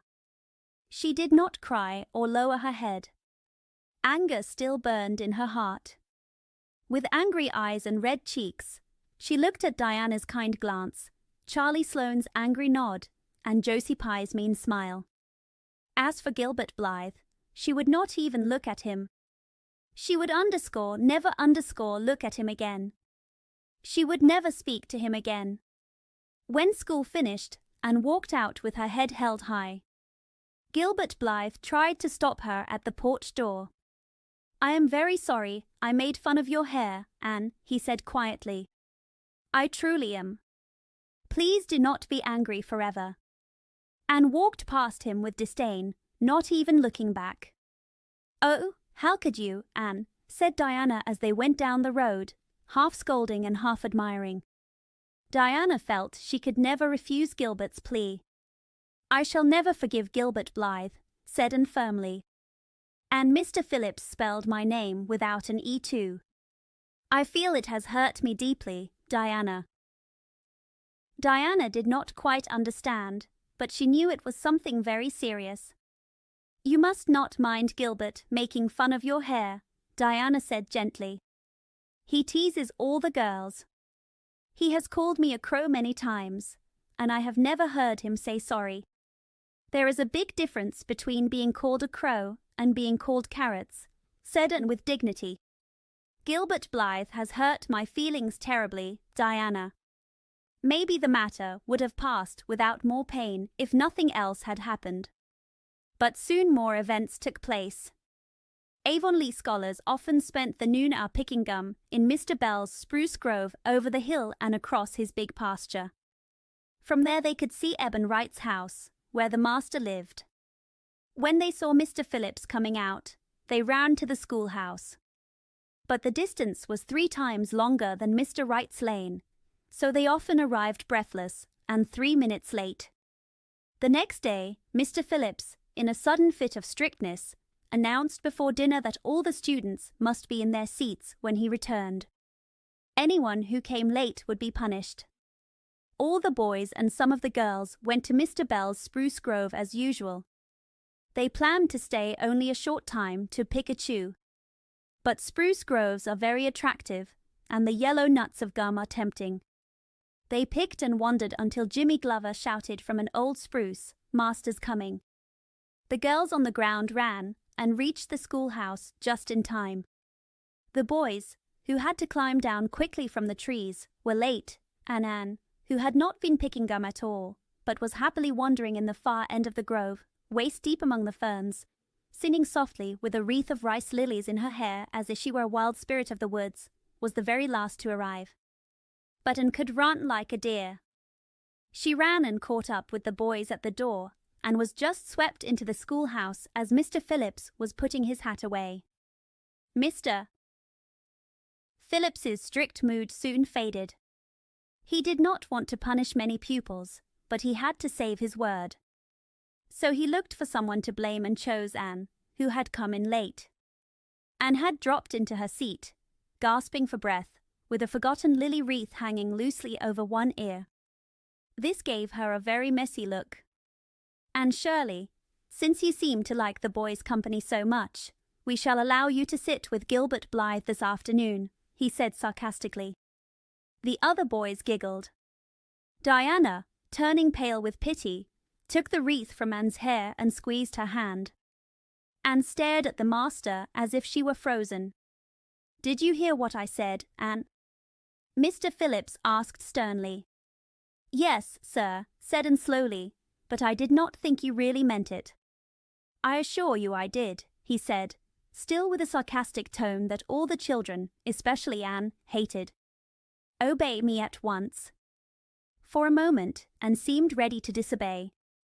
Then, realizing she had no choice, she stood up proudly, walked across the aisle, sat beside Gilbert Blythe, and buried her face in her arms on the desk. Ruby Gillis, who caught a glimpse as this happened, told the others on their way home, I've never seen anything like that. It was so white with little red spots. To Anne, this felt like the end of everything. It was bad enough to be punished in front of many. It was even worse to be made to sit with a boy, especially Gilbert Blythe, which she found unbearable.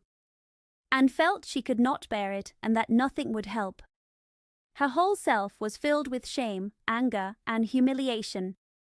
At first, the other students whispered and giggled and nudged each other. But since Anne never looked up and Gilbert was busy with his work, they soon returned to their own tasks, and Anne was forgotten. When Mr. Phillips called the history class, Anne should have left her seat, but she did not move. Mr. Phillips, who had been writing a poem to Priscilla, did not notice her absence.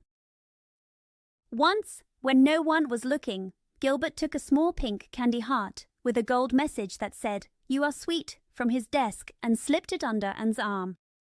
Then Anne got up, took the pink heart carefully between her fingers, dropped it on the floor, ground it into powder under her heel, and returned to her seat without even looking at Gilbert.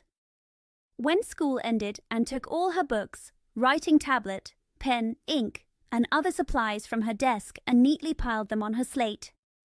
"What are you taking all these things home for?" Anne asked Diana, once they were on the road. She had not dared to ask before. "I am not coming back to school," said Anne. Diana gasped and stared at her. "Will Marilla let you stay home?" asked Diana. "She will have to," said Anne.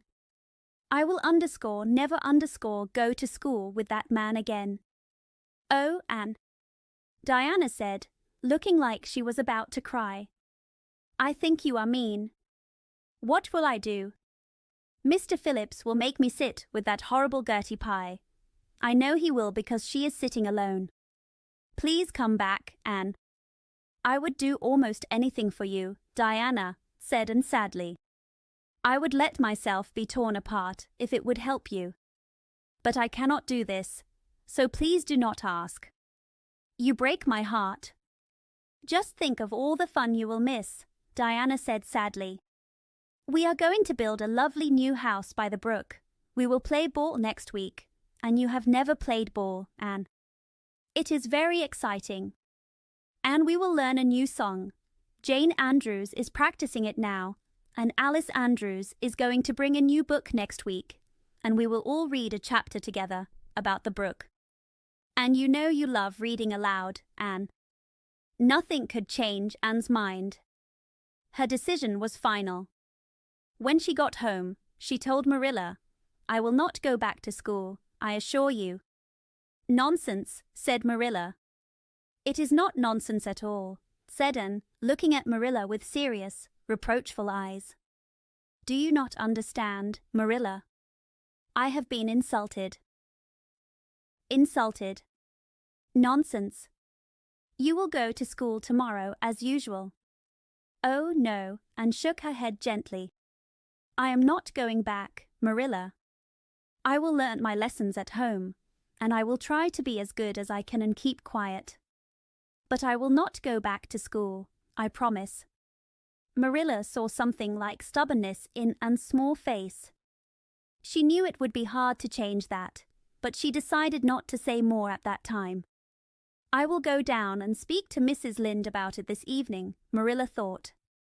"There is no use arguing with Anne now. She is too worked up. I think Mr. Phillips has been too harsh." but I will talk with Rachel.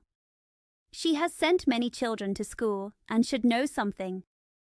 By now, she must have heard the whole story. Later, Marilla found Mrs. Lynde happily knitting quilts as usual. I suppose you know why I came, Marilla said a little shyly. Mrs. Lynde nodded.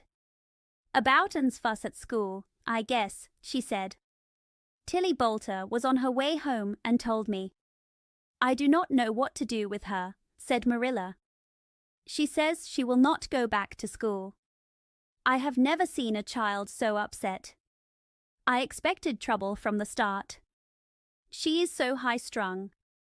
What would you advise, Rachel?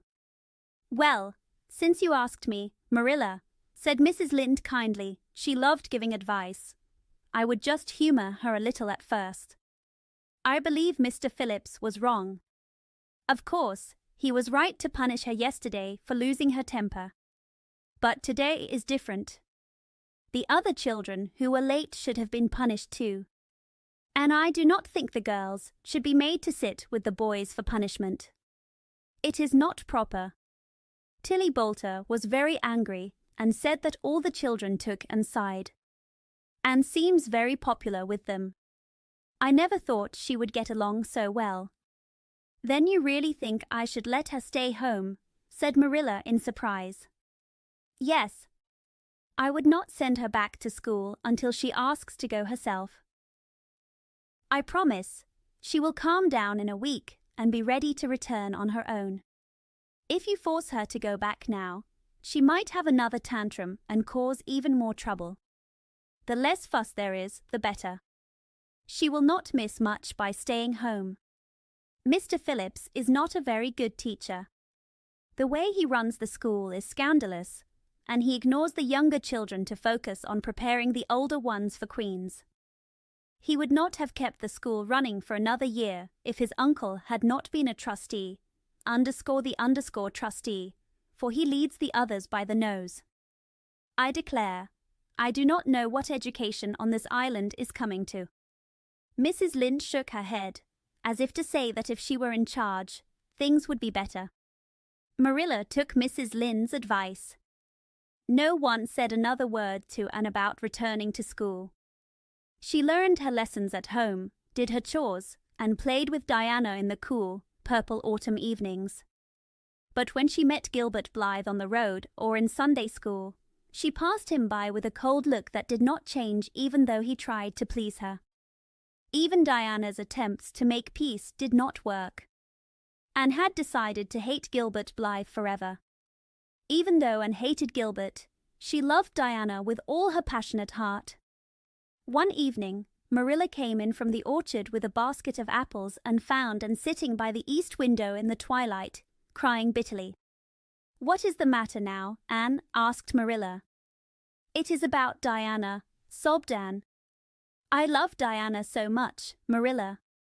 I cannot live without her.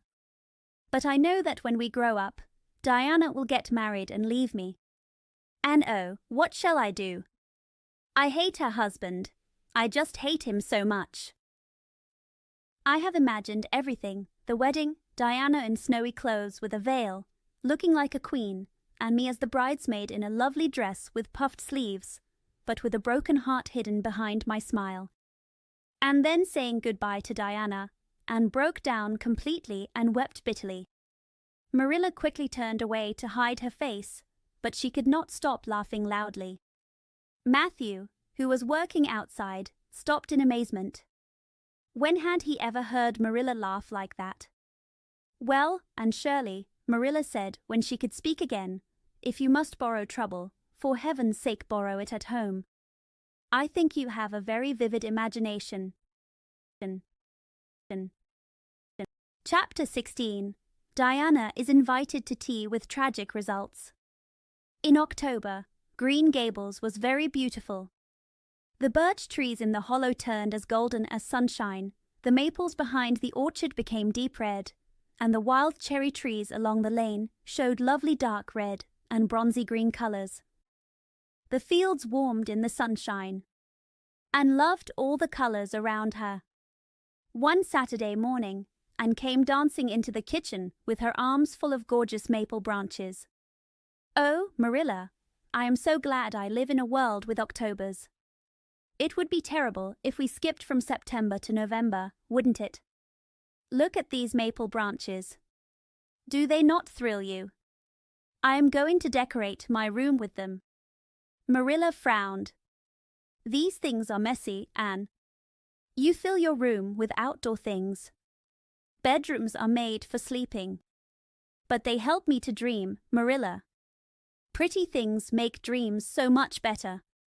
I am going to put these branches in the old blue jug and set them on my table. Be careful not to drop any leaves on the stairs. I am going to a meeting of the Aid Society at Carmody this afternoon, and I will not be home until dark. You must remember to get Matthew and Jerry their supper. Also, don't forget to put the tea on, as you did last time." It was very wrong of me to forget, and said sadly, "I was busy thinking of a name for Violet Vale, and other things came in my mind." Matthew was so kind. He put the tea on himself and said we could wait a little. I even told him a beautiful fairy story while we waited. It was such a lovely fairy tale, Marilla. I made up the ending because I forgot it. Matthew said he could not tell where the ending joined in. Marilla sighed. "Matthew might not mind if you got up in the middle of the night for dinner, Anne, but you must keep your wits about you. Anne, I do not know if it is right, but you can ask Diana to come over and have tea with you today." "Oh, Marilla." Anne clapped her hands. "That is so lovely. You understand how much I have longed for that. It will seem so proper and grown up. I will not forget to put the tea on now. Oh, may I use the rosebud tea set?" "No, absolutely not. I never use that except for the minister or the Aid Society. Use the old brown tea set instead. But you may open the little yellow jar of cherry preserves. It is time it was used. I think it is working well now. You can also cut some fruit cake and have some cookies and snaps." Anne closed her eyes in delight. I can just imagine myself sitting at the head of the table, pouring tea and asking Diana if she takes sugar, even though I know she does not, and then offering her another piece of fruit cake and some preserves. It is such a wonderful thought. May I take Diana into the spare room to set her hat aside when she comes? And then we can sit in the parlor. Marilla shook her head. "No, the sitting room is fine for you and your company. But there is a half-full bottle of raspberry cordial left over from the church social. It is on the second shelf of the closet in the sitting room. You and Diana can have it, and a cookie to eat with it, in the afternoon. I think Matthew will be late coming to tea since he is hauling potatoes." And ran down to the hollow, past the Dryad's bubble, and up the spruce path to Orchard Slope to ask Diana to tea. Soon after I left for Carmody, Diana came over. She was dressed in her second-best dress and looked just proper when asked out to tea. Instead of her usual habit of running in without knocking, she knocked neatly at the door. When Anne, also in her second-best dress, opened the door, the two little girls shook hands very seriously, as if they had never met before. They kept this very formal manner until after Diana had gone to the east gable to set her hat aside and then sat quietly in the sitting room for 10 minutes. "How is your mother?" asked and politely, as if she had not seen Mrs. Barry picking apples that morning. "She is very well, thank you. I suppose Mr. Cuthbert is hauling potatoes to the _Lily Sands _ this afternoon, isn't he?" said Diana, who had ridden in Matthew's cart to Mr. Harmon Andrews's that morning. "Yes. Our potato crop is very good this year. I hope your father's crop is good, too." "It is fairly good, thank you. Have you picked many of your apples yet?" "Oh, ever so many," Anne said excitedly. "Let's go out to the orchard and get some of the red sweeting apples, Diana. Marilla says we can have all that are left on the tree." Marilla is very generous. She said we could have fruit cake and cherry preserves for tea.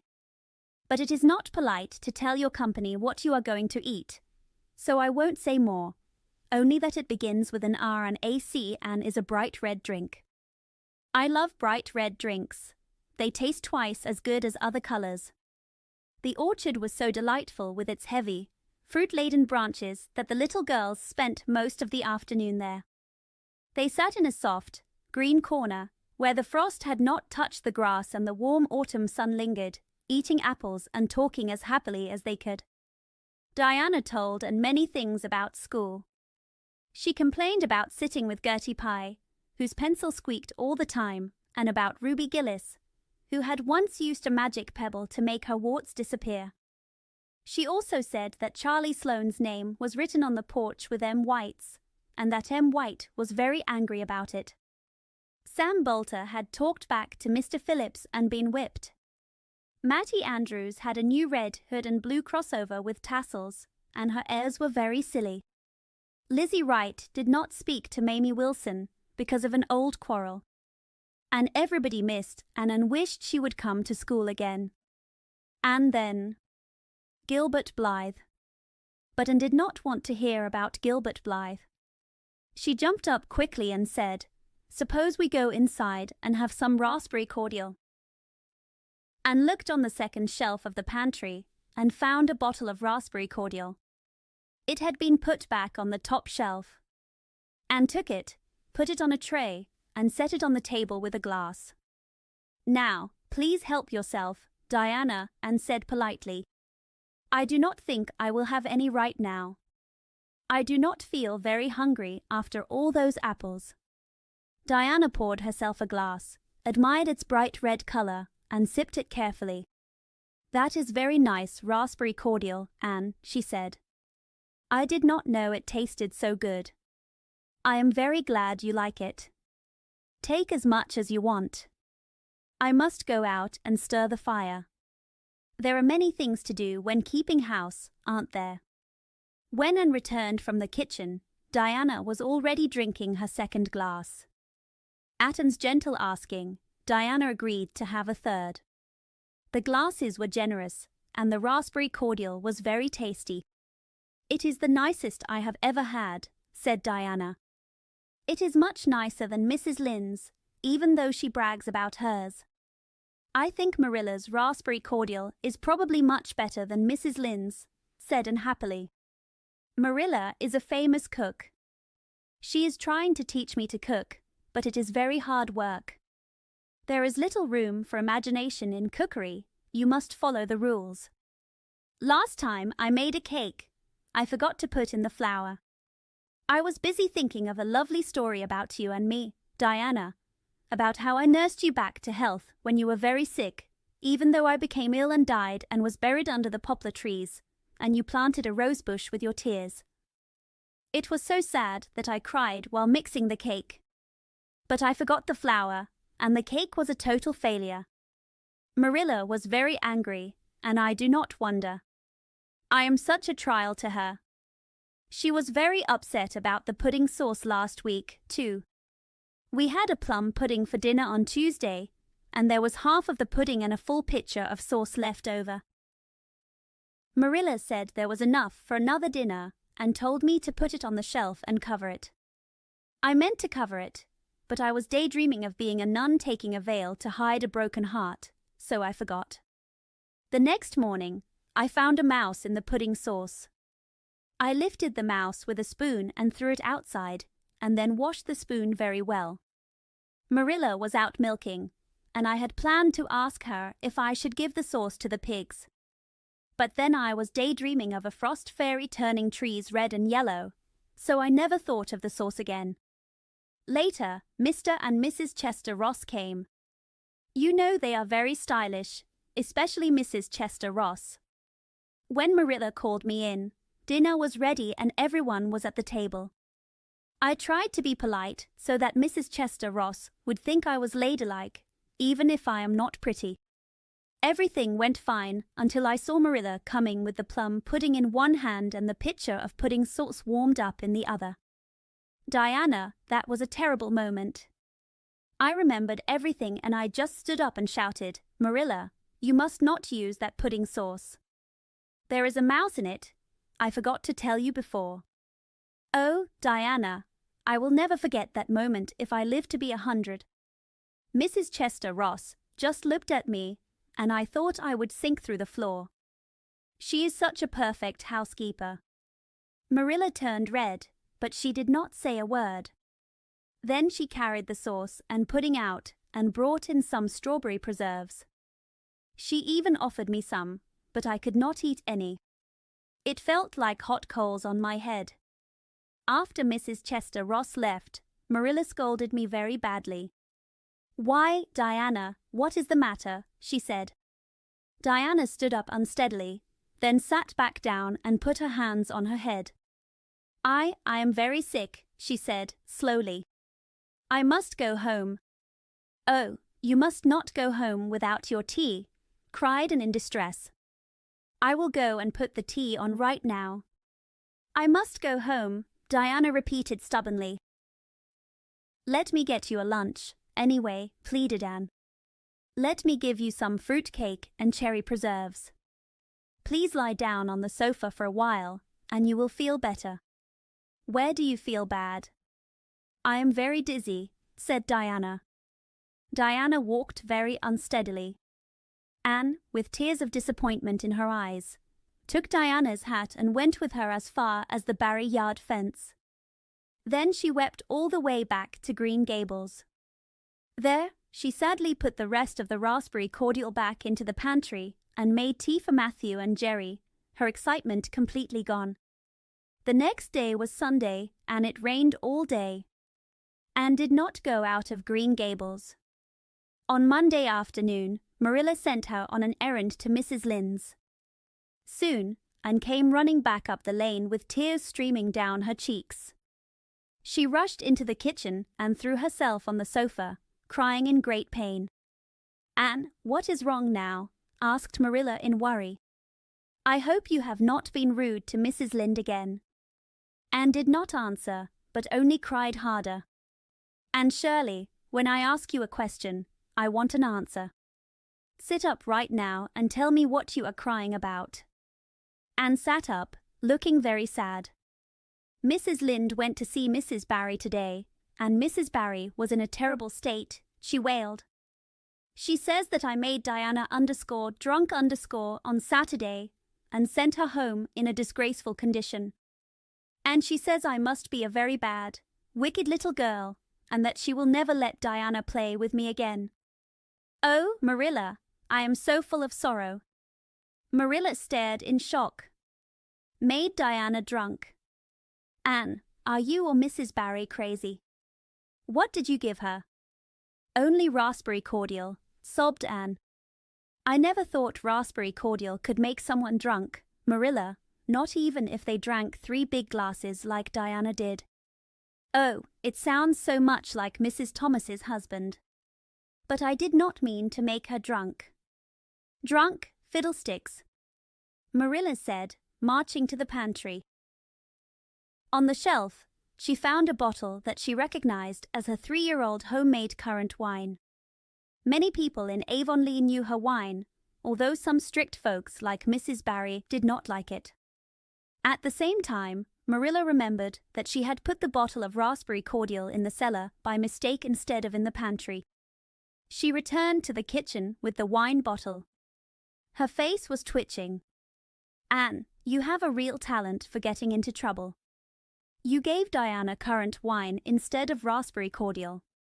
Did you not know the difference? I never tasted it, said Anne. I thought it was the cordial. I wanted to be so hospitable.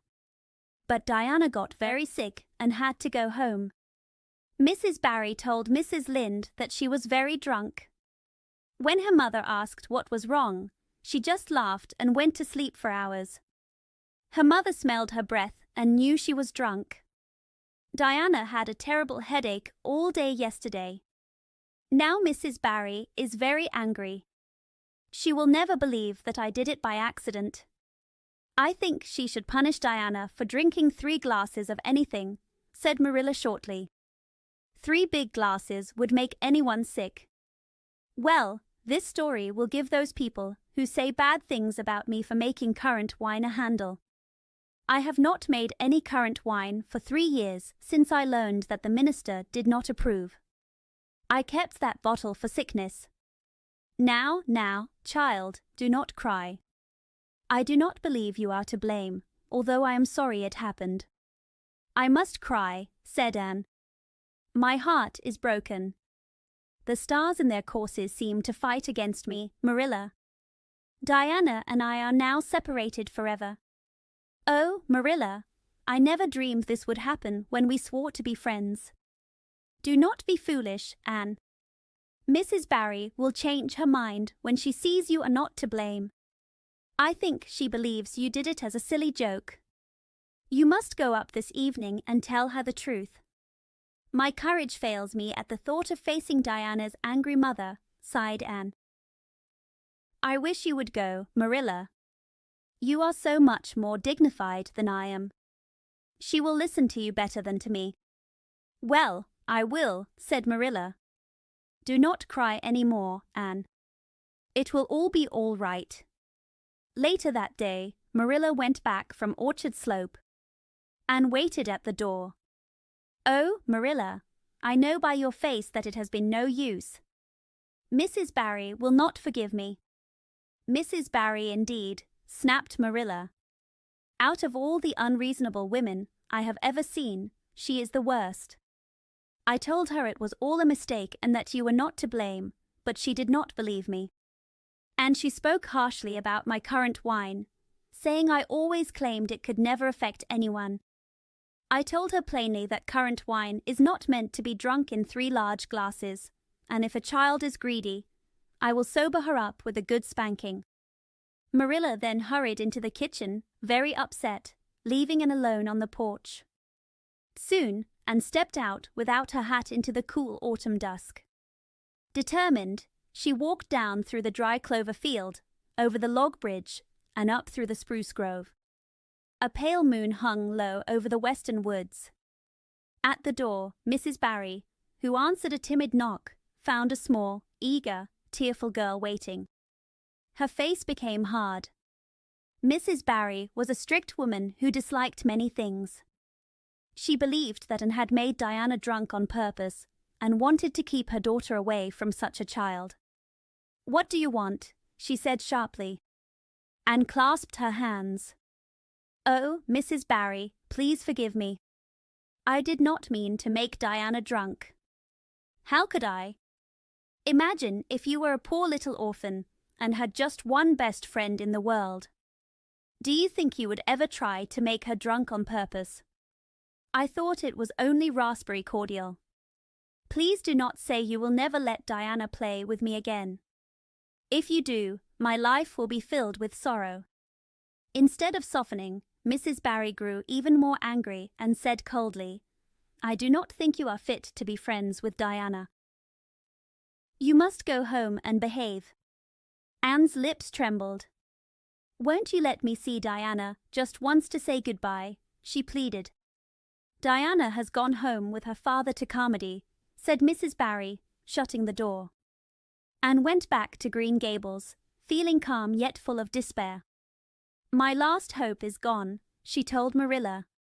I went to see Mrs. Barry, and she treated me very badly. Marilla, I do not think she is a well-bred woman. There is nothing more I can do but pray, though I do not believe God can change someone as stubborn as Mrs. Barry. Anne, you must not speak like that, scolded Marilla, trying to stop herself from laughing.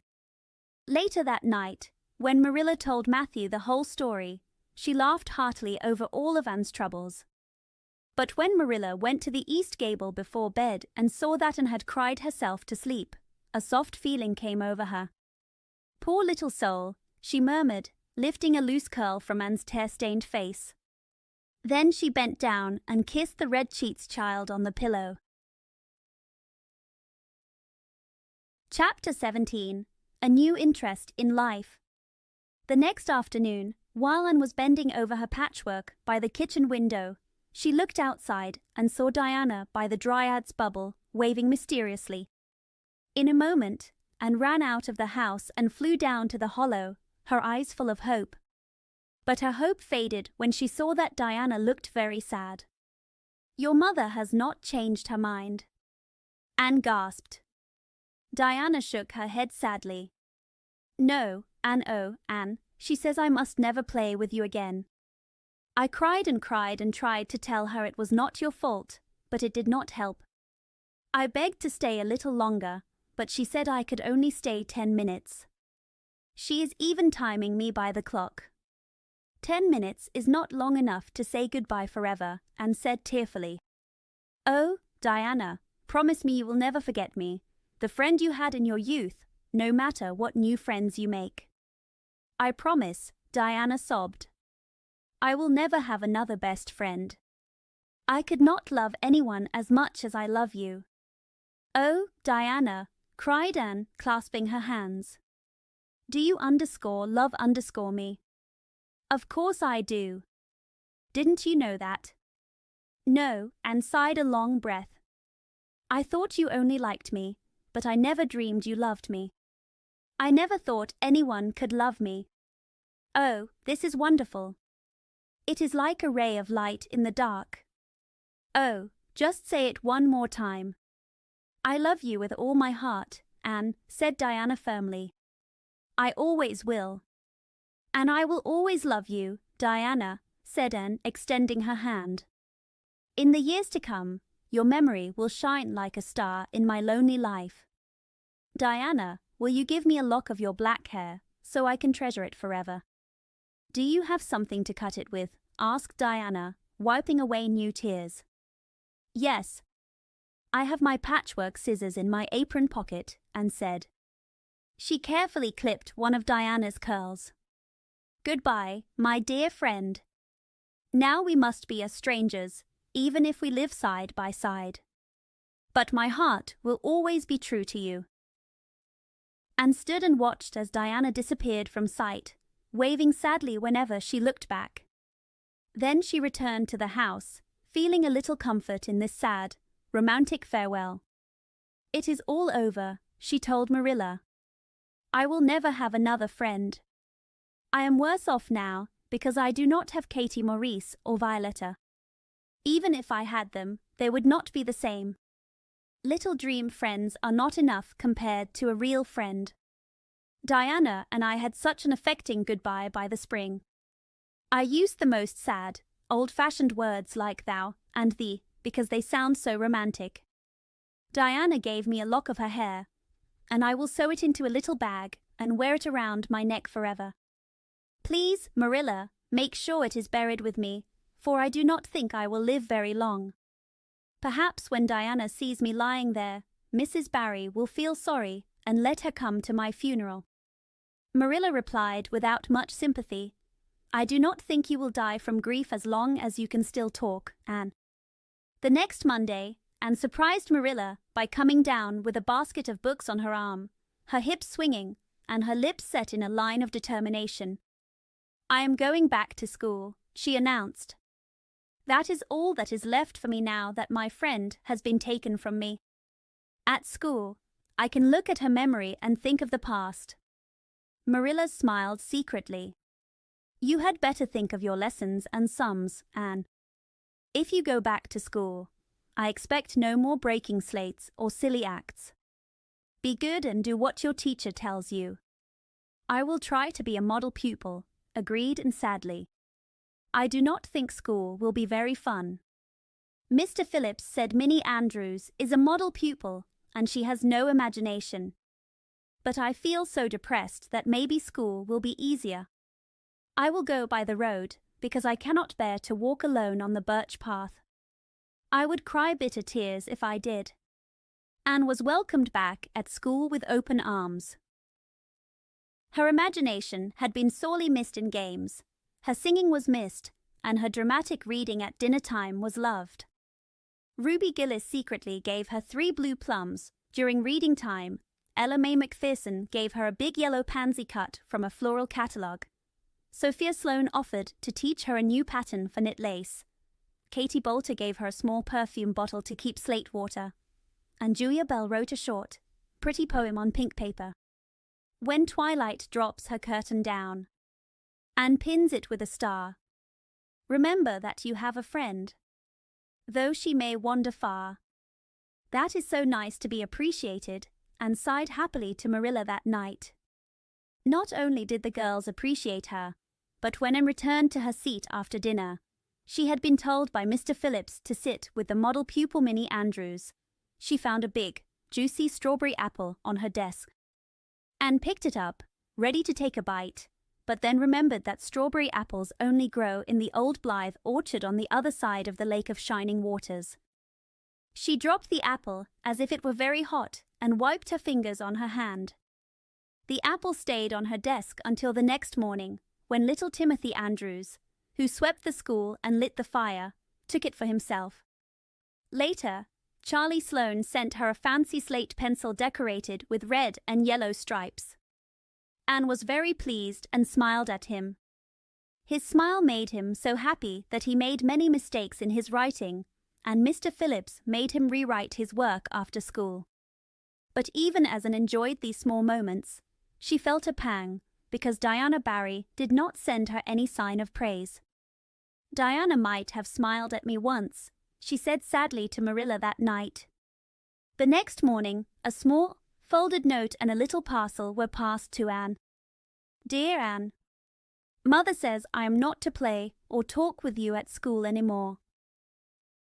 It is not my fault, and please do not be angry with me, because I still love you very much. I miss you and I do not like Gertie pie at all. I made you a new bookmark out of red tissue paper. Only 3 girls in school know how to make them. When you look at it, remember, your true friend, Diana Barry. Anne read the note, kissed the bookmark, and sent a quick reply. My own darling Diana, I am not angry with you because you must obey your mother.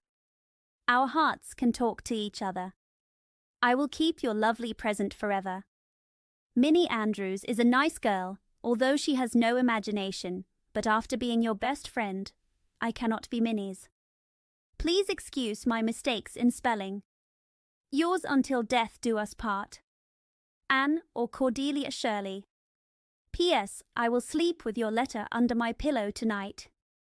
Marilla worried that more trouble might come since Anne had begun to go back to school. But nothing worse happened. Perhaps Anne had learned a little from Minnie Andrews. At least she got along with Mr. Phillips from that time on. She worked very hard in her studies, determined not to be outdone by Gilbert Blythe. Soon, a friendly rivalry grew between them. Sometimes Gilbert was first in spelling, sometimes Anne was. One morning Gilbert had all his sums correct and his name was written on the board on the honor roll. The next morning, after working hard on decimals all evening, Anne was first. One day they tied and their names were written together. That day Anne felt very embarrassed, while Gilbert was very pleased. When the written tests were held at the end of each month, the suspense was terrible. The first month, Gilbert was 3 marks ahead, the second Anne beat him by 5 marks. However, her triumph was less sweet, because Gilbert congratulated her happily in front of everyone. It would have been much sweeter if he had felt the sting of defeat. Mr. Phillips might not be a very good teacher, but a pupil as determined as Anne made progress.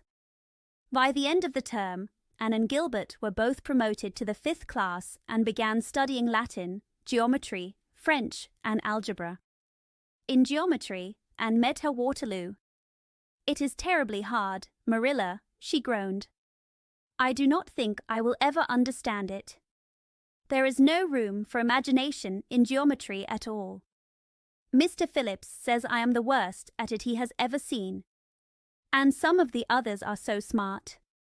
It is very embarrassing, Marilla. Even Diana does better than I do, Anne continued. But I do not mind being beaten by Diana. Even though we now meet like strangers, I still love her with a love that will never go out. It makes me very sad sometimes to think about her. But truly, Marilla, one cannot stay sad very long in such an interesting world, can one? Chapter 18, Anne to the Rescue. Big things and small things are connected. At first you might not think that a Canadian Premier's trip to Prince Edward Island has anything to do with Anne Shirley at Green Gables. But it does. In January, the Premier came to speak at a very big meeting in Charlottetown. Most people in Avonlea liked the Premier. That night, nearly all the men and many of the women went to town. Mrs. Rachel Lynde also went. She was a very strong politician. Even though she did not support the Premier, she thought the meeting could not happen without her. So she went to town with her husband, Thomas, who could take care of the horse, and with Marilla Cuthbert. Marilla liked politics too. She wanted to see the Premier. So she left Anne and Matthew at home to take care of the house until she came back the next day. While Marilla and Mrs. Rachel enjoyed the meeting, Anne and Matthew stayed at Green Gables. They had the kitchen all to themselves. A bright fire burned in the old stove, and frost sparkled on the windows. Matthew sat on the sofa reading a newspaper. Anne sat at the table and studied her lessons. On the shelf was a new book that Jane Andrews had lent her. Jane said the book was very exciting. Anne wanted to read it. But if she read it, Gilbert Blythe would win tomorrow. So Anne looked away and tried not to think about the book. Matthew, did you study geometry at school? Anne asked. No, I did not, said Matthew as he woke from a nap. I wish you had, said Anne.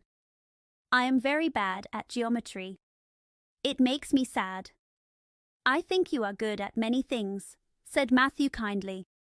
Mr. Phillips told me last week that you are the smartest student and that you learn fast. Some people say Mr. Phillips is not a good teacher, but I think he is okay. Anne complained, I would do better in geometry if he did not change the letters. I learn the rule by heart, but then he writes it on the board with different letters and I get confused. I do not think a teacher should do that. Now we study farming. I have learned why the roads are red. That makes me happy. I wonder how Marilla and Mrs. Lynde are doing. Mrs. Lynde says that Canada is in trouble because of the government in Ottawa. She says that if women could vote, things would change. Which party do you vote for, Matthew? I vote Conservative, said Matthew. Then I vote Conservative too, said Anne. I am happy because some boys at school are grits. I think Mr. Phillips is a grit because Prissy Andrews's father is one. Ruby Gillis says that when a man courts a girl, he must agree with her mother's religion and her father's politics. Is that true, Matthew? I do not know, said Matthew. Have you ever courted someone, Matthew? No, I have not, said Matthew. He had never thought about such things. Anne rested her chin in her hands and thought. It must be interesting, don't you think? Ruby Gillis says when she grows up she will have many suitors, but I think that is too much. I would rather have one good man. Ruby knows many things about love because she has many older sisters. Mrs. Lynde says the Gillis girls are very popular. Mr. Phillips visits Prissy Andrews almost every evening. He says he is helping her with lessons. Miranda Sloane studies for Queen's and needs help more, but he does not help her. There are many things I do not understand, Matthew. I do not understand them all either, said Matthew. Anne then said, I must finish my lessons. I will not open the new book Jane gave me until I am done. The book is a very strong temptation. Even when I look away, I see it. Jane said she cried because of it. I love a book that makes me cry. I will take the book to the sitting room, lock it in the closet, and give you the key. Please do not give it back to me until I finish my work, even if I ask you on my knees. It is easier to resist temptation if I do not have the key. Then, I will go to the cellar and get some russets. Would you like some russets, Matthew? I think I would, said Matthew. He did not eat russets, but he knew and loved them. Just then, Anne came up from the cellar with a plate of russets. She heard fast footsteps on the icy walk. The kitchen door opened quickly, and Diana Barry ran in. Diana looked very pale and was out of breath. She had wrapped a shawl around her head. Anne was so surprised that she dropped her candle and plate. The plate, candle, and some apples fell down the cellar stairs. The next day, Marilla found them and was thankful that the house did not catch fire. What is wrong, Diana? Anne cried. Has your mother changed her mind?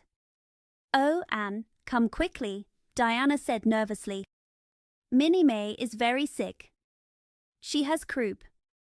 Young Mary Joe says that father and mother are in town and there is no one to get the doctor. Minnie May is very sick and young Mary Joe does not know what to do. I am so scared, Anne.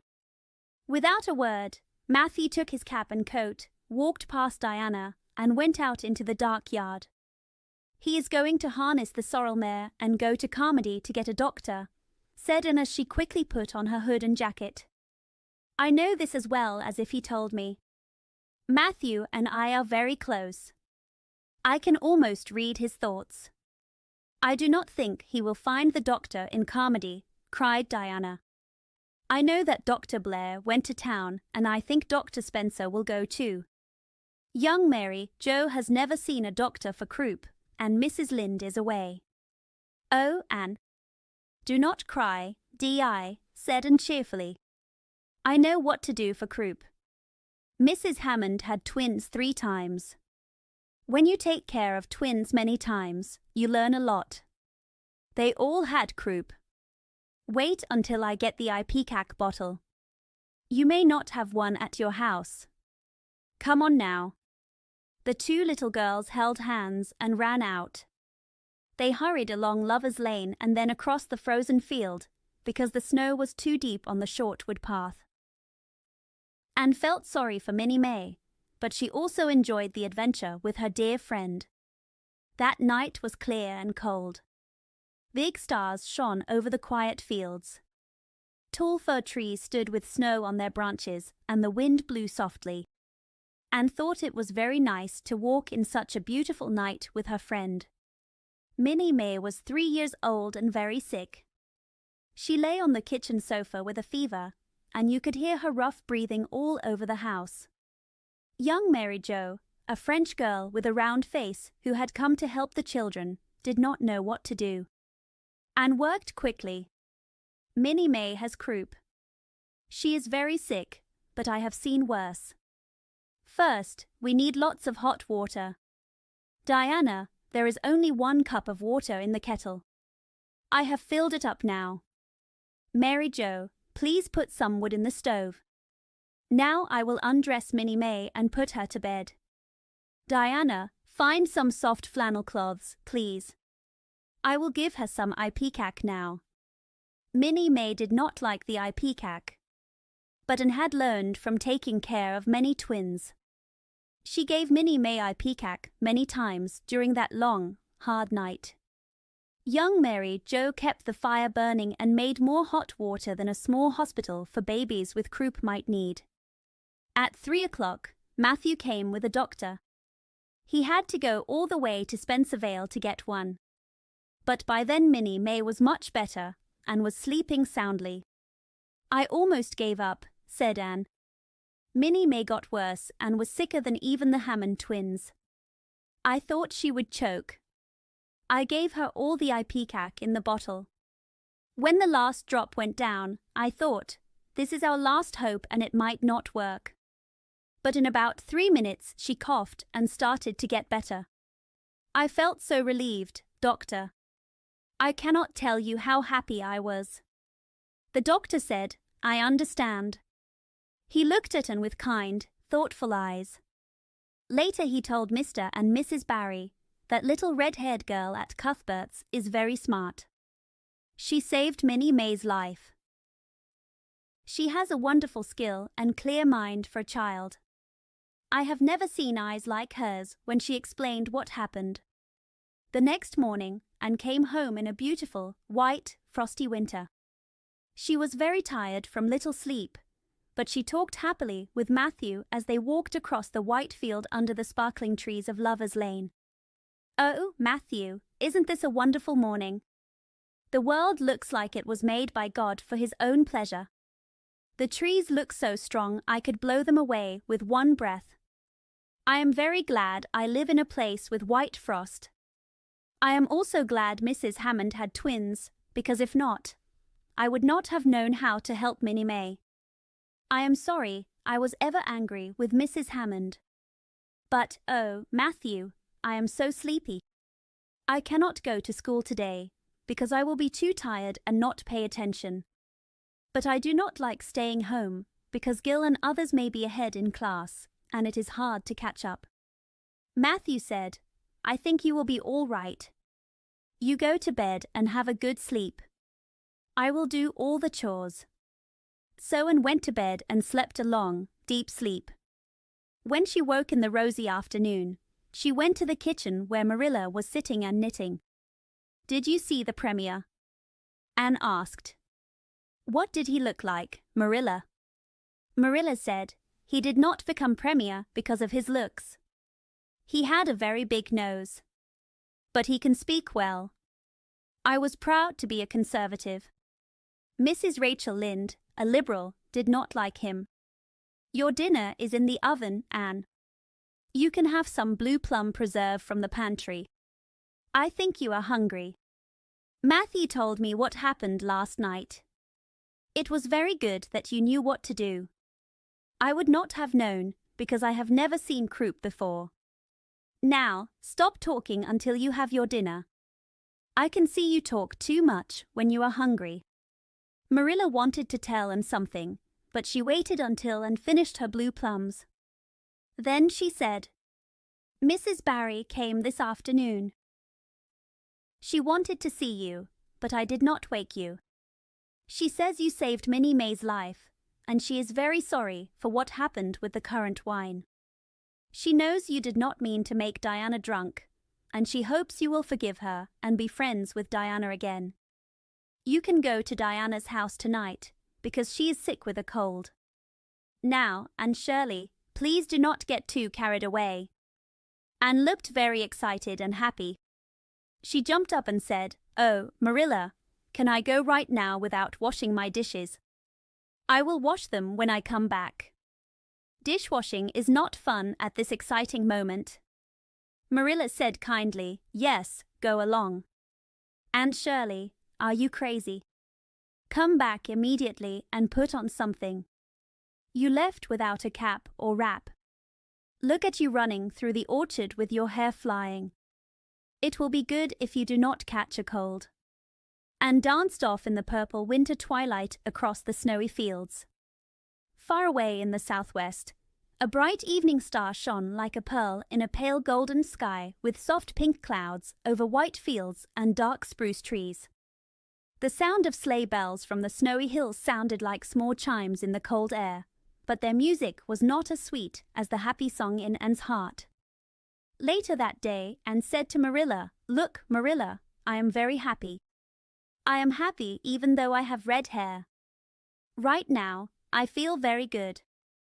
Mrs. Barry kissed me and cried and said she was so sorry and that she could never repay me. I felt a little embarrassed, but I said, "I hold no hard feelings. I did not mean to make Diana drunk, and I will forget the past." Wasn't that a nice way to speak, Marilla? Marilla replied, "I felt you were making Mrs. Barry feel even worse. But Diana and I had a very nice afternoon. Diana showed me a new crochet stitch that her aunt in Carmody taught her. Only we know it, and we promised not to tell anyone. Diana gave me a pretty card with a wreath of roses and a little poem. 'If you love me as I love you.' Nothing but death can part us two. That is true, Marilla. We will ask Mr. Phillips to let us sit together in class again. Gertie Pye can sit with Minnie Andrews. We had a very nice tea. Mrs. Barry used her best china as if I were a very important guest. I was very excited. No one ever used their best china for me before. We had fruit cake, pound cake, donuts, and 2 kinds of preserves. Mrs. Barry even asked, Pa, please pass the biscuits to Anne.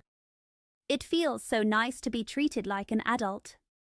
Marilla sighed and said, I do not know about that. Anne said firmly, when I grow up, I will always speak kindly to little girls and I will not laugh when they use big words. I know from hard experience that it hurts their feelings. After tea, Diana and I made taffy. The taffy did not taste very good because neither of us had made it before. Diana let me stir while she buttered the plates, and I forgot and let it burn. Then, when we put it out to cool, a cat walked on one plate and we had to throw it away. But making it was very fun. When I came home, Mrs. Barry asked me to visit more often, and Diana waved and threw kisses at me all the way to Lover's Lane. I feel like praying tonight, and I will make a new prayer for this happy day. Chapter 19. A Concert, a Catastrophe, and a Confession. Marilla, can I go see Diana for a minute? Anne asked as she ran down from the East Gable one February evening. Marilla said in a short voice, I do not see why you must go out after dark. You and Diana walked home from school together, and then you stood in the snow talking for a long time. I think you have seen her enough. But she wants to see me and pleaded. She has something very important to tell me. How do you know that? Asked Marilla. Because she sent me a signal from her window, explained Anne. We use candles and cardboard to signal. We put a candle on the windowsill and make flashes by moving a piece of cardboard. 2 flashes mean, are you there? 3 flashes mean yes, 4 mean no, and 5 mean, come over as soon as possible because I have something important to say. Diana sent 5 flashes. I must know what it is. Marilla said with a little smile, you may go, but you must be back in 10 minutes. Anne remembered the promise and went off. She came back in 10 minutes, though it must have been hard to say everything in such a short time. At least she used the time well. Later, Anne said, Marilla, what do you think? Tomorrow is Diana's birthday. Her mother said she could ask me to go home with her after school and stay the night. Also, her cousins will come in a big sleigh from Newbridge. They will take Diana and me to a concert if you let me go. You will, won't you, Marilla? I feel so excited. Marilla shook her head. You must calm down. You are not going. You should stay at home in your own bed. And that club concert is nonsense. Little girls should not go to such places. But I think the debating club is very respectable and argued. I am not saying it is not. But you are not going to run off to concerts and stay out all night. That is not proper for children. I am surprised that Mrs. Barry lets Diana go. It is a very special day, Anne cried, almost in tears. Diana has one birthday each year. It is not an ordinary day. Prissy Andrews will recite a poem called Curfew Must Not Ring Tonight, a very good moral piece. The choir will sing 4 lovely songs, and the minister will give a talk that is like a sermon. Please, may I go, Marilla? Marilla said firmly, you heard me, Anne. Take off your boots and go to bed. It is past 8. Just one more thing, Marilla, Anne said, as if saving her last hope. Mrs. Barry told Diana that we might sleep in the spare room bed. Think of the honor of little and sleeping in that bed. Marilla answered, that honor you must have without me. Now, Go to bed and do not say another word." Anne went upstairs with tears on her cheeks. At that moment, Matthew, who had been sleeping on the lounge, opened his eyes and said, "Well, Marilla, I think you ought to let him go." Marilla replied, "I do not think so." "Who is bringing up this child, you or me?" "You," said Matthew. "Do not interfere," said Marilla. "I am not interfering. I just have my own opinion. And my opinion is that you should let Anne go." Marilla smiled kindly and said, "You would let her go to the moon if she wanted, I suppose. I might have let her spend the night with Diana if that were all. But I do not approve of this concert idea. She might catch a cold and get too excited. I know what is best for her." Matthew repeated, "I think you ought to let Anne go." Marilla sighed and was silent for a moment. The next morning, when Anne was washing breakfast dishes in the pantry, Matthew stopped and said again, "I think you ought to let Anne go, Marilla." After a moment of looking very cross, Marilla said sharply, "Very well, she can go, since that is what you want," and ran out of the pantry with a dishcloth dripping water in her hand. "Oh, Marilla, Marilla, say those blessed words again." Marilla replied, "I have said them once. This is Matthew's doing, and I wash my hands of it. If you catch a cold sleeping in a strange bed or coming out of that hot hall at night, do not blame me. And Shirley, you are dripping water all over the floor. I have never seen such a careless child." Anne said sadly, "I know I cause you trouble, Marilla. I make many mistakes. But think of all the mistakes I do not make. I will clean up before I go to school. Oh, Marilla, my heart was set on going to that concert. I have never been to a concert, and when the other girls talk about them in school, I feel left out. You did not know how I felt, but Matthew did. Matthew understands me, and it is so nice to be understood." At school that morning, Anne was too excited to concentrate. Gilbert Blythe made her work hard in class, and she felt very embarrassed. Yet the thought of the concert and the spare room bed made her feel better. She and Diana talked about it all day. Even though Mr. Phillips was a strict teacher, they kept their secret excitement. After school, Anne and Diana began a day full of adventure. At the concert, they had a very elegant tea. Then they went to Diana's little room upstairs to get ready. Diana did Anne's hair in a new style and untied Diana's bows very carefully. They tried many ways to fix their hair. At last, they were ready. Their cheeks were red and their eyes shone with joy. Anne felt a little sad when she saw her plain black hat and her old grey coat compared to Diana's smart fur cap and pretty jacket. But she remembered that she had a lively imagination. Soon, Diana's cousins, the Murrays from Newbridge, arrived in a big, cosy sleigh with warm robes and straw. Anne loved the ride to the hall. The smooth road was covered with crisp snow. The sunset was magnificent. The snowy hills and the deep blue water of the St. Lawrence Gulf looked like a huge bowl of pearls and sapphires, full of light and fire. The sound of sleigh bells and distant laughter filled the air like a song of little elves. "Oh, Diana," Anne breathed as she squeezed Diana's mittened hand, "doesn't it feel like a beautiful dream? Do I look the same as always? I feel so different that I think it shows." "You look very nice," Diana said, smiling after receiving a compliment from one of her cousins. "You have the loveliest color." The program that night was full of fun surprises. Anne said each part was even more exciting than the one before. When Prissy Andrews, wearing a new pink silk dress with a string of pearls and real carnations in her hair, climbed a dark ladder and shivered with sympathy. When the choir sang, far above the gentle daisies, and looked at the ceiling as if it were full of angels. When Sam Sloane told a funny story called "How Sockery Set a Hen," and laughed so much that others near her laughed too. And when Mr. Phillips gave a long talk about Mark Antony over Caesar's body, always looking at Prissy Andrews at the end of each sentence and felt very excited indeed.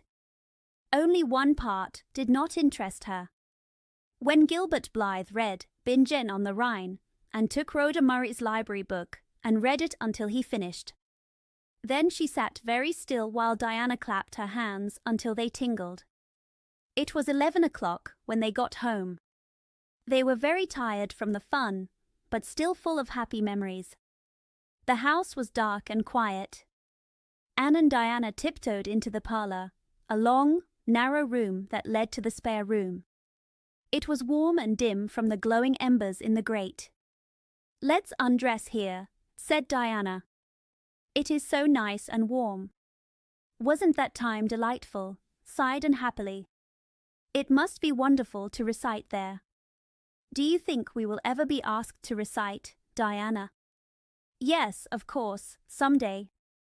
The big students always recite. Gilbert Blythe does it often, and he is only 2 years older than us." "Oh, Anne, how can you pretend not to listen to him? When he said, 'There's another, not a sister,' he looked right at you." "Diana," said Anne with dignity, "you are my best friend, but I cannot let you talk to me about that person. Are you ready for bed? Let's have a race to the bed." The idea made both girls very happy. The 2 little girls in white ran down the long room, through the spare room door, and jumped on the bed at the same time. Then something moved under the bed. There was a gasp and a small cry. Someone, very softly, said, "Merciful goodness." Anne and Diana never knew how they got off the bed and out of the room. They only knew that after a quick rush, they found themselves tiptoeing upstairs, cold and a little frightened. "Who was it?" "What was it?" whispered Anne, her teeth chattering. "It was Aunt Josephine," said Diana, laughing with relief. "Oh, Anne, it was Aunt Josephine, however she got there. I know she will be very angry. It is dreadful, but have you ever seen anything so funny?" "Who is your Aunt Josephine?" asked Anne. "She is my father's aunt. She lives in Charlottetown. She is very old, about 70, and I do not think she was ever a little girl. We expected her to visit, but not so soon. She is very proper, and she scolds a lot. I know she will scold us very hard. We will have to sleep with Minnie May, and you know how she kicks." That next morning, Miss Josephine Barry did not come to breakfast. Mrs. Barry smiled kindly at the 2 girls. "Did you have a good time last night?" "I tried to stay awake until you came home. I wanted to tell you that Aunt Josephine came and that you had to go upstairs. But I was too tired and fell asleep. I hope you did not disturb your aunt, Diana." Diana said little, but she and Anne exchanged secret smiles of guilty fun across the table. After breakfast, Anne went home, not knowing that later the Barry family would have trouble because of last night.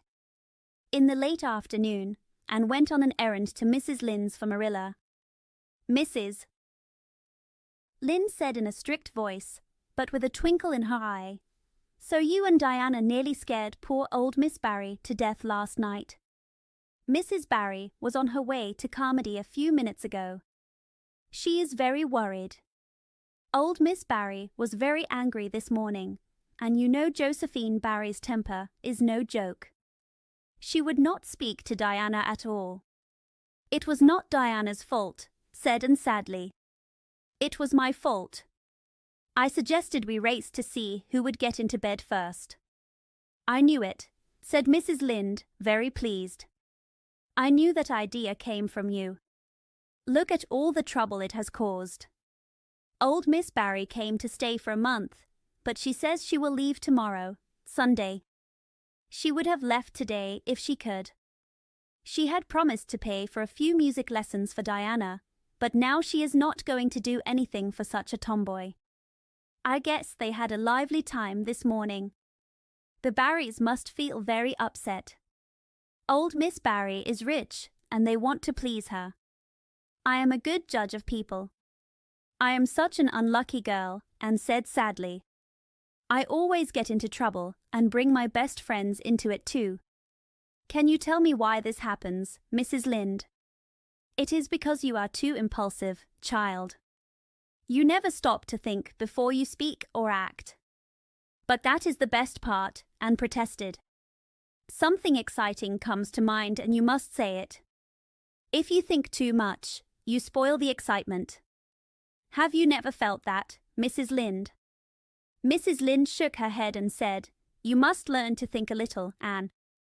Remember the saying, look before you leap, especially into spare-room beds. Mrs. Lind laughed gently at her own joke, but still felt very serious. When she left Mrs. Lind's, she walked across the frozen fields to Orchard Slope. There, Diana met her at the kitchen door. Your Aunt Josephine was very angry, wasn't she? Whispered Anne. Yes, Diana answered, trying not to giggle and looking nervously at the closed sitting-room door. She was very angry. She scolded me and said I was the worst-behaved girl she ever saw and that my parents should be ashamed. She said she will not stay, and I do not care. But father and mother do. Why did you not tell them it was my fault? Demanded Anne. I would not do that, Anne Shirley. I am not a tattletale, and I was just as much to blame as you. Well, I am going to tell her myself, said Anne firmly. Diana stared. Anne Shirley, you must not. You will be scolded very badly. Do not frighten me more than I already am, Anne said. I must do it. It is my fault, and I must confess. I have practiced confessing. Look. She is in the room, said Diana. You may go in if you want. I would not dare. And I do not believe you will make any difference. Encouraged, Anne walked up to the sitting-room door and knocked softly. A sharp come-in was heard. Miss Josephine Barry, thin, proper, and strict, was sitting by the fire and knitting. Her eyes, behind her gold-rimmed glasses, were very angry. She turned in her chair and saw a pale, small girl with big eyes full of courage and fear. Who are you? Demanded Miss Barry. I am Anne of Green Gables, said the trembling girl, clasping her hands. I have come to confess, please. Confess what? Asked Miss Barry. That it was all my fault for jumping on your bed last night. I suggested it. Diana would never have done that. Diana is a very ladylike girl, Miss Barry. So please do not blame her. Miss Barry said sharply, Oh, must I? I think Diana did her part. Such behavior is not proper in a good house. But we were only having fun, and persisted. I think you should forgive us. And please, forgive Diana and let her have her music lessons. Diana loves her music lessons very much, Miss Barry, and I know how it feels to want something and not get it. If you must be angry with me. I am used to people being cross with me. By now, the anger in Miss Barry's eyes softened, and she gave a little twinkle. Still, she said, I do not think that is a good excuse. Little girls did not play like that when I was young. You do not know what it is like to be woken up after a long sleep by two girls jumping on your bed. I do not know, but I can imagine, said Anne eagerly. I am sure it was very disturbing. But please try to understand our side. We did not know anyone was in the bed, and you nearly scared us. We could not sleep in the spare room after being promised it. I suppose you are used to spare rooms, but imagine how you would feel if you were a little orphan girl who had never had such an honor. Miss Barry laughed a little and said, My imagination is a bit rusty. I think your story is touching. It all depends on how we see it. Sit down here and tell me about yourself. I am very sorry I cannot, said Anne firmly. I would like to, because you seem interesting and maybe even like a kindred spirit, even if you do not look like one. But I must go home to Miss Marilla Cuthbert. Miss Marilla is a kind lady who has raised me well. She does her best, though it is hard work. Do not blame her because I jumped on the bed. But before I go, please tell me if you will forgive Diana and stay in Avonlea as long as you planned. Miss Barry said, I think I will if you come and talk to me sometimes.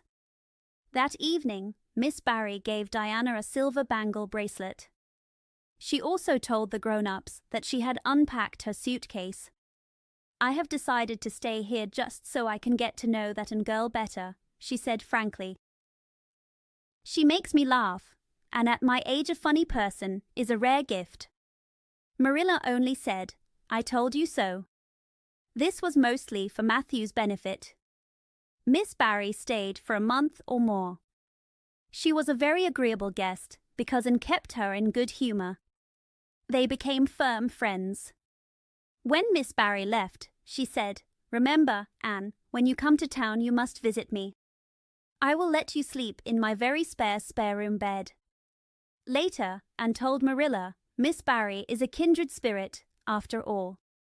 You might not think so at first, but she is. Kindred spirits are not as rare as I used to think. It is wonderful to find others like you in the world. Chapter 20. A Good Imagination Gone Wrong. Spring had come again to Green Gables. The Canadian spring was beautiful but playful.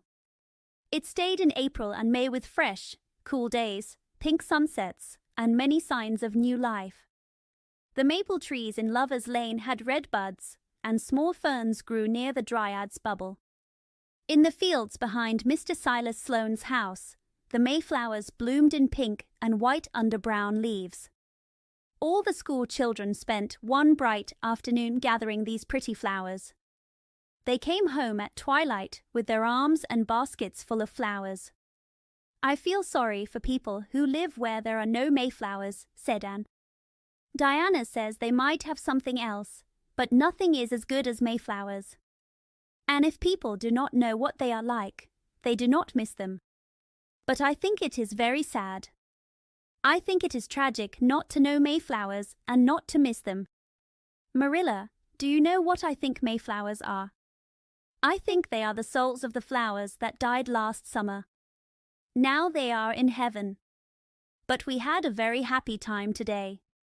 We had our lunch in a big, mossy hollow by an old well. It was very romantic. Charlie Sloane dared Artie Gillis to jump over the well, and Artie did, even though he was afraid. In school, nobody would do such a dare, because it is very fashionable to be brave. Mr. Phillips gave all the mayflowers he found to Prissy Andrews. I heard him say, "Sweets to the sweet." He read that from a book, I know, but it shows he has a good imagination. I was offered some mayflowers too, but I refused them with scorn. I will not say the person's name. We made wreaths from the mayflowers and put them on our hats. When it was time to go home, we walked down the road in pairs, with our bouquets and wreaths, singing My Home on the Hill. Oh, it was so exciting, Marilla. All the people at Mr. Silas Sloane's rushed out to see us. Everyone we met on the road stopped and stared. We made a real sensation. Marilla said, "Not much wonder." Such silly doings. After the mayflowers came the violets. Violet Vale turned purple with them. Anne walked through it on her way to school, carefully and as if she were in a special place. Sometimes, she told Diana, "When I walk here I do not care if Gil or anyone else gets ahead of me in class. But when I am at school, I care very much. There are many different Annes in me. I sometimes think that is why I am so troublesome.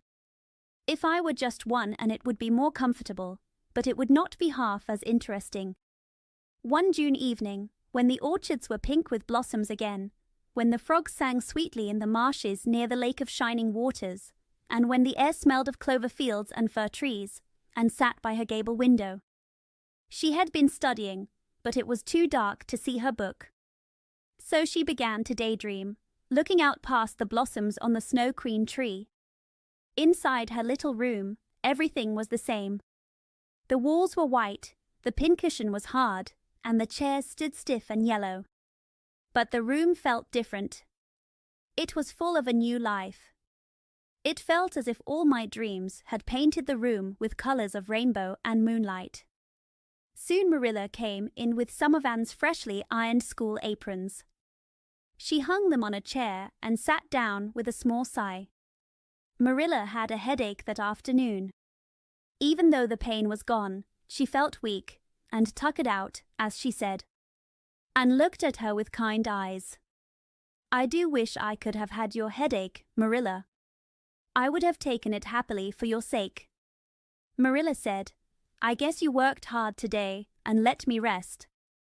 You made fewer mistakes than usual. Of course, you did not need to starch Matthew's handkerchiefs. And most people eat a hot pie instead of letting it burn. But that does not seem to be your way." Marilla always became a little sarcastic when she talked about her headache. "Oh, I'm so sorry," said Anne, feeling bad. "I did not think about the pie after I put it in the oven. I was sure there was something missing on the dinner table. I promised myself, when you left me this morning, not to imagine things, but to think only of facts. I did well until I put the pie in the oven. Then I could not help it. I began to imagine I was an enchanted princess in a lonely tower. A handsome knight on a black horse would come to save me. That is how I forgot the pie. I did not know I starched the handkerchiefs. When I was ironing, I was trying to think of a name for a new island that Diana and I discovered by the brook. It is a very beautiful place. There are 2 maple trees on it and the brook flows around it. Finally, I thought it would be splendid to call it Victoria Island because we found it on the Queen's birthday. Both Diana and I are very loyal. But I am sorry about the pie and the handkerchiefs. I wanted to be extra good today because it is an anniversary. Do you remember what happened on this day last year, Marilla?" Marilla said, "No, I cannot think of anything special." "Oh, Marilla, it was the day I came to Green Gables. I will never forget it. It changed my life. I have been here for 1 year and I have been so happy. Of course, I have had troubles, but we can get over troubles. Are you sorry you kept me, Marilla?" Marilla said, "No, I cannot say I am sorry. I sometimes wonder how I lived before you came, Anne. Now, if you have finished your lessons, please run over and ask Mrs. Barry if she will lend me Diana's apron pattern." "Oh, it is too dark," cried Anne. "Too dark. It is only twilight. And you have gone out after dark many times." "I will go early in the morning," said Anne eagerly. "I will get up at sunrise and go over, Marilla." Marilla said, "What is in your head now, Anne Shirley?" "I want that pattern so I can cut your new apron today." "Go at once and be quick." "I will have to go by the road then," said Anne, taking up her hat sadly. "Go by the road and waste half an hour. I would like to catch you." "I cannot go through the haunted wood, Marilla," cried Anne in a small voice. Marilla looked at her hard. "The haunted wood. Are you crazy?" "What is the haunted wood?" "The spruce wood by the brook," said Anne quietly. "Fiddlesticks. There is no such thing as a haunted wood." "Who told you such stories?" "No one," Anne said. "Diana and I just made it up. All the places here are so ordinary. We began it in April. A haunted wood is very romantic, Marilla. We chose the spruce grove because it is dark and gloomy. We imagined many scary things. We thought a white lady walks along the brook at night. She wrings her hands and cries. She appears when someone in a family will die. And the ghost of a little child haunts the corner by Idlewild. It creeps up behind you and touches your hand. And a headless man walks on the path. Skeletons look at you from the trees. "Oh, Marilla, I am very afraid to go through the haunted wood after dark. I am sure white shapes would come out from behind the trees and grab me." Marilla said, "Have you ever heard such nonsense? Anne Shirley, do you mean you believe these stories from your own imagination?" "Not exactly believe," said Anne. "I do not believe them in daylight. But after dark, Marilla, it is different. That is when ghosts walk." "There are no ghosts, Anne." "Oh, but there are, Marilla," cried Anne. "I know people who have seen them. They are good, respectable people. Charlie Sloane says his grandmother saw his grandfather driving the cows home one night after he was buried for a year. You know Charlie Sloane's grandmother would not tell a story for anything. She is very religious. And Mrs. Thomas's father was chased home one night by a lamb of fire with its head cut off. He said he knew it was the spirit of his brother, and that it was a warning that he would die soon. He did not die then, but he died 2 years later." And Ruby Gillis says, "Anne Shirley," interrupted Marilla firmly, "I never want to hear you talk like that again. I have had my doubts about your imagination. If this is what comes of it, I will not allow it. You will go over to Mrs. Barry's, and you will go through that spruce grove. This is a lesson and a warning to you. And never tell me again about haunted woods." Anne cried and pleaded, but her fear was very real. Her imagination had made the spruce grove very scary to her at night. But Marilla was firm. She marched the frightened girl out to the spring and ordered her, "Now go straight over the bridge and into the dark woods where you will see scary things." "Oh, Marilla, how can you be so cruel?" sobbed Anne. "What would you feel if a white thing came out and carried you away?" "I will risk it," said Marilla. "You know I always mean what I say. I will cure you of imagining ghosts. Now march." Anne marched. She stumbled over the bridge and walked slowly up the dark, scary path. Anne never forgot that walk. She was very sorry for letting her imagination run away. In every shadow she saw the ghosts of her thoughts. A white piece of birch bark in the dark made her heart stop. The sound of 2 tree branches rubbing together made her sweat. Bats flying in the dark felt like strange, ghostly wings. When she reached Mr. William Bell's field, she ran as if white things were chasing her. She reached the Barry kitchen door so out of breath that she could hardly ask for the apron pattern. Diana was not there, so she had no reason to stay. She had to take the scary trip back. Anne went back over the same path with her eyes closed, choosing to risk a quick run through the dark instead of looking for white shapes. When she finally stumbled over the log bridge, she breathed a long, shivering breath of relief. Marilla said in a cold voice, "Well, nothing caught you."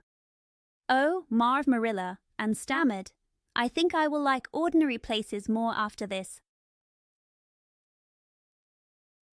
Chapter 21. A New Departure in Flavorings. Dear me, there is nothing but meetings and goodbyes in this world, as Mrs. Lynde said and sadly.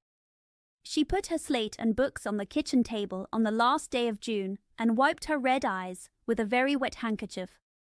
"I am glad I took an extra handkerchief to school today. I felt I would need it." Marilla replied, "I never thought you liked Mr. Phillips so much that you needed 2 handkerchiefs just because he is leaving." Anne said, "I did not cry because I loved him very much. I cried because everyone else cried." Ruby Gillis started crying. Ruby always said she hated Mr. Phillips, but as soon as he made his goodbye speech, she began to cry. Then all the girls started crying one after the other. I tried to be strong, Marilla. I tried to remember the time Mr. Phillips made me sit with Gil, the time he spelled my name without an E on the blackboard, and all the times he was so mean and sarcastic. But I could not help my tears. Jane Andrews talked for a month about how happy she would be when Mr. Phillips left.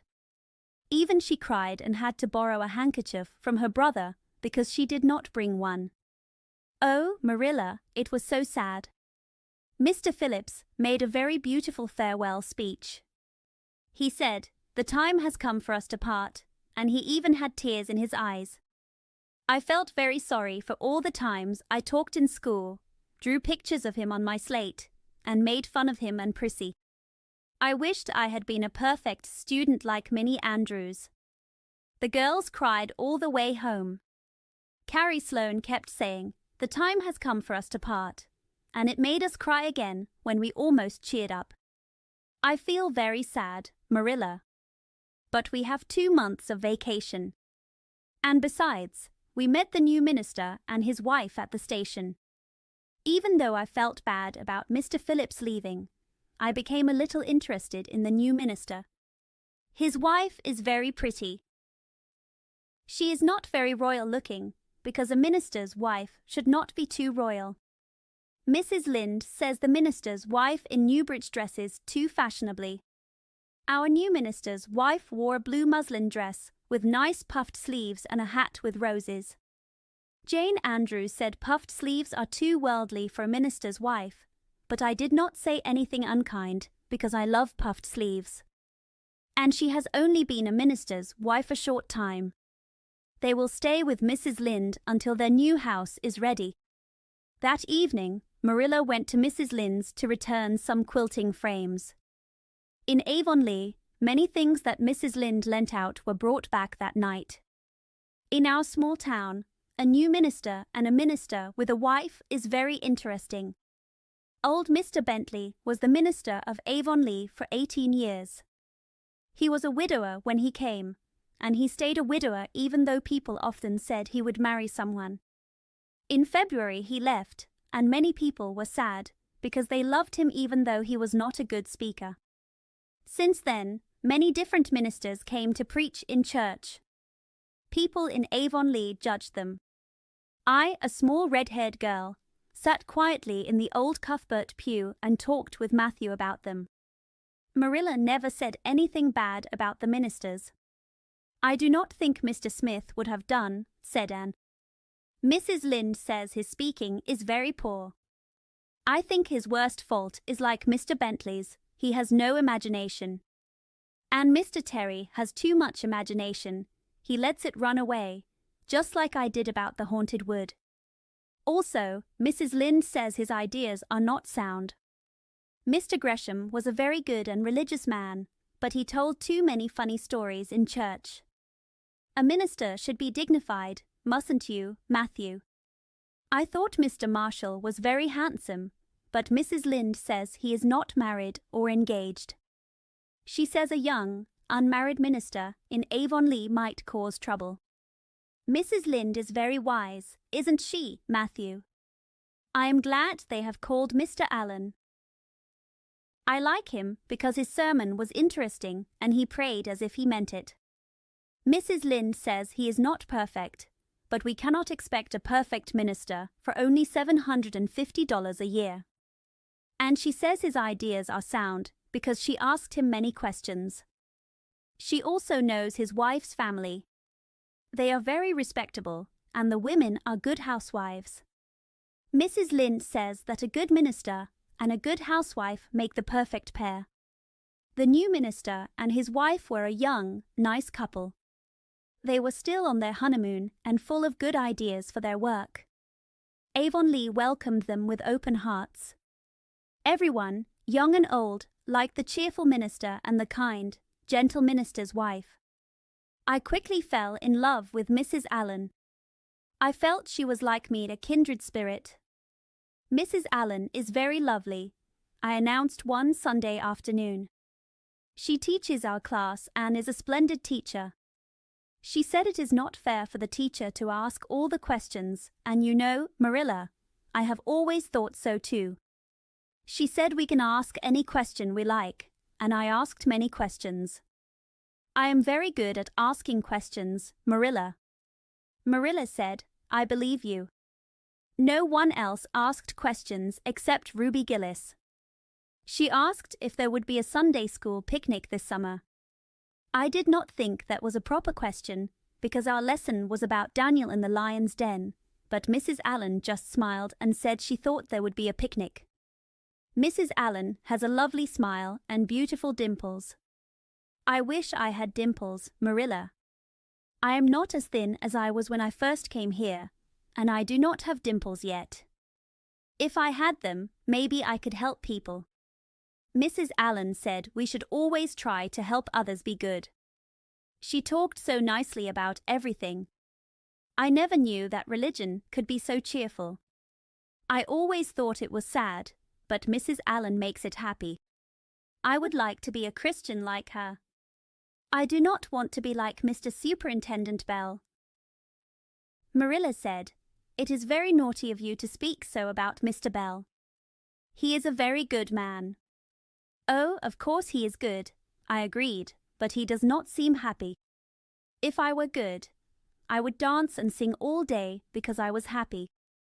I suppose Mrs. Allen is too old to dance and sing, and it would not be proper for a minister's wife. But I can feel she is very happy to be a Christian, even if she can go to heaven without it." Marilla then said, "I suppose we must invite Mr. and Mrs. Allen to tea soon. They have been to many places, but not here. Next Wednesday would be a good day. But do not tell Matthew, for if he knows they are coming he will try to be away. He is used to Mr. Bentley and a new minister, and his wife might scare him. I will keep it a secret, I promised. But oh, Marilla, will you let me make a cake for the tea? I want to do something for Mrs. Allen. I can make a very good cake now." "You can make a layer cake," Marilla said. On Monday and Tuesday, many preparations were made at Green Gables. Having the minister and his wife to tea was very important, and Marilla did not want to be outdone by any other housewife in Avonlea. I was very excited and happy. I talked with Diana on Tuesday night as we sat on the big red stones by the Dryad's bubble. We made rainbows in the water with little twigs dipped in fir balsam. "Everything is ready, Diana, except my cake, which I will make in the morning, and the biscuits with baking powder that Marilla will make before tea. Marilla and I have worked very hard these 2 days. It is a big responsibility to have a minister's family to tea. I have never done such a thing before. You should see our pantry. It is amazing. We will have jellied chicken and cold tongue, 2 kinds of jelly, red and yellow, whipped cream, lemon pie, cherry pie, 3 kinds of cookies, fruit cake, and Marilla's famous yellow plum preserves. She keeps these just for ministers, plus pound cake, layer cake, biscuits, and both new and old bread in case the minister has a weak stomach. Mrs. Lynde says ministers have weak stomachs, but I do not think Mr. Allen has been a minister long enough for that. I get very nervous when I think of my layer cake. Oh, Diana, what if it does not turn out well? I dreamed last night that a scary goblin with a big layer cake for a head chased me. It will be good, said Diana kindly. I am sure the cake you made for lunch 2 weeks ago was perfect.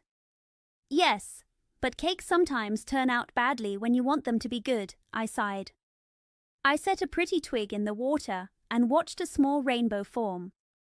I suppose I must trust in God and be very careful with the flower.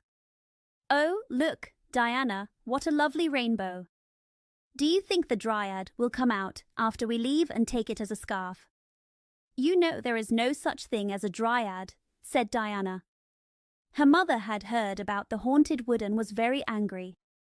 So Diana does not believe in Dryads anymore. But it is so easy to imagine one, I said.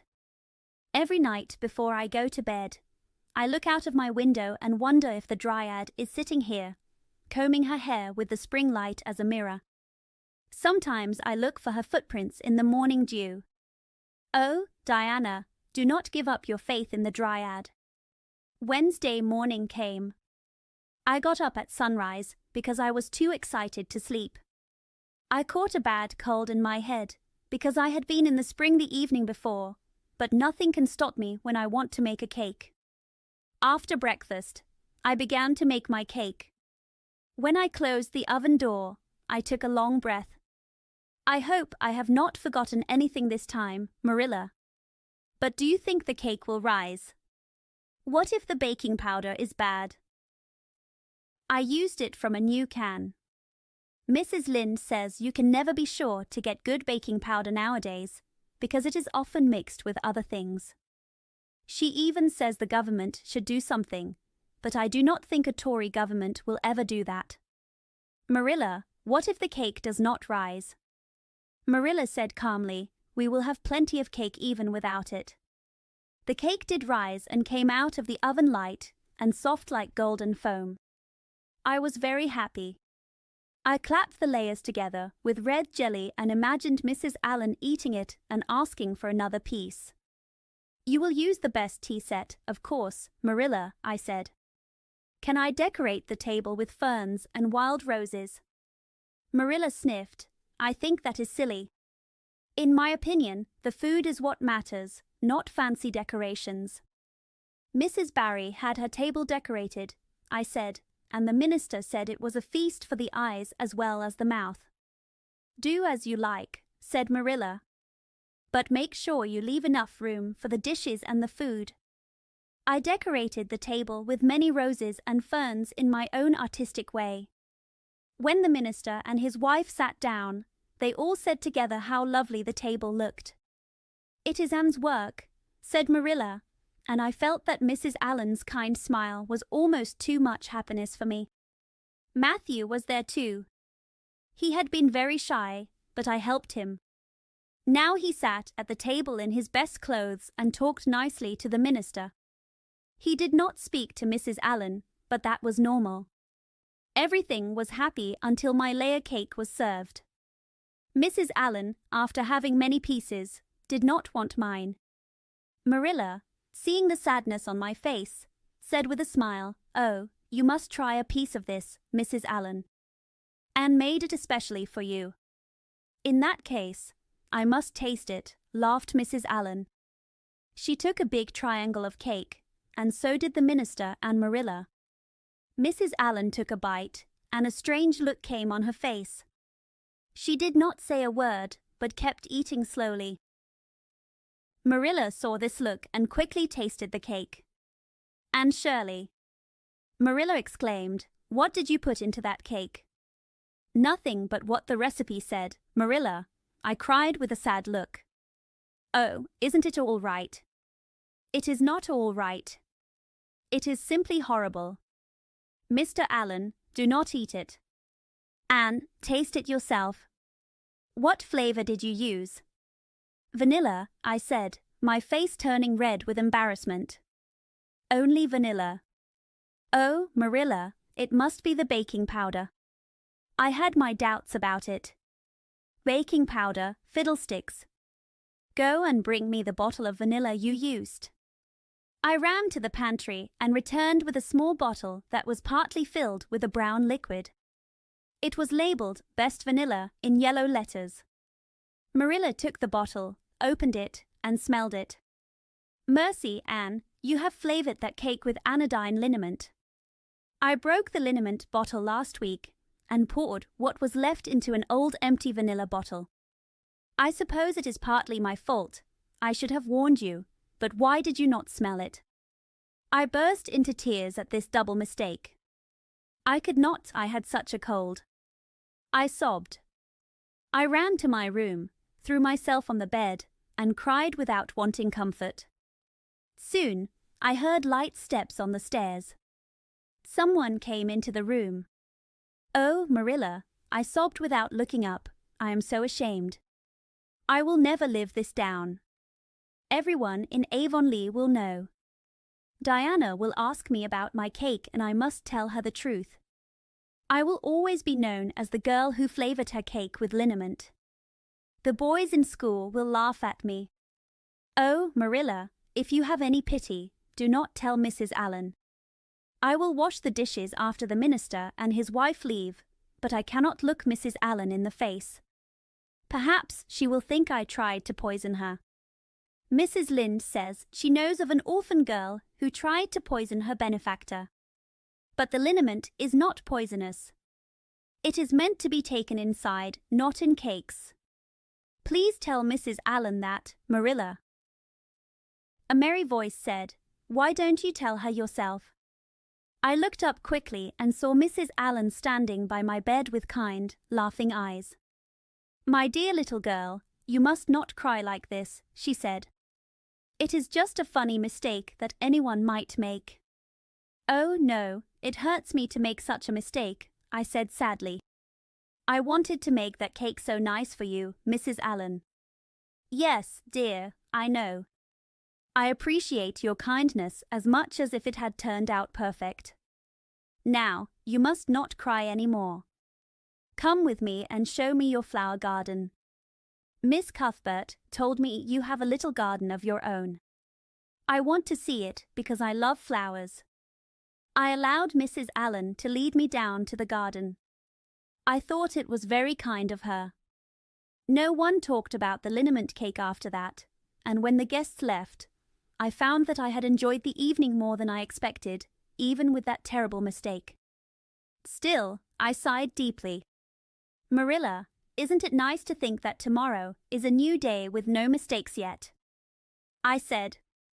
Marilla said, "I promise you will make many mistakes, Anne.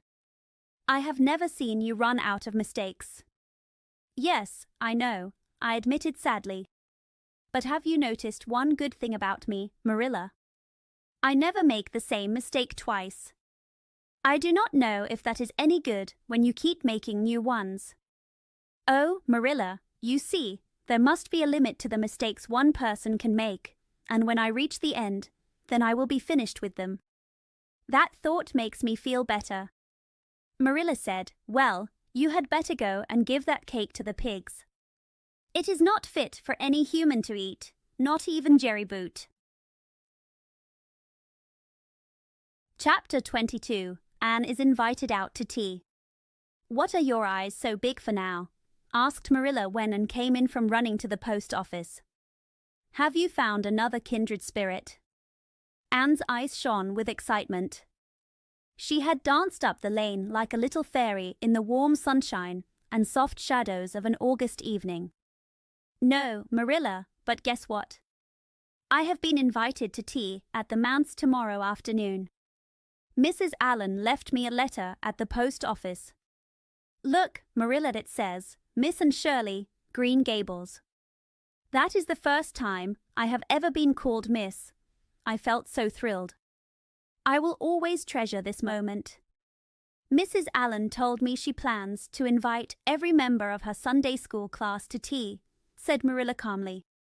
"You need not be so excited. Learn to take things calmly, child." But Anne was full of spirit. She felt every joy and every sadness very strongly. Marilla sometimes worried that Anne's many ups and downs might hurt her. Still, Marilla loved Anne very much just as she was. That night, Anne went to bed very sad. Matthew had said the wind was from the northeast and might bring rain tomorrow. The sound of the poplar leaves made her think of raindrops, and the far sound of the Gulf now seemed like a promise of a storm. Anne thought that the morning would never come. But morning did come. The day was fine, and Anne felt very happy.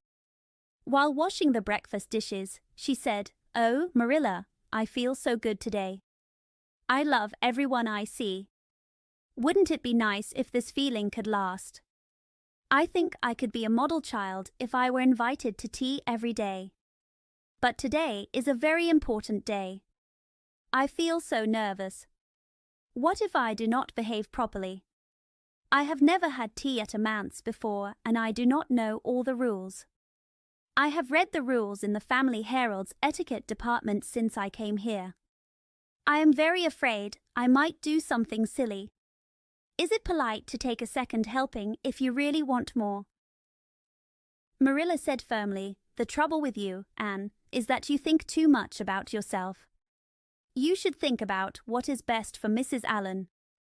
Immediately, Anne realized Marilla was right. "You are right, Marilla. I will try not to think about myself at all." Anne went to the tea at the manse and later came home through the twilight. She sat on a big red sandstone slab by the kitchen door, resting her tired, curly head on Marilla's lap, and told Marilla all about her visit. Outside, a cool wind blew over the harvest fields from the western hills. Poplars rustled, one star shone over the orchard, and fireflies danced among the ferns. Anne watched them and felt that wind, stars, and fireflies were mixed together in a very sweet and magical way. Oh, Marilla, I had a most fascinating time today. I feel as if I have not lived in vain. I will always remember this day, even if I am never invited to tea at a manse again. When I arrived, Mrs. Allen met me at the door. She was wearing a lovely pale pink organdy dress with many frills and elbow sleeves. She looked like an angel to me. I really think I would like to be a minister's wife when I grow up. A minister might not mind my red hair because he would not worry about such worldly things. But of course, one must be naturally good, and I am not that, so I guess it does not matter. Some people are naturally good and some are not. Mrs. Lynde says I am full of original sin. No matter how hard I try to be good, I cannot be as good as those who are naturally good. It is a bit like geometry. But do you think that trying hard should count for something? Mrs. Allen is one of the naturally good people. I love her very much. Some people, like Matthew and Mrs. Allen, you can love easily. Others, like Mrs. Lynde, you must try very hard to love. You know you ought to love them because they work so hard for the church, but you must remind yourself of that all the time. There was another little girl at tea from the White Sands Sunday School. Her name was Laurette Bradley. She was very nice. She was not a kindred spirit like me, but still very nice. We had an elegant tea, and I think I followed all the rules well. After tea, Mrs. Allen played and sang, and she got Laurette and me to sing too. Mrs. Allen said I have a good voice and that I must sing in the Sunday school choir next. I was very thrilled at that thought. I have longed to sing in the choir like Diana, but I was afraid I could not do it. Laurette had to go home early because there was a big concert at the White Sands Hotel that night, and her sister was going to recite. Laurette said that the Americans give a concert every 2 weeks to help the Charlottetown Hospital, and they ask many people to recite. Laurette said she hoped to be asked someday. I looked at her in awe. After Laurette left, Mrs. Allen and I talked heart to heart. I told her everything about Mrs. Thomas, the twins, Katie Maurice, Violetta, coming to Green Gables, and my troubles with geometry. And would you believe it, Marilla? Mrs. Allen told me she was not good at geometry either. You cannot imagine how that encouraged me. Before I left, Mrs. Lynde came to the manse. And guess what, Marilla? The trustees have hired a new teacher, and she is a lady. Her name is Miss Muriel Stacy. Isn't that a romantic name? Mrs. Lynde says Avonlea has never had a female teacher before, and she thinks it is a dangerous idea. But I think it will be splendid to have a lady teacher, and I really cannot wait to see her. I am so impatient to see her.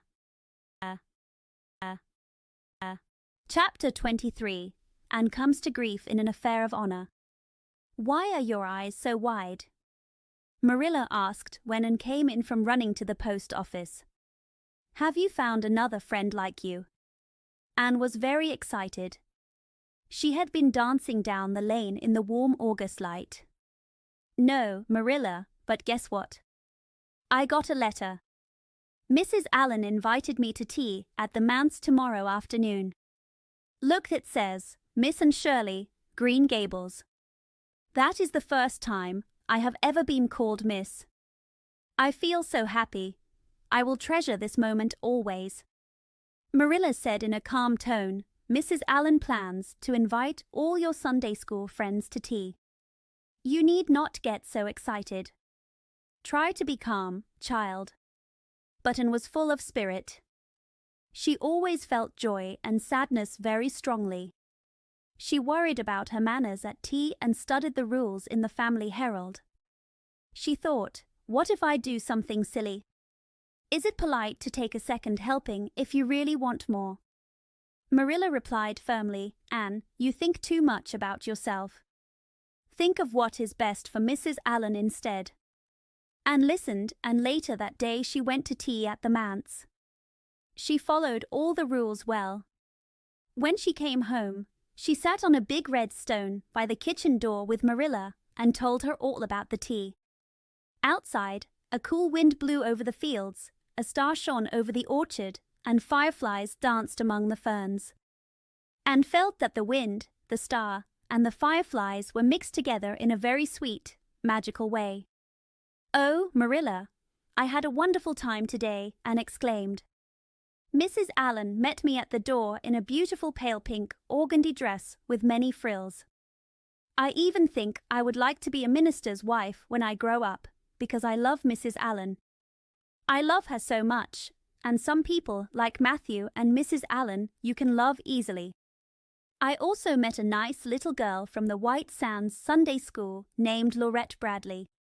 We had tea and sang songs. Mrs. Allen said I have a good voice and that I must sing in the Sunday school choir. I am so happy. And guess what? The trustees have hired a new teacher, a lady called Miss Muriel Stacy. I can't wait to see her. A few weeks later, after the tea at the manse, Diana Barry gave a party for her friends. It was small and special and told Marilla. Only the girls in our class were there. At the party, after tea, the girls played in the Barry garden. They were a little tired of their games and wanted to try something new, daring games. Daring was very fashionable that summer. The boys started daring each other, and soon the girls joined in. Many silly things were done because someone was dared. First, Carrie Sloane dared Ruby Gillis to climb a big old willow tree near the door. Ruby was very scared of the big green caterpillars on the tree and of her mother's anger if she ruined her new dress, but she climbed it anyway. Then Josie Pye dared Jane Andrews to hop on her left leg around the garden without stopping or putting her right foot down. Jane tried, but she gave up after a little while. Then Anne dared Josie Pye to walk along the top of the board fence that went along the east side of the garden. Walking on a fence is harder than it looks. Josie was very good at it. She walked along the fence with a carefree look. Many girls admired her because they had all tried and failed to walk fences. When Josie finished, she looked at Anne proudly. Anne tossed her red braids and said, I do not think it is such a big deal to walk a little low board fence. I knew a girl in Marysville who could even walk on a roof's ridgepole. Josie said flatly, I do not believe anyone could walk on a ridgepole. You could not, anyway. Couldn't I? Cried Anne boldly. Then I dare you to do it, Josie challenged. I dare you to climb up and walk on the ridgepole of Mr. Barry's kitchen roof. Anne turned pale. But there was only one thing to do. I must do it. My honor is at stake. If I die, Diana, you must have my pearl bead ring, she declared. Anne climbed a ladder to the roof. All the fifth-class girls gasped, and Diana cried, Please, Anne, don't do it. You might fall and get hurt. But Anne continued. She stepped onto the narrow ridgepole. After a few steps, she swayed, lost her balance, and fell. She slid down the sun-warmed roof and tumbled off through the tangle of Virginia creeper. All the girls below shrieked in terror. If Anne had fallen on the same side from which she climbed, Diana might have lost the pearl bead ring. Fortunately, she fell on the other side, where the roof came down nearly to the ground. Still, the girls ran frantically around the house except for Ruby Gillis, who stood still in shock and found and lying pale and limp among the ruined creeper. Anne, are you hurt? Shrieked Diana, kneeling beside her friend. Please, say one word and tell me you are not killed. after a moment, and sat up dizzily and said, "No, Diana, I am not killed. I think I am just unconscious." Soon Mrs. Barry came. Anne tried to stand but cried out, "My ankle. Please, Diana, ask your father to take me home. I know I cannot walk now." Marilla was in the orchard picking apples when she saw Mr. Barry coming over the log bridge with Mrs. Barry and a group of little girls following. Mr. Barry carried Anne, whose head rested on his shoulder. In that moment, Marilla felt a sharp fear and realized how dear Anne was to her. She hurried down the slope and cried, "Mr. Barry, what has happened to her?" Anne lifted her head and said, "I was walking on the ridgepole and I fell. I think I have sprained my ankle. I might even have broken my neck, but let's look on the bright side." Marilla scolded, "I might have known you would do something like this if I had let you go to that party. Bring her inside, Mr. Barry, and lay her on the sofa. Mercy, the child has fainted." It was true. Overcome by pain and fainted. Matthew, who was working in the fields, was sent to get the doctor. In time, the doctor came and discovered that Anne's ankle was broken. That night, Marilla went up to the east gable where Anne lay. A soft, sad voice said, "Aren't you very sorry for me, Marilla?" Marilla, still upset, replied, "It was your own fault." Anne answered, "That is why I should be forgiven, because it is my own fault. If I could blame someone else, I would feel better. But what would you have done if you were dared to walk a ridgepole?" Marilla said sharply, "I would have stayed on solid ground." "That is absurd." Anne sighed. "But you have such strength, Marilla." "I do not. I could not bear Josie Pye's scorn. And I have been punished so much that I hope you will not be too angry with me. I fainted, and the doctor hurt me very much when he set my ankle. I will not be able to go out for 6 or 7 weeks, and I will miss the new lady teacher. Then, Gil, everyone will get ahead of me in class. Oh, I am such an unlucky mortal. But I will try to be brave if you will not be cross with me, Marilla." Marilla said kindly, There, I am not angry. You are an unlucky child, but you must suffer it. Now, try and eat some supper." Anne managed a weak smile. "Isn't it wonderful that I have such a strong imagination? I think it will help me get through this time. What do you think people without imagination do when they break their bones?" Over the next 7 weeks, many visitors came to see Anne. Every day, schoolgirls dropped in to bring flowers, books, and news. Anne said happily, "Everyone has been so kind, Marilla. It is not pleasant to be in bed, but now I see how many friends I have. Even Superintendent Bell came to see me. I feel sorry I ever criticized his prayers. He told me a story about breaking his ankle when he was a boy. I cannot imagine him as a boy, but I picture him with little grey whiskers and small glasses. And it is so easy to imagine Mrs. Allen as a little girl. Mrs. Allen has visited me 14 times. Isn't that something to be proud of? When a minister's wife has so much to do, she still finds time to visit. She never blames me. Mrs. Lynde said she hoped I would be a better girl, but I know she did not truly believe it. Even Josie Pye came to see me, and I was very polite, because I think she now feels sorry for daring me to walk a ridgepole. Diana has been a true friend, visiting every day to cheer me up. And I am so excited to go back to school soon. I have heard so many exciting things about the new teacher. All the girls say she is very sweet. Diana says she has the loveliest fair, curly hair and the most fascinating eyes. She dresses beautifully, and her sleeves are the biggest in Avonlea. Every Friday, we have recitations and sometimes a dialogue. Josie Pye says she hates that, but that is because she has little imagination. Diana, Ruby Gillis, and Jane Andrews are preparing a dialogue called A Morning Visit for next Friday. And Miss Stacy takes us on field trips to the woods to study ferns and birds. Mrs. Lind says she has never seen such things in Avonlea. I think it will be splendid, and I believe I will find that Miss Stacy is a kindred spirit. Marilla smiled and said, "One thing is clear, and your fall did not hurt your tongue at all."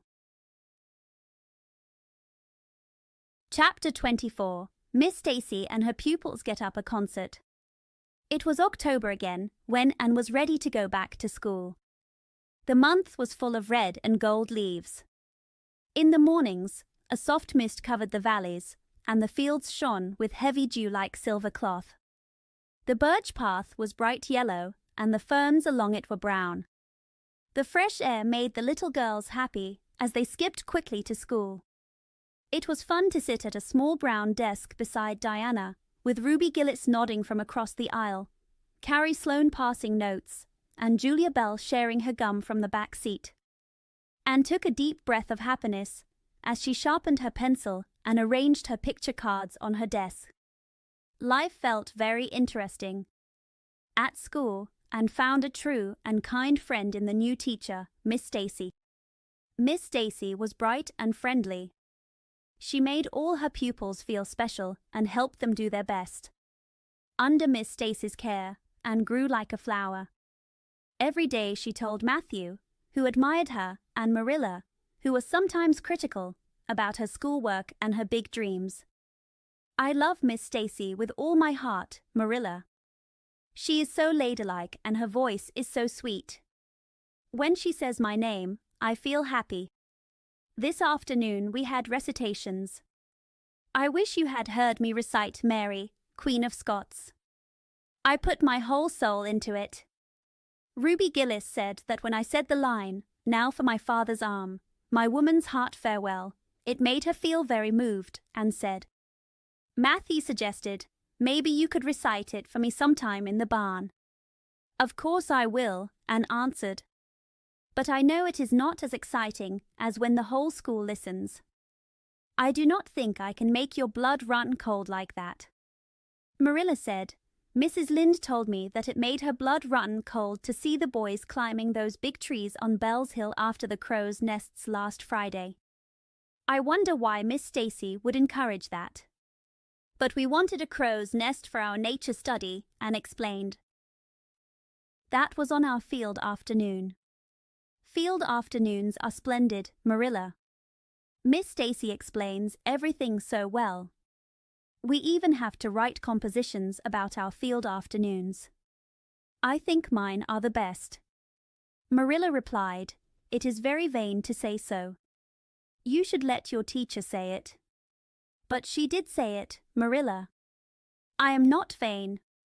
I know I am not good at geometry. I am starting to understand it a little, thanks to Miss Stacy. I will never be very good at it, though, and that makes me feel small. But I love writing. Most of the time, Miss Stacy lets us choose our own subjects. Next week, we must write about a remarkable person. Wouldn't it be grand to be so remarkable that people write about you even after you are gone? I think when I grow up, I will be a trained nurse and help the Red Cross in battle. Or maybe I will be a foreign missionary. That would be very romantic, but one must be very good to be a missionary.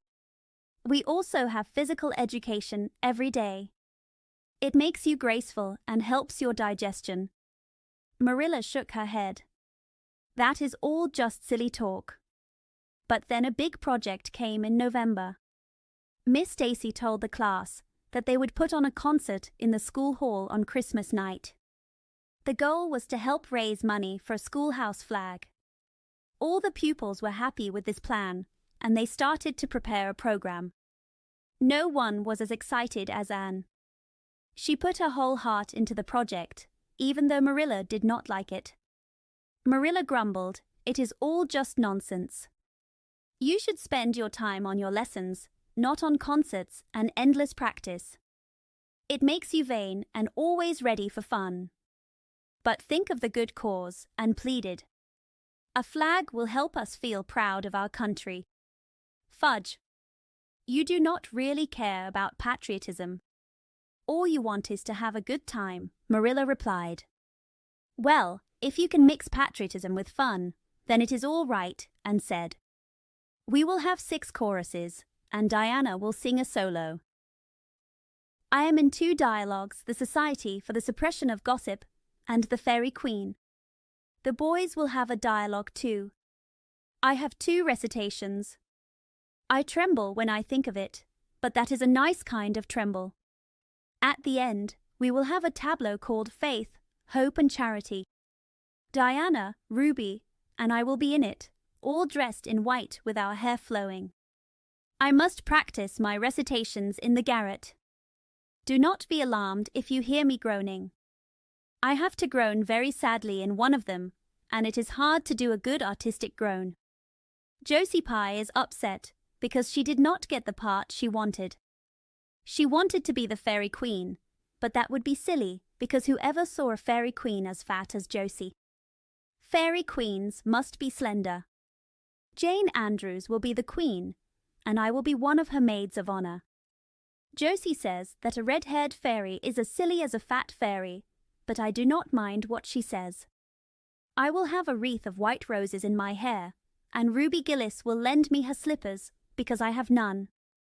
Fairies must wear slippers, you know.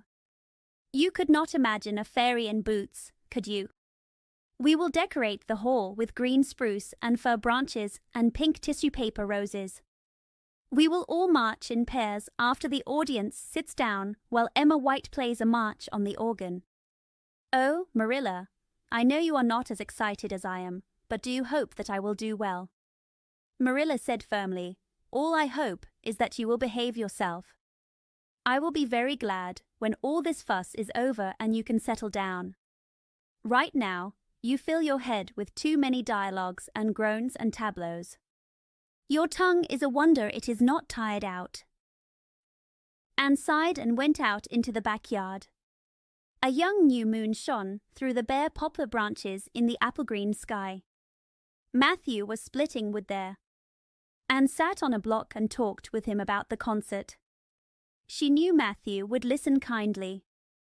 Well, I think it will be a very good concert. I expect you will do well, he said, smiling at her bright face.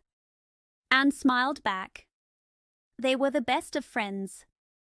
Matthew was very happy to have Anne. Marilla took care of Anne, and Matthew was free to spoil, and as Marilla sometimes said, this was not so bad after all. A little kindness sometimes helped more than strict discipline. Chapter 25. Matthew insists on puffed sleeves. Matthew had a very bad 10 minutes. It was a cold, grey December evening. He went into the kitchen and sat in the corner near the wood box. He took off his heavy boots. He did not know that Anne and many of her school friends were practicing the Fairy Queen in the sitting room. Soon the girls came into the hall and then into the kitchen. They laughed and talked happily. They did not see Matthew. He quickly hid in the dark area behind the wood box. He held one boot in his hand and a boot jack in the other. For 10 minutes, he watched them as they put on their caps and jackets and talked about their play and the concert. Anne stood among them. Her eyes were bright, and she looked very alive. Then Matthew suddenly noticed that there was something different about her compared to the other girls. He saw that her face was brighter, her eyes were bigger and more starry, and her features were more delicate. Even shy Matthew had learned to notice these things. But the difference that bothered him was not just these things. He wondered, what is the difference? Matthew thought about this question for a long time after the girls left, holding hands as they walked down the long, frozen lane. Anne went to her books. He did not ask Marilla, because he was sure she would say, "Anne never stays quiet like the other girls." That answer would not help him. That evening, Matthew smoked his pipe for 2 hours and thought hard. At last he found the answer. Anne was not dressed like the other girls. The more he thought, the more he was sure that Anne had never been dressed like the other girls. Since she came to Green Gables, Marilla always dressed her in plain, dark dresses made in the same way. Matthew did not know much about fashion, but he was sure that her sleeves did not look like the sleeves the other girls wore. He remembered the group of little girls around her that evening. They all wore bright dresses in red, blue, pink, and white. He wondered why Marilla always dressed and so plainly and simply. Of course, Marilla knew best. She was raising and in her own way. Maybe there was a wise reason for it. But Matthew thought that it would be nice if Anne had one pretty dress, something like the dress that Diana Barry always wore. Matthew decided he would give her one. He thought this could not be a wrong idea. Christmas was only 2 weeks away. A nice new dress would be a very good present. With a sigh of satisfaction, Matthew put his pipe away and went to bed while Marilla opened all the doors to let fresh air into the house. The next evening, Matthew went to Carmody to buy the dress. He was sure it would be easy. There were some things Matthew could buy and bargain well for, but he knew he would be at the mercy of shopkeepers when buying a girl's dress. After thinking a lot, Matthew decided to go to Samuel Lawson's store instead of William Blair's. The Cuthberts always went to William Blair's because it was almost like a rule with them. But William Blair's 2 daughters often helped customers there, and Matthew was very afraid of them. He could handle them when he knew what he wanted, but in this case he needed a man to help him. So he went to Lawson's, where Samuel or his son would help him. But Matthew did not know that Samuel had now hired a lady clerk. Her name was Miss Lucilla Harris. She was a niece of Samuel's wife. She was very smart and pretty, with a large, drooping hairstyle, big rolling brown eyes, and a very wide smile. She dressed very smartly and wore several bangle bracelets that glittered, rattled, and tinkled when she moved. Matthew was very confused to see her. The noise of her bangles made him feel even more confused. Miss Harris said cheerfully, "What can I do for you this evening, Mr. Cuthbert?" as she tapped the counter with both hands. Matthew stammered, "Do you have any garden rakes?" Miss Harris looked surprised. It was December, after all. "I think we have 1 or 2 left," she said. "They are upstairs in the lumber room. I will go and see." While she was gone, Matthew tried to gather his thoughts again. When Miss Harris came back with the rake, she asked, "Anything else tonight, Mr. Cuthbert?" Matthew took a deep breath and said, "Well, since you ask, I would like to buy some hayseed." Miss Harris had heard that Mr. Cuthbert was odd. She now thought he was completely crazy. "We only keep hayseed in the spring," she explained. "We have none on hand now." "Oh, certainly, just as you say," Matthew stammered. He took the rake and walked toward the door. At the door he suddenly remembered that he had not paid for the rake, so he turned back. While Miss Harris counted his change, Matthew tried one more time. "Well now, if it is not too much trouble, I would like to look at some sugar," he said. "White or brown?" asked Miss Harris. "Oh, well, brown," said Matthew weakly. "There is a barrel of brown sugar over there," she said, shaking her bangles. "It is the only kind we have." I'll take 20 pounds, said Matthew, with sweat on his forehead. Matthew drove home halfway before he felt like himself again. It had been a very hard experience, but he thought he deserved it for going to a strange store. When he got home, he hid the rake in the tool house. But he carried the sugar inside to Marilla. "Brown sugar," Marilla exclaimed. "What made you buy so much?" "You know I never use it except for the hired man's porridge or black fruit cake. Jerry is gone, and I made my cake long ago. It is not good sugar either. It is coarse and dark. William Blair does not usually have sugar like that." I thought it might come in handy someday," said Matthew as he left quickly. When Matthew thought about the problem later, he decided that a woman must help him with the dress matter. Marilla was not an option. He was sure she would say no to his idea. Only Mrs. Lynde would listen to him. So he went to Mrs. Lynde. That kind lady quickly took the matter from him. She said, "You want to choose a dress for you to give Anne. I will do that. I am going to Carmody tomorrow, and I will take care of it. Do you have something special in mind?" "No," said Matthew. "Well then, I will choose by my own judgment. I think a nice, rich brown dress would suit Anne, and William Blair has some new pretty Gloria in stock. Perhaps I will make it for her too, because if Marilla makes it, Anne might find out too soon and spoil the surprise. I will do it.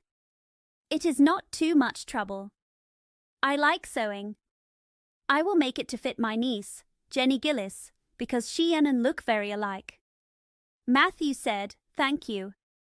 Anne, I think they now make the sleeves in a new style. If it is not too much trouble, I would like them made in the new way. Puffs. Of course. You need not worry, Mr. Cuthbert. I will make it in the very latest style," said Mrs. Lynde. When Matthew left, she said to herself, "It will be a real pleasure to see that poor child wear something nice for once. Marilla dresses her so plainly. I have wanted to tell her that many times, but she never listens. People who raise children know there is no one right way that suits every child. But some never think it is as easy as simple rules. I think Marilla makes a mistake. She may be trying to teach and to be humble by dressing her like that, but it only makes Anne feel jealous and unhappy. I am sure Anne feels different from the other girls. And to think that Matthew notices it.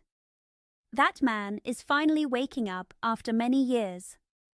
For the next 2 weeks, Marilla noticed that Matthew had something on his mind. But she did not know what it was until Christmas Eve when Mrs. Lynde talked about the new dress. Marilla tried to be polite, though she did not really trust Mrs. Lynde's explanation that she made the dress because Matthew was afraid and would learn about it too soon if Marilla made it. Marilla said, a little stiffly but with tolerance, "So this is what you have been smiling about for 2 weeks, is it? I knew you were up to some foolishness. I do not think Anne needs any more dresses. I made her 3 good, warm, useful ones this fall, and more is too much. There is enough fabric in those sleeves to make a waist, I tell you. You will only spoil Anne's pride, Matthew, and she is already as vain as a peacock. I hope she will be happy with what she has, because I know she has wanted those pretty sleeves ever since they first came in. The puffs are getting bigger and sillier. They are as big as balloons now. Next year, anyone who wears them will have to go through a door sideways." Christmas morning came in a beautiful white world. It had been a mild December, and people had hoped for a green Christmas. But just enough snow fell during the night to change Avonlea. Anne looked out from her frosted gable window with happy eyes. The fir trees in the haunted wood looked soft and wonderful. The birch and wild cherry trees were lined with pearl-like edges. The plowed fields looked like snowy dimples, and the fresh, crisp air was glorious. Anne ran downstairs, singing until her voice echoed through Green Gables. "Merry Christmas, Marilla. Merry Christmas, Matthew. Isn't this a lovely Christmas? I am so glad it is white. No other kind of Christmas seems real. I do not like green Christmases. They are not really green, they are just faded browns and greys. Why do people call them green? Matthew, is that for me? Oh, Matthew." Matthew sheepishly unfolded the dress from its wrapping paper and held it out. Marilla pretended to fill the teapot, but she watched the scene with interest from the corner of her eye. Anne took the dress and looked at it in silence. Oh, how pretty it was, a soft, lovely brown dress with a shiny silk look, a skirt with small frills and gathered edges, a waist that was neatly pin-tucked in a very fashionable way, and a little ruffle of light lace at the neck. But the sleeves, they were the best part. They had long elbow cuffs, and above them were 2 beautiful puffs with rows of gathering and bows of brown silk ribbon. "That is a Christmas present for you, Anne," said Matthew shyly. Why, Anne, do you not like it?" Well now. At that moment, Anne's eyes filled with tears. "Like it? Oh, Matthew." Anne put the dress on a chair and clutched her hands. "Matthew, it is perfect. Oh, I can never thank you enough. Look at those sleeves. It seems like a happy dream." Well, let us have breakfast," said Marilla. "Anne, I do not think you needed the dress, but since Matthew got it for you, take good care of it. There is also a hair ribbon Mrs. Lynde left for you. It is brown, to match the dress. Now, come, sit down." "I do not know how I can eat breakfast," said Anne, still very excited. "Breakfast seems so ordinary at such an exciting time. I would rather look at the dress. I am so glad that puffed sleeves are still in fashion. I always thought I would never be happy if they went out before I had a dress with them. I would not have felt satisfied. It was very kind of Mrs. Lynde to give me the ribbon too. I feel I should be a very good girl. Sometimes I am sorry I am not a perfect little girl, and I always promise that I will be in the future. But it is hard to keep promises when such tempting things come along. Still, I will try even harder from now on." After the ordinary breakfast was over, Diana came. She walked over the white log bridge in the hollow. Diana looked very happy in her red ulster, and ran down the hill to meet her. "Merry Christmas, Diana." "Oh, it is a wonderful Christmas. I have something splendid to show you. Matthew gave me the loveliest dress, with such beautiful sleeves. I could not imagine anything nicer. I have something more for you," said Diana, out of breath. "Here, this box. Aunt Josephine sent us a big box with many things in it, and this is for you. I would have brought it last night, but it came after dark, and I do not like coming through the haunted wood in the dark now." Anne opened the box and looked inside. First she saw a card that said, "For the Anne girl and Merry Christmas." Then she found a pair of very pretty little slippers for kids, with beaded toes, satin bows, and shining buckles.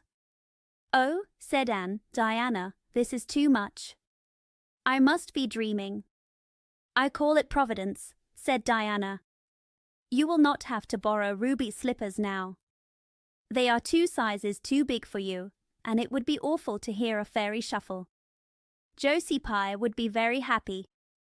By the way, Rob Wright went home with Gertie Pye from the practice night before last. Have you ever heard anything like that?" That day, all the school children in Avonlea were very excited. The hall had to be decorated, and there was one last big rehearsal. That evening, the concert was a great success. The little hall was full of people. All the performers did very well, but Anne was the bright star of the show. Even Josie Pye, who was usually jealous, could not deny it. "Oh, hasn't it been a brilliant evening?" sighed Anne when it was all over and she and Diana walked home under a dark, starry sky. "Everything went very well," said Diana. "I think we made about $10. Mr. Allen will send a report to the Charlottetown papers." "Oh, Diana, will we really see our names in print?" "It makes me thrill to think of it." "Your solo was very elegant, Diana. I felt prouder than you when it was repeated. I just said, 'It is my dear friend who is so honored.' Your recitations also did very well, Anne. That sad one was simply splendid." "Oh, I was so nervous, Diana.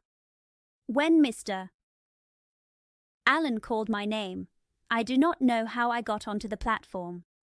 I felt as if a million eyes were on me and through me, and for one terrible moment I was sure I could not start.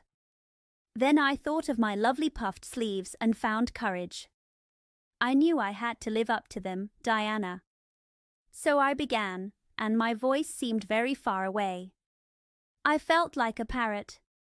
It is good that I practiced my recitations so often in the garret, or I would never have made it. Did I groan well? Yes, you groaned very nicely, said Diana. I saw old Mrs. Sloane cry when I sat down. It was wonderful to think I had touched someone's heart. It is so romantic to be in a concert, isn't it? Oh, it has been a very memorable evening. Was not the boys' dialogue very good? Asked Diana. Gilbert Blythe was splendid. Anne, I think it is very mean the way you treat Gil. Wait until I tell you. When you ran off the platform after the fairy dialogue, one of your roses fell out of your hair. I saw Gil pick it up and put it in his breast pocket. There now. You are so romantic that I am sure you are happy about that. It does not matter to me what he does, said Anne proudly. I do not waste any thought on him. That night, after Anne went to bed, Marilla and Matthew, who had been to a concert for the first time in 20 years, sat by the kitchen fire. Well now, I think our Anne did as well as any of them, said Matthew proudly. Yes, she did, admitted Marilla. She is a very bright child, Matthew. And she looked very nice too. I was not very happy with this concert idea, but I suppose it did not harm her. I was proud of Anne tonight, though I will not tell her so. Well, I was proud of her, and I did tell her before she went upstairs, said Matthew. We must see what we can do for her in the future. I think she will need something more than Avonlea School soon. There is time enough to think of that, said Marilla. She is only 13 in March. But tonight, it seemed she was growing into a big girl. Mrs. Lynde made that dress a little too long, and it makes Anne look very tall. She learns quickly, and I think the best thing for her is to send her to Queen's after a while. But we do not need to talk about that for 1 or 2 years. Well now, it will do no harm to think about it from time to time, said Matthew. It is good to think over these things. Chapter 26. The Story Club is formed. Junior Avonlea found it hard to return to everyday life. For Anne, everything felt very plain and boring after the exciting time she had enjoyed for many weeks. She wondered if life could ever be like it was before the concert. At first, as she told Diana, she did not think it could. I am sure, Diana, that life can never be the same as it was in the old days, she said sadly. Maybe I will get used to it later, but I think concerts make everyday life dull. That is why Marilla does not like concerts. Marilla is very sensible. It must be better to be sensible, but I do not think I would like to be sensible, because it is not romantic. Mrs. Lynde says I will never be sensible, but you never know. I feel now that I may even grow up to be sensible. I was very tired last night and could not sleep. I lay awake and thought about the concert again and again. That is one lovely thing about concerts. It is so nice to remember them. After a while, Avonlea School went back to its old routine. Yet the concert left some marks. Ruby Gillis and Emma White, who had fought about where to sit, did not sit together anymore. A close friendship of 3 years was broken. Josie Pye and Julia Bell did not speak for 3 months, because Josie said Julia's bow, when she got up to recite, made her think of a chicken, and Julia heard this from Bessie. The Sloanes would not speak with the Bells, because the Bells said the Sloanes did too much in the program, and the Sloanes said the Bells could not do their part well. Finally, Charlie Sloane fought Moody Spurgeon McPherson. Moody Spurgeon said that Anne Shirley acted too proud when she recited. Because of this, Moody Spurgeon's sister, Ella May, would not speak to Anne for the rest of the winter. Except for these small quarrels, work in Miss Stacy's class went on smoothly. The winter weeks passed. It was a very mild winter, and there was so little snow that Anne and Diana could go to school almost every day by the birch path. On Anne's birthday, they skipped along the path, listening carefully, because Miss Stacy told them they would soon write a composition called A Winter's Walk in the Woods. They had to notice everything. Just think, Diana, I am 13 years old today, Anne said in a quiet, amazed voice. I can hardly believe I am a teen now. When I woke up this morning, I felt that everything must be different. You have been 13 for a month, so it does not seem new to you as it does to me. It makes life more interesting. In 2 years, I will be really grown up. I will be able to use big words without people laughing at me. Ruby Gillis says she will have a boyfriend as soon as she is 15, said Diana. Ruby Gillis always thinks about boyfriends, and said with a little scorn. She is very happy when someone writes her name in a note.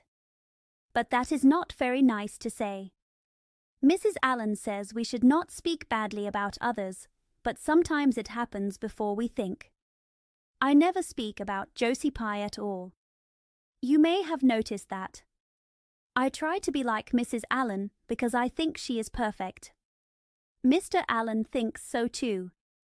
Mrs. Lynde says he loves her very much, and that it is not good for a minister to love a mortal too much. But even ministers are human and have faults. I had a very interesting talk with Mrs. Allen about faults last Sunday. There are only a few things we should talk about on Sundays. My fault is that I imagine too much and forget my duties. I am trying very hard to overcome it, and now that I am really 13, I hope I will do better. In 4 more years we can put our hair up, said Diana. Alice Bell is only 16 and she wears hers up, but I think that is silly. I will wait until I am 17. If I had Alice Bell's crooked nose, said Anne firmly, I would not, but never mind, I won't say more. I was comparing it with my own nose, and that is vanity. I think too much about my nose ever since I heard that nice compliment about it. It comforts me. Oh, Diana, look, there is a rabbit. I will remember that for our woods composition. I really think the woods are as lovely in winter as in summer. They are so white and quiet, as if they are asleep and dreaming pretty dreams. I will not mind writing that composition when it is time, sighed Diana. I can write about the woods, but the one we must give on Monday is terrible. The idea of writing a story from our own minds is hard. It is as easy as a wink, said Anne. It is easy for you because you have a big imagination, said Diana. But what would you do if you had no imagination? I suppose you already have your composition. Anne nodded, trying not to sound too proud. I wrote it last Monday evening. It is called The Jealous Rival, or In Death Not Divided. I read it to Marilla, and she said it was nonsense. Then I read it to Matthew, and he said it was fine. That is the kind of critic I like. It is a sad, sweet story. I cried like a child while I was writing it. It is about 2 beautiful girls named Cordelia Montmorency and Geraldine Seymour. They lived in the same village and loved each other very much. Cordelia was a dark-haired girl with shining eyes. Geraldine was a blonde girl with hair like spun gold and soft purple eyes. I have never seen anyone with purple eyes, said Diana. Neither have I. I just imagined them. I wanted something different. Geraldine also had a very fair brow. I now know what a fair brow is. That is one of the good things about being 13. You know more than when you were 12. Well, what happened to Cordelia and Geraldine? Asked Diana, now very interested. They grew up beautiful until they were 16. Then a man named Bertram de Vere came to their village and fell in love with Geraldine.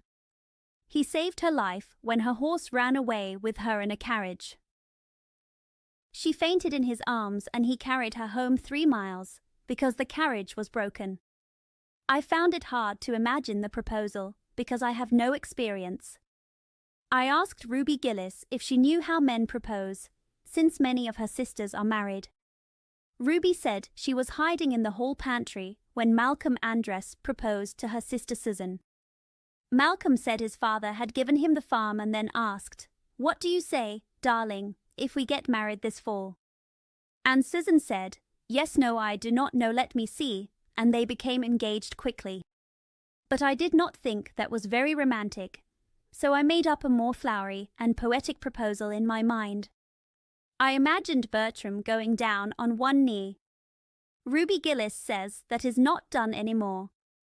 Geraldine accepted him in a long speech. I took a lot of trouble with that speech. I rewrote it 5 times and I think it is my masterpiece. Bertram gave her a diamond ring and a ruby necklace and told her they would go to Europe for their wedding tour because he was very rich. But then, sadly, dark times came. Cordelia was secretly in love with Bertram, and when Geraldine told her about the engagement, Cordelia became very angry, especially when she saw the necklace and ring. All her love for Geraldine turned to bitter hate, and she promised never to marry Bertram. But she pretended to be Geraldine's friend. One evening, when they were alone on a bridge over rushing stream, Cordelia pushed Geraldine over the edge with a mocking laugh. Bertram saw it and cried, "I will save you, my dear Geraldine."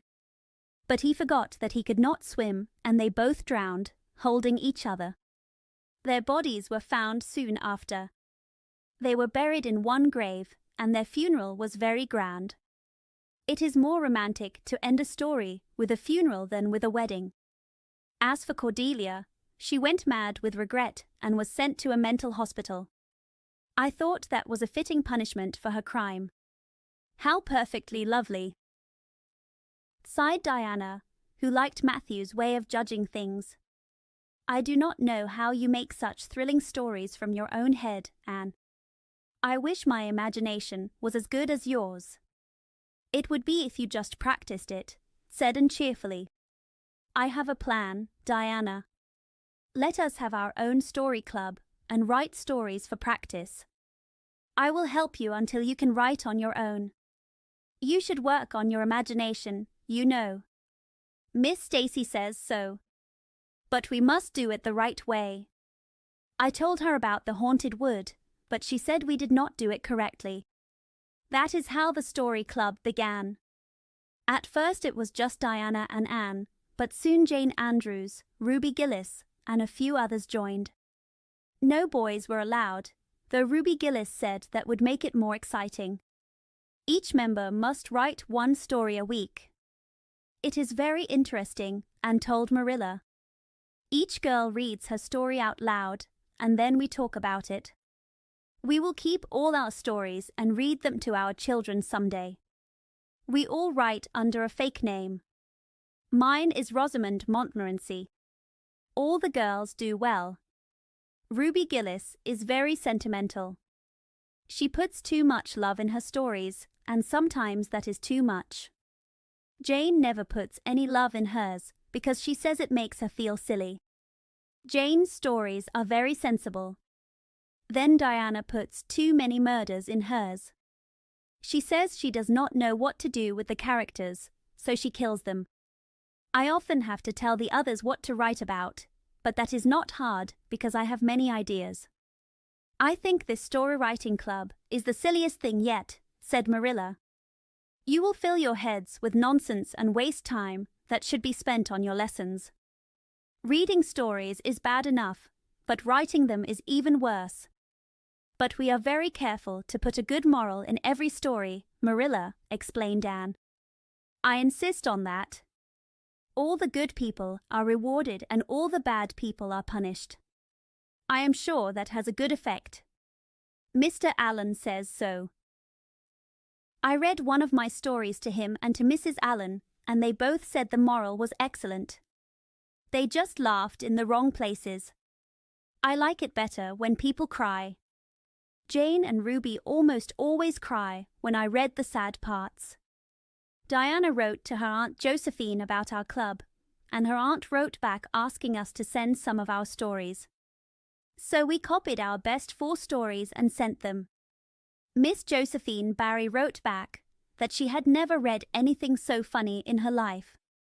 That puzzled us, because our stories are very sad and almost everyone dies. But I am glad Miss Barry liked them. It shows our club is doing some good in the world. Mrs. Allen says that should be our goal in everything. I try very hard, but sometimes I forget when I am having fun. I hope I will be a little like Mrs. Allen when I grow up. Do you think that is possible, Marilla? Marilla said, I would not say there is a great deal, but I am sure Mrs. Allen was never as silly and forgetful as you are. No, but she was not always as good as she is now, said and seriously. She told me so herself. She said she was very mischievous when she was a girl and always got into trouble. I felt very encouraged when I heard that. Is it very bad for me to feel encouraged when I hear that others were naughty? Mrs. Lynde says it is. She says she is always shocked to hear of anyone being naughty, no matter how small they were. Mrs. Lynde once told me about a minister who confessed that he stole a strawberry tart when he was a boy, and she never respected him after that. I would have thought it was noble for him to confess. I would have said it was very encouraging for naughty boys to know that they can grow up to be ministers even if they do wrong. That is how I feel, Marilla. Marilla said, Right now, Anne, it is time for you to have your dishes washed. You have spent half an hour talking. You must work first and talk later. Chapter 27. Vanity and Vexation of Spirit. Marilla was walking home one late April evening after an aid meeting. She felt happy because winter was over and spring had arrived. Even though she did not usually think much about her feelings, she noticed red fields, soft purple mists in the sun, long fir shadows over the meadow, and bright maples around a clear wood pool. The world felt awake, and her heavy, steady steps felt lighter because she was glad. She looked at Green Gables with affection. The trees made pretty patterns in the sunlight that shone in little sparks from the windows. Marilla was happy to be going home to a warm wood fire and a nicely set table for tea instead of to the cold aid meeting nights she knew before and came to Green Gables. When Marilla entered her kitchen, she saw that the fire was out and Anne was not there.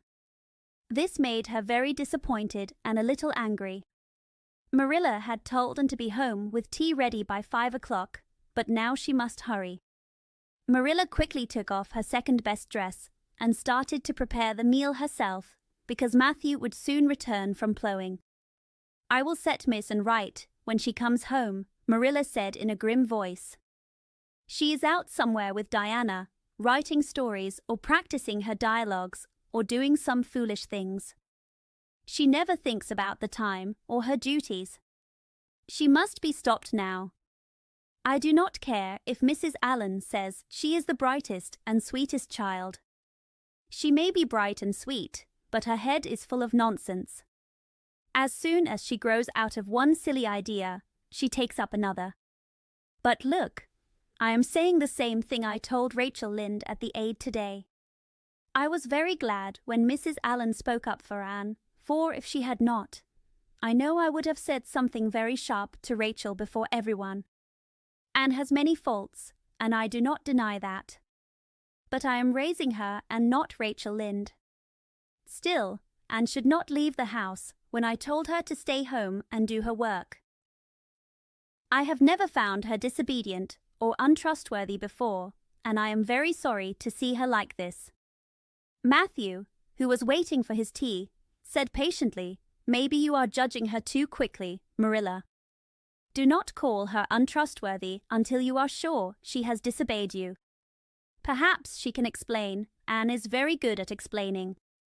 She is not here when I told her to stay, Marilla answered. I think she will find it hard to explain that to me. I knew you would take her part, Matthew. But I am the one raising her, not you. It was dark when supper was ready. Still, There was no sign of Anne. She did not come quickly over the log bridge or up Lover's Lane. Marilla washed and put away the dishes with a frown. Then she went up to the east gable to get a candle. When she lit the candle, she turned around and saw Anne lying on the bed with her face down among the pillows. "Mercy on us," Marilla said in surprise. "Have you been asleep, Anne?" "No," came the quiet reply. "Are you sick?" Marilla asked as she walked over to the bed. Anne pulled her pillows closer as if she wanted to hide. "No. But please, Marilla, go away and do not look at me. I feel very sad. I do not care about who gets the best grades, or writes the best composition, or sings in the Sunday school choir anymore. None of that matters now because I do not think I can go anywhere again. My future is over. Please, Marilla, go away and do not look at me." Marilla was very confused. "Anne Shirley, what is wrong with you? What have you done? Get up right now and tell me. What is it?" Anne slid down to the floor and whispered, "Look at my hair, Marilla." Marilla lifted her candle and looked carefully at Anne's hair. It flowed in heavy masses down her back. It looked very strange. "Anne Shirley, what have you done to your hair?" "Why, it is green." It was a very odd green color, a dull, bronzy green with some red streaks that made it look very horrible. Marilla had never seen anything so grotesque. "Yes, it is green," Anne moaned. "I thought red hair was bad, but now I know green hair is 10 times worse. Oh, Marilla, you do not know how very unhappy I am. I do not know how you got into this trouble, but I will find out," said Marilla. "Come with me to the kitchen. It is too cold here, and tell me what you have done. I have been expecting something strange from you for some time. You have not had any mischief for over 2 months, and I was sure another one was due. Now, what did you do to your hair?" "I dyed it." "Dyed it? You dyed your hair? Anne Shirley, did you not know that is a wicked thing to do?" "Yes, I knew it was a little wicked and admitted. But I thought it was worth being a little wicked to get rid of red hair. I thought about the cost, Marilla.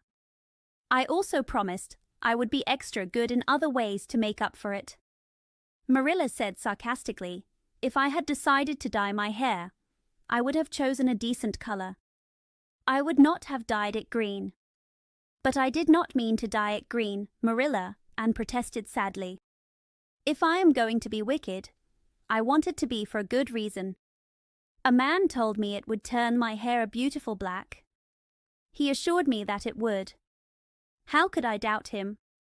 I know how it feels when someone doubts your word. And Mrs. Allen says we should never suspect someone of lying unless we have proof.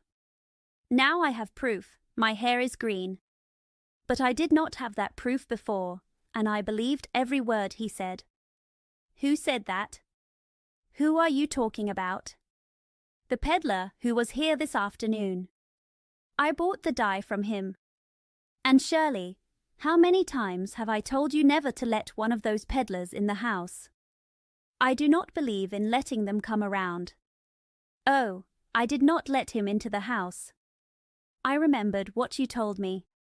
I went out, shut the door carefully, and looked at his things on the step. Besides, he was not Italian, he was a German Jew. He had a big box of interesting things. He told me he was working hard to earn enough money to bring his wife and children from Germany. He spoke so kindly about them that it touched my heart. I wanted to help him by buying something from him. Then I saw the bottle of hair dye. The peddler said it would dye any hair a beautiful black, and it would not wash off. I imagined my hair would be beautiful and black. The temptation was too great. The bottle cost 75 cents, but I only had 50 cents left from my chicken money. I think the peddler had a kind heart because he said, 'Since it is you, I will sell it for 50 cents, which is almost giving it away.' So I bought it. As soon as he left, I came here and used it with an old hairbrush as the directions said. I used the whole bottle. Oh, Marilla, when I saw the terrible color it turned my hair, I began to regret being wicked. And I have been regretting it ever since. Marilla said, I hope you will repent in a good way, and that you now see where your vanity has led you, Anne. We must do something. I suppose the first thing is to wash your hair well and see if that helps. Anne washed her hair very hard with soap and water. But nothing changed. The peddler was right. The dye would not wash off. Oh, Marilla, what shall I do? I can never live this down. People have forgotten my other mistakes, the liniment cake, setting Diana drunk, and getting angry with Mrs. Lynde. But they will never forget this. They will think I am not respectable. Oh, Marilla, what a tangled web we weave when we first practice to deceive. That is a poem, but it is true. And oh, how Josie Pye will laugh. Marilla, I cannot face Josie Pye. I am the unhappiest girl on Prince Edward Island. For a week, and felt very unhappy. During that time, she went nowhere and washed her hair every day. Only Diana knew the secret, and she promised never to tell anyone. At the end of the week, Marilla said firmly, It is no use, Anne. This dye is fast. Your hair must be cut off. You cannot go out with it like that. Anne's lips trembled, but she knew Marilla was right.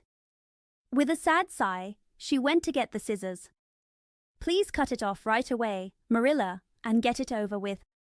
Oh, I feel like my heart is broken. This is such an unromantic punishment.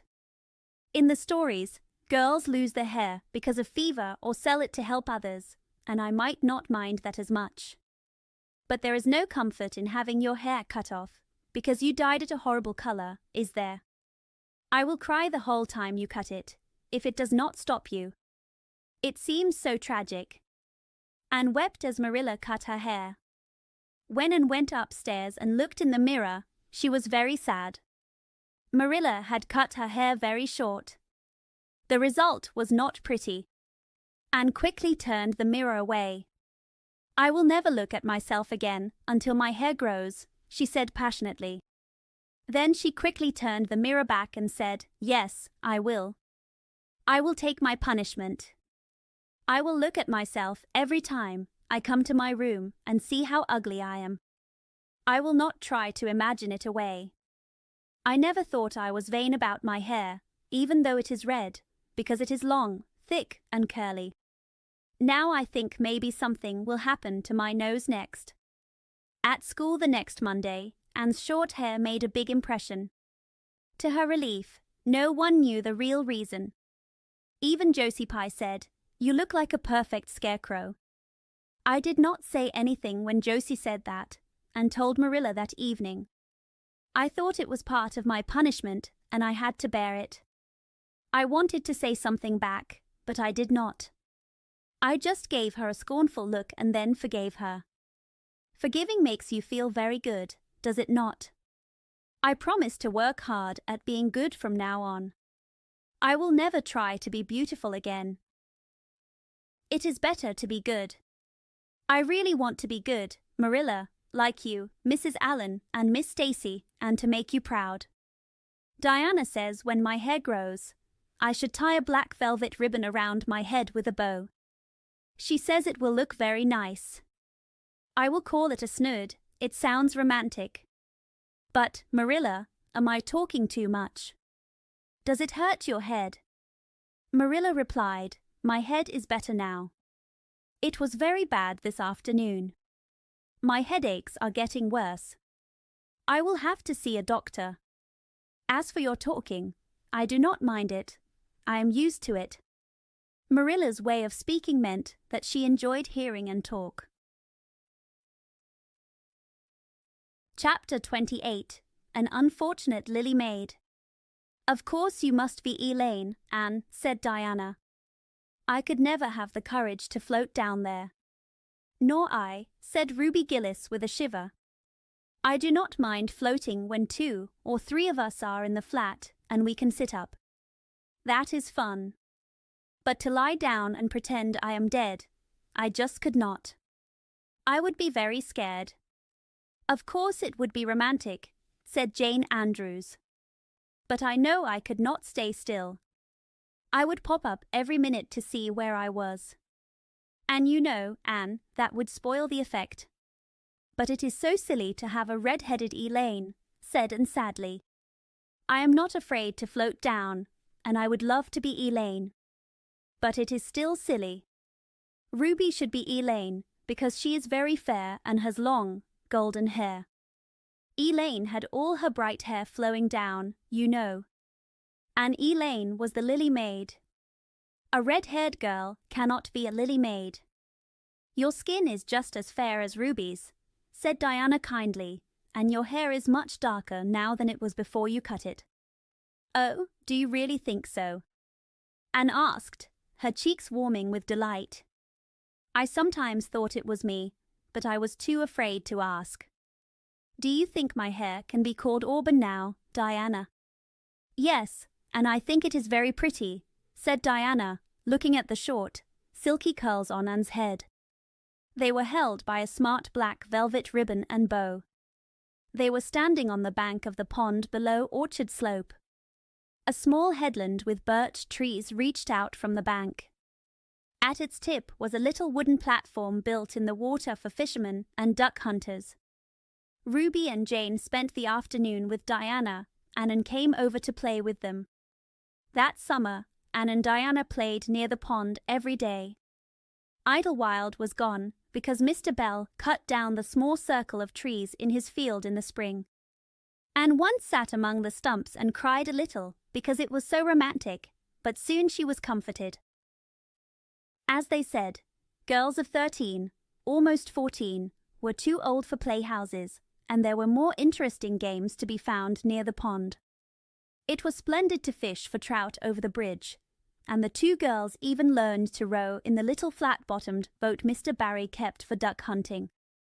It was Anne's idea to act out the story of Elaine.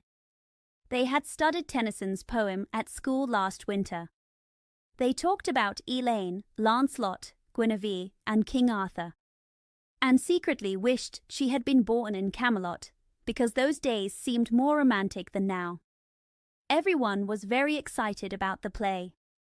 The girls found that if they pushed the flat, the little boat, off the landing, it would drift with the current under the bridge and stop on a lower headland. They had done this before, so it was a perfect idea. Well, I will be Elaine, said Anne, though she felt a bit unsure. Ruby, you must be King Arthur. Jane, you will be Guinevere, and Diana, you must be Lancelot. But first, you must all be the brothers and the father. We cannot have the old servant, because there is no room in the flat when someone is lying down. We must cover the barge with the darkest cloth. That old black shawl of your mother's, Diana, will be just right. They got the black shawl. Anne spread it over the flat and then lay down on it, with her eyes closed and her hands folded on her chest. Oh, she looks really dead, whispered Ruby Gillis nervously as she watched and still, white face under the flickering shadows of the birch trees. It makes me feel scared. Do you think it is right to act like this? Mrs. Lynde says that all play acting is very wicked. Ruby, do not talk about Mrs. Lynde, said Anne firmly. It ruins the play, because this is set long before Mrs. Lynde was born. Jane, please set it up. It is silly for Elaine to talk when she is dead. Jane stood up and helped. They did not have cloth of gold, but an old yellow piano scarf worked well. They could not get a white lily, but a tall blue iris in Anne's hand was almost perfect. Now she is ready, said Jane. We must kiss her quiet brows. Diana, say, sister, farewell forever as sadly as you can, and Ruby, say, farewell, sweet sister, as sorrowfully as possible. Anne, please smile a little. You know Elaine seems as if she smiles even when she is still. That is better. Now push the flat off. They pushed the flat. It scraped over an old stake and drifted toward the bridge. Diana, Jane, and Ruby waited just long enough to see it caught by the current. Then they ran quickly through the woods, across the road, and down to the lower headland. There they were to act as Lancelot, Guinevere, and the king to welcome the Lily Maid. For a few minutes, Anne, drifting slowly, enjoyed the romance of her play. Then something went wrong. The flat began to leak. Soon, Anne had to get up quickly, grab her cover, and look at a big crack in the bottom of the flat where water was pouring in. The stake had torn off a strip of the padding. Anne did not know this at first, but soon she realized she was in danger.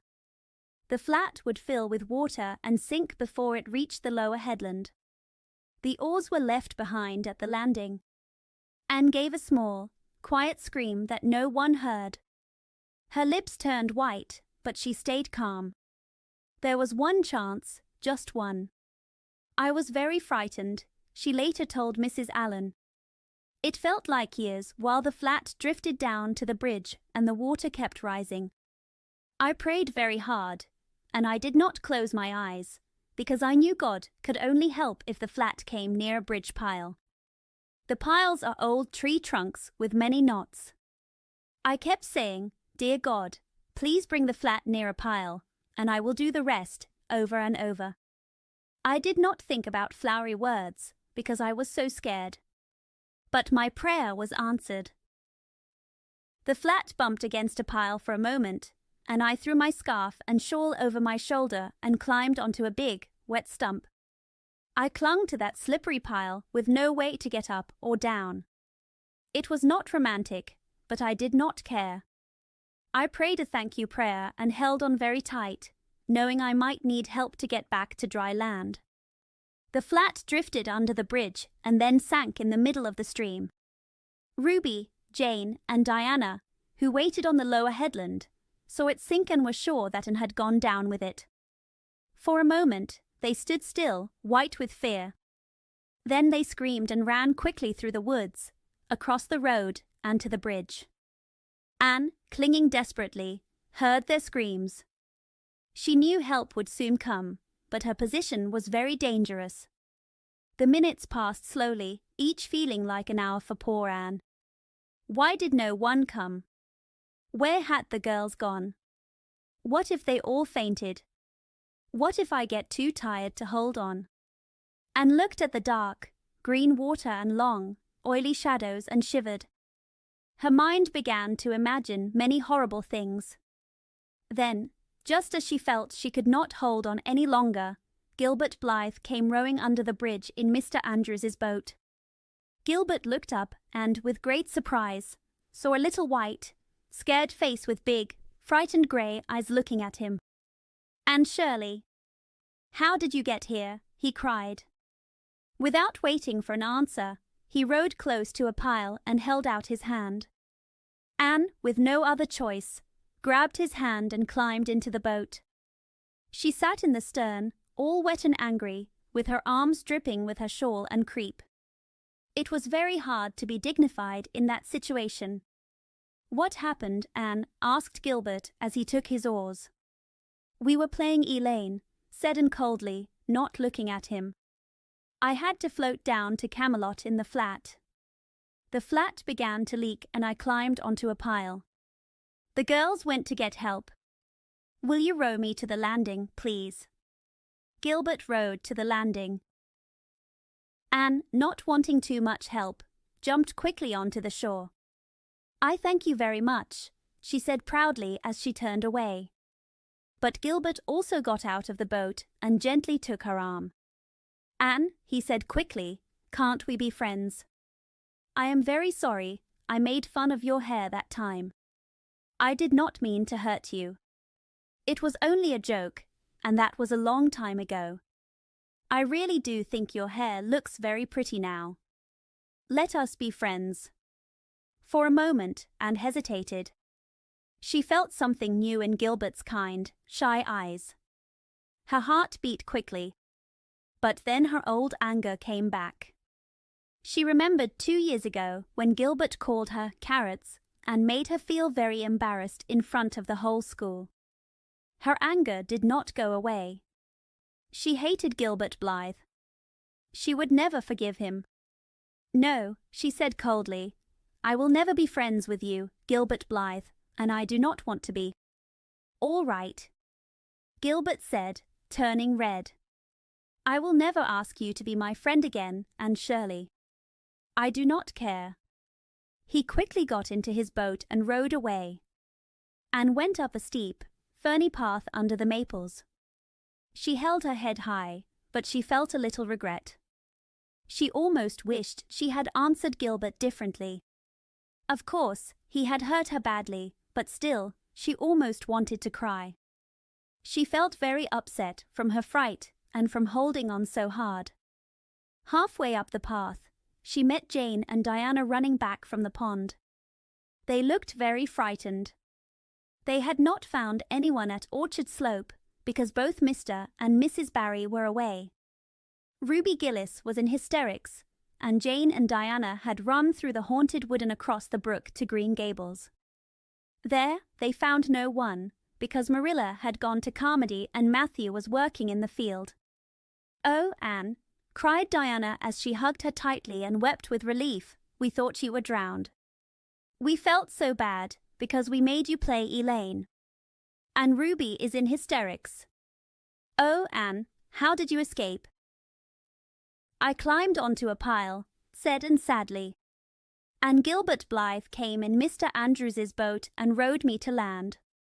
"Oh, Anne, how kind of him." "That is so romantic," said Jane, finally speaking.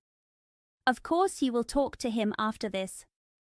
"Of course I will not," said Anne, with a brief return of her old spirit. "And I do not want to hear the word romantic again, Jane. I am very sorry you were so frightened, girls. It is all my fault. I feel I was born under an unlucky star. Everything I do gets me or my best friends into trouble. We have lost your father's flat, Diana, and I feel we may not be allowed to row on the pond again." Anne's feeling was true. There was great worry in the Barry and Cuthbert homes when they heard what happened that afternoon. "Will you ever learn, Anne?" groaned Marilla. "Oh, yes, I think I will, Marilla," said Anne hopefully. After a good cry alone in the east gable, she felt better. "I think my chances of being sensible are better now than ever." "I do not see how," said Marilla. "Well," explained Anne, "I have learned many lessons since coming to Green Gables. The amethyst brooch mistake taught me not to meddle in things that are not mine. The haunted wood mistake taught me to control my imagination. The liniment cake mistake taught me to be careful in the kitchen. Dyeing my hair taught me not to be vain. I try not to think about my hair and nose now. And today's mistake will teach me not to be too romantic. I now see that trying to be romantic in Avonlea is not good. It might have been easy in old Camelot, but now romance is not liked. I am sure you will see a big change in me soon, Marilla." Marilla said, "I hope so." Then Matthew, who had been sitting quietly, put his hand on Anne's shoulder when Marilla left. "Don't give up all your romance, Anne," he whispered shyly. "A little romance is good, not too much, of course, but please keep a little of it." Chapter 29. An Epoch in Anne's Life. It was a September evening. Anne was bringing the cows home from the back pasture along Lover's Lane. The sunset was red and full of light. In some parts, the lane was very bright. Under the maples it was already dark, and under the fir trees the light looked like a soft, violet wine. The wind blew in the fir tops, and its sound was very beautiful. The cows walked slowly down the lane. Anne followed them, daydreaming. She sang aloud the battle song from Marmion, a poem she had learned at school last winter with Miss Stacy. When she reached the lines, "The stubborn spearsmen still made good. Their dark impenetrable wood She stopped, closed her eyes, and imagined she was one of those brave men. When she opened her eyes again, she saw Diana coming through the gate into the Barry field. Diana looked very important. Anna knew she had news to tell, but Anne did not ask too many questions. "Isn't this evening like a purple dream, Diana? It makes me so glad to be alive." "I love evenings more than mornings," said Anne. "It is a very fine evening," said Diana. "But oh, I have such news, Anne." "Guess." "You have 3 guesses."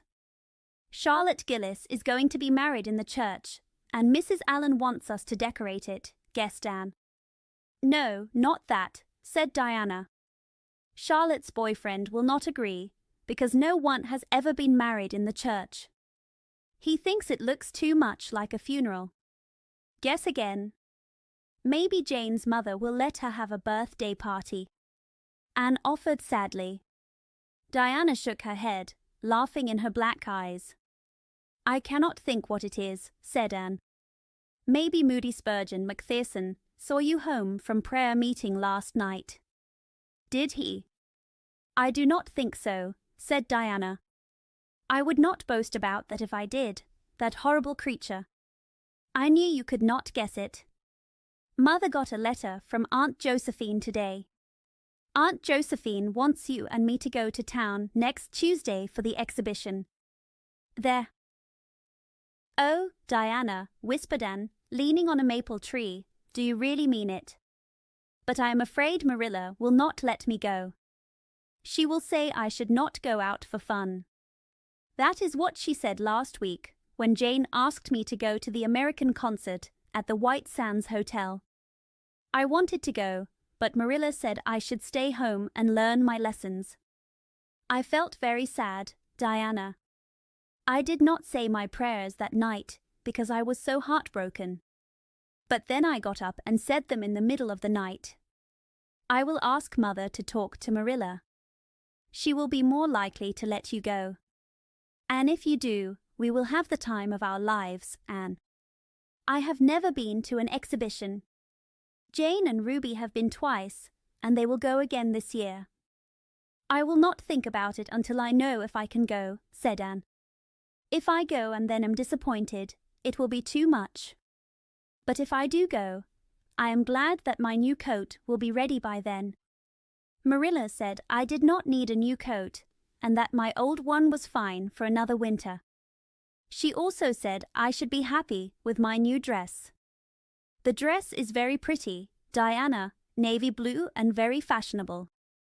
Marilla makes my dresses fashionable now, because she does not want Matthew to send them to Mrs. Lynde. I am so glad. It is easier for me to be good if my clothes are pretty. Matthew said I must have a new coat, so Marilla bought a lovely piece of blue cloth, and a dressmaker at Carmody is making it. It will be ready on Saturday night. I sometimes imagine myself walking up the church aisle in my new suit and cap, but I am afraid it is not right to imagine such things. But my cap is very pretty. Matthew bought it for me when we were at Carmody. It is a little blue velvet cap with gold cord and tassels. Your new hat is very elegant, Diana, and looks very good on you. When I saw you in church last Sunday, my heart was full of pride to think you were my dearest friend. Do you think it is wrong for us to think so much about our clothes? Marilla says it is very sinful. But it is an interesting subject, isn't it? Marilla agreed to let Anne go to town. They arranged that Mr. Barry would take the girls on the next Tuesday. Since Charlottetown is 30 miles away and Mr. Barry wanted to return the same day, they had to start very early. Anne was very happy and got up before sunrise. A look from her window showed a clear, silvery sky. She saw that Diana was awake too. Anne was dressed by the time Matthew had the fire going and breakfast was ready when Marilla came down. But Anne was too excited to eat.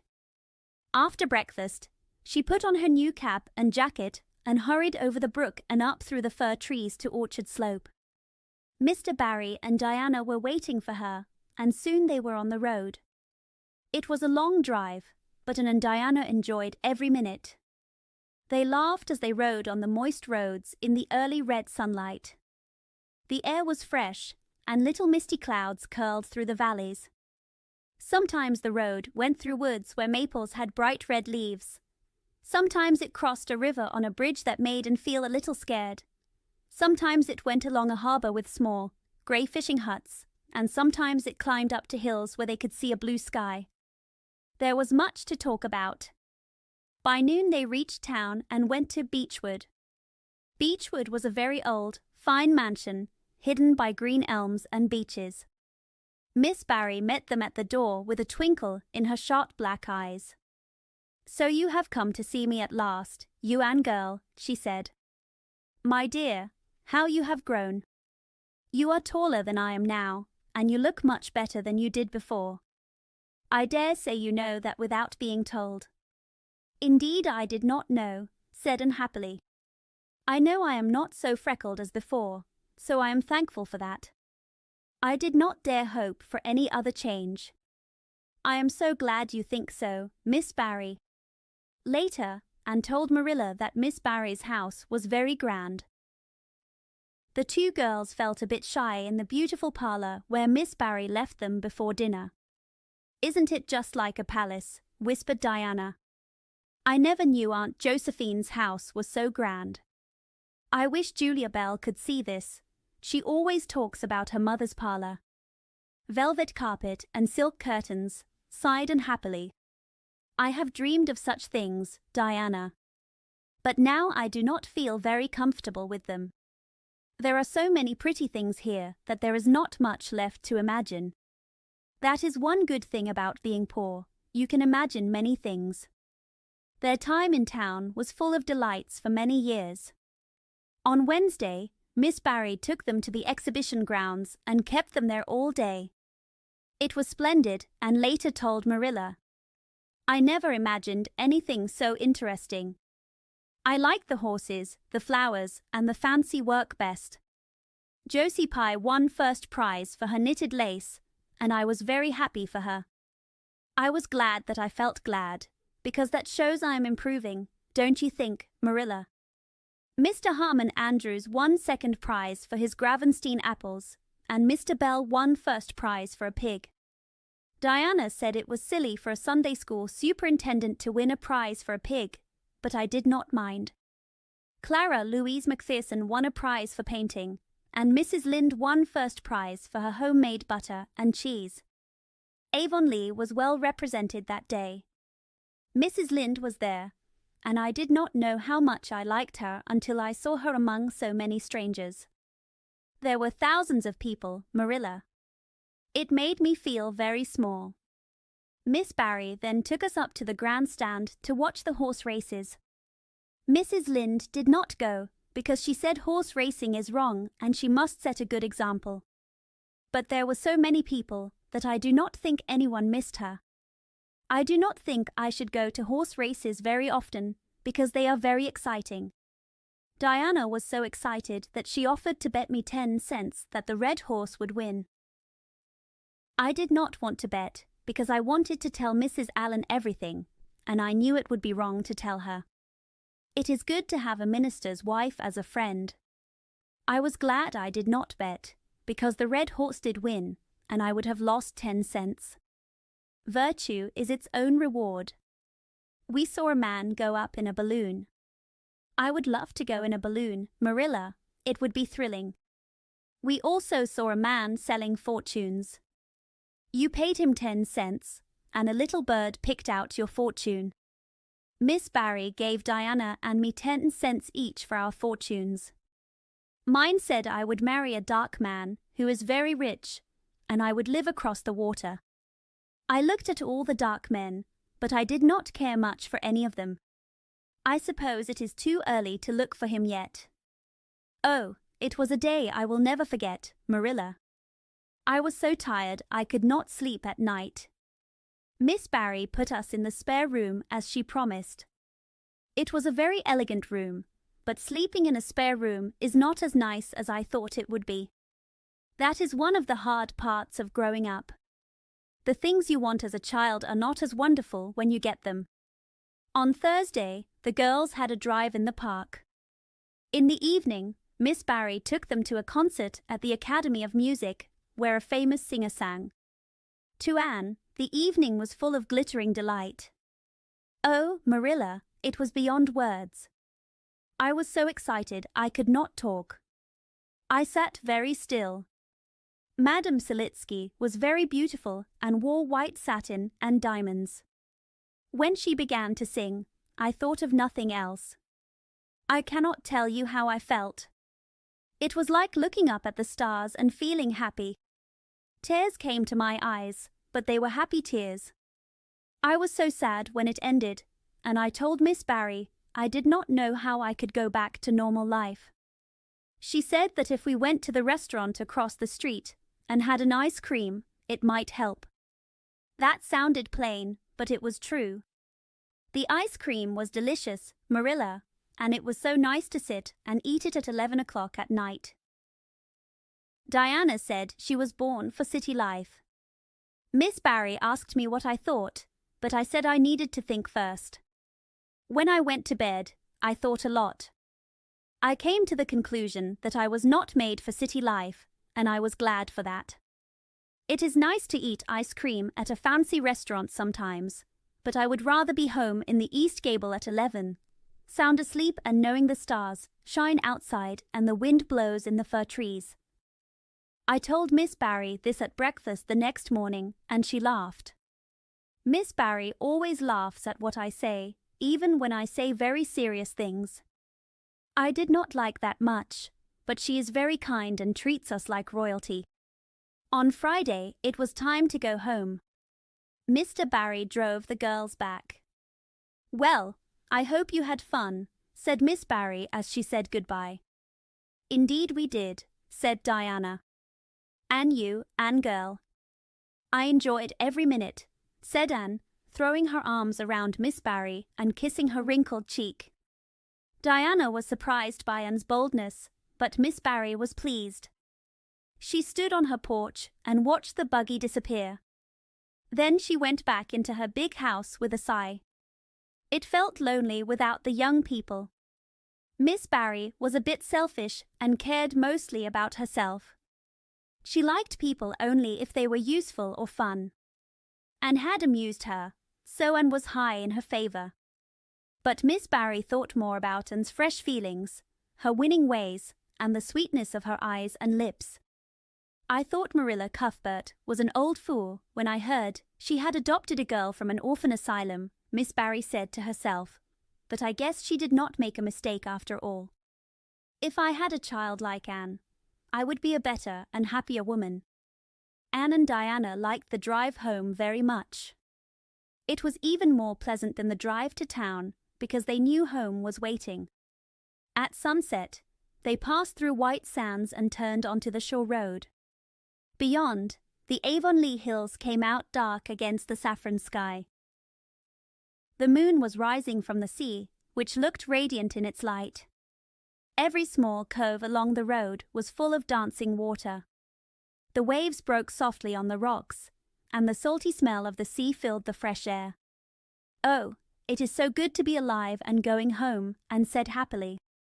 When Anne crossed the log bridge over the brook, the kitchen light of Green Gables winked at her like a friendly smile, and the warm fire in the open door shone across the chilly night. Anne ran up the hill and into the kitchen, where a hot supper waited on the table. "So you are back," said Marilla, folding her knitting. "Yes, and it is so good to be home," said Anne joyfully. "I could kiss everything, even the clock." "Marilla, a broiled chicken. You did not mean to cook that for me, did you?"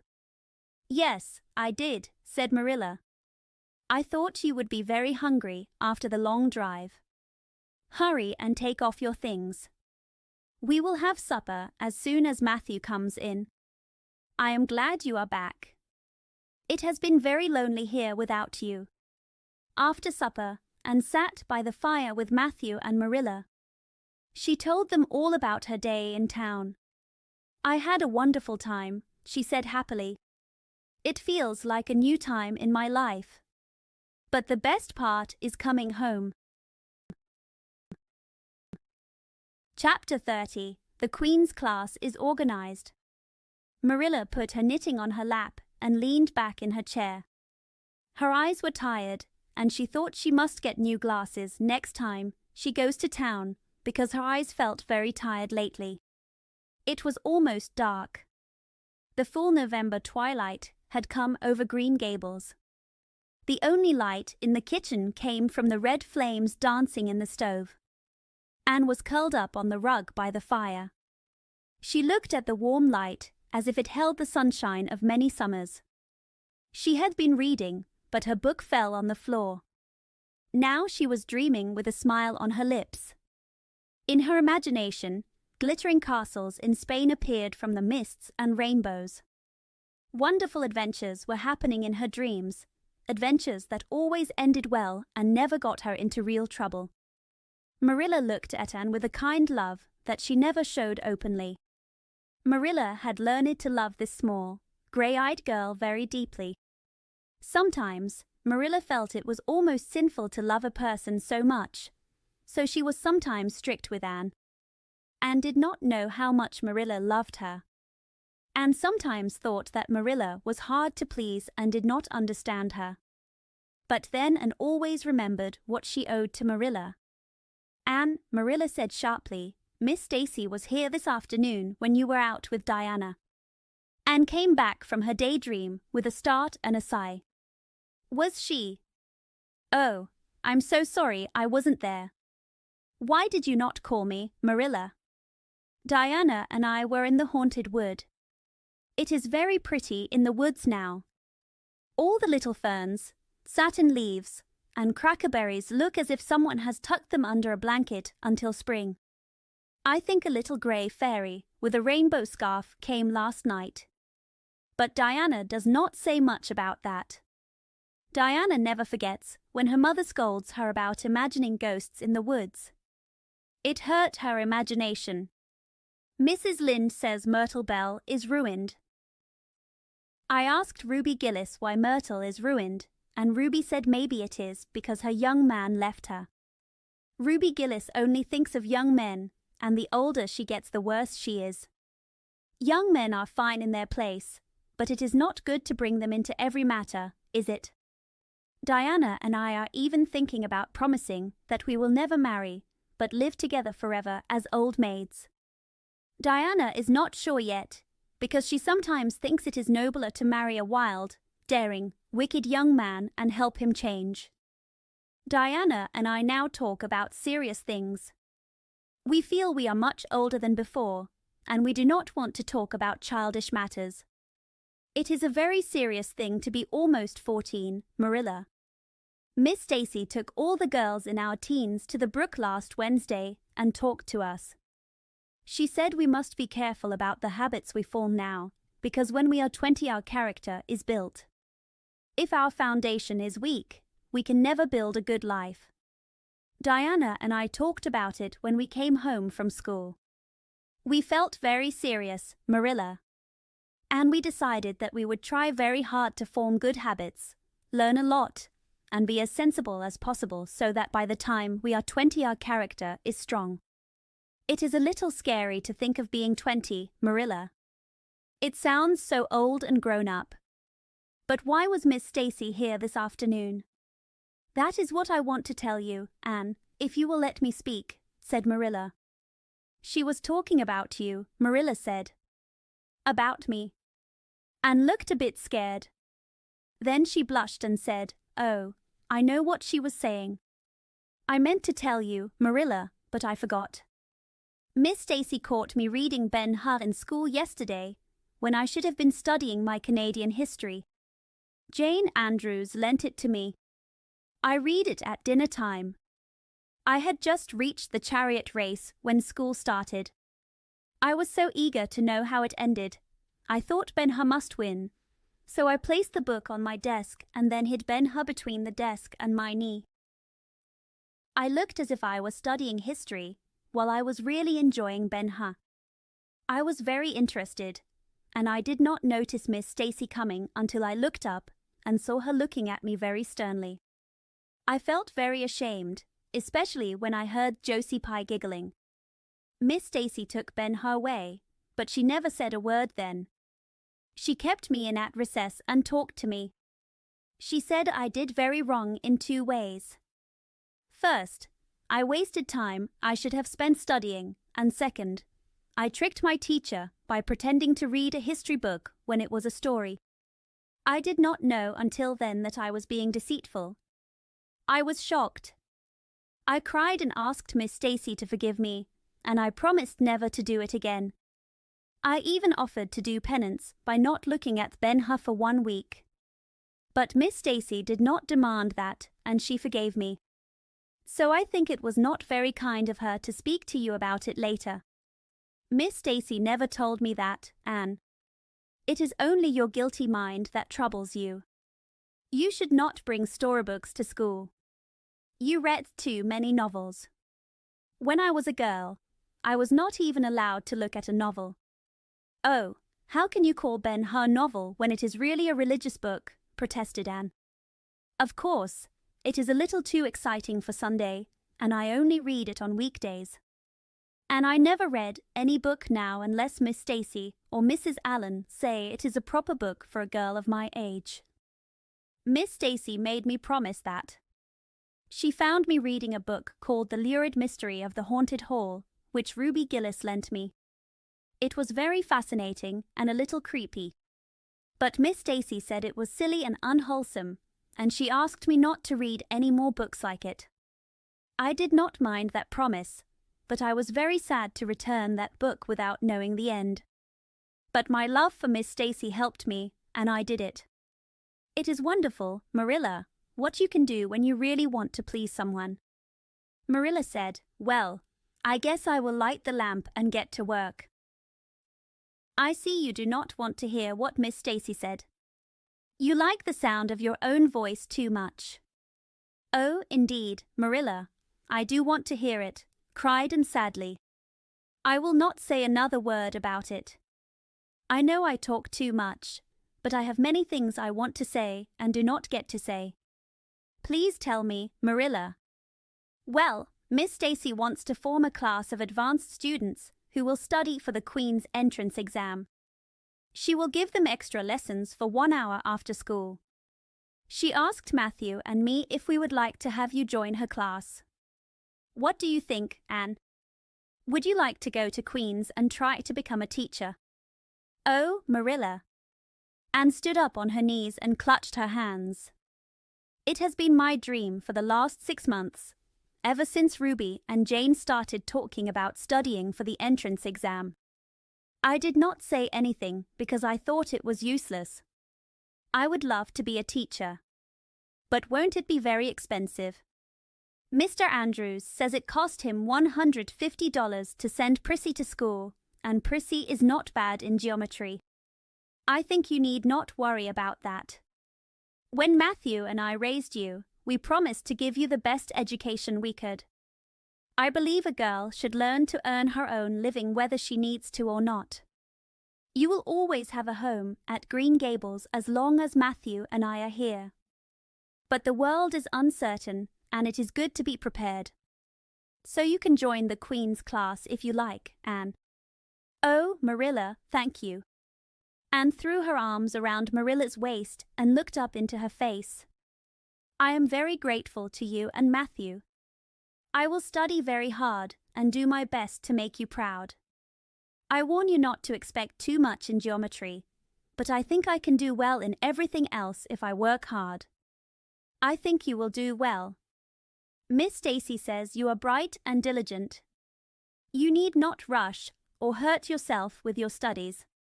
You will not be ready to try the entrance exam for 1.5 years. But it is good to start early and be well prepared, Miss Stacy says. I will take more interest in my studies now, said Anne happily, because I have a purpose in life. Mr. Allen says everyone should have a purpose and work hard for it. I would call it a worthy purpose to be a teacher like Miss Stacy, wouldn't you, Marilla? I think teaching is very noble. The Queen's class was formed in time. Gilbert Blythe and Shirley, Ruby Gillis, Jane Andrews, Josie Pye, Charlie Sloane, and Moody Spurgeon McPherson joined it. Diana Barry did not join because her parents did not want her to go. This made Anne very sad. Anne and Diana had always been together since the night Minnie May had croup.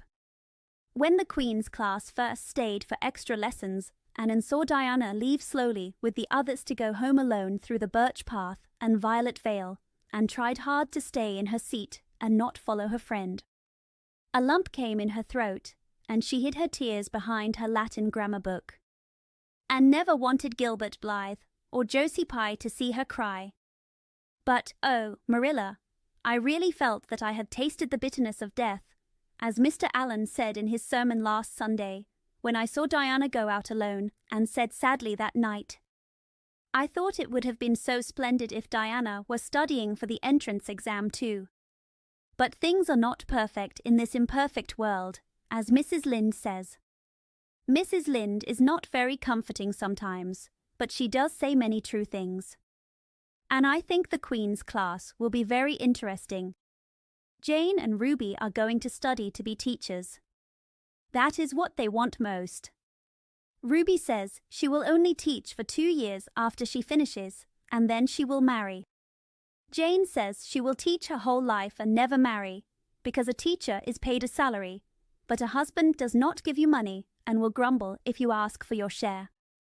I think Jane speaks from experience, for Mrs. Lynde says her father is a very mean old man. Josie Pye says she will go to college because she will not have to earn her living. She says that orphans who live on charity must work hard. Moody Spurgeon is going to be a minister. Mrs. Lynde says he cannot be anything else with a name like that. I hope it is not wicked, Marilla, but the thought of Moody Spurgeon as a minister makes me laugh. He is such a funny-looking boy with a big, round face, little blue eyes, and ears that stick out. But perhaps he will look more grown up when he is older.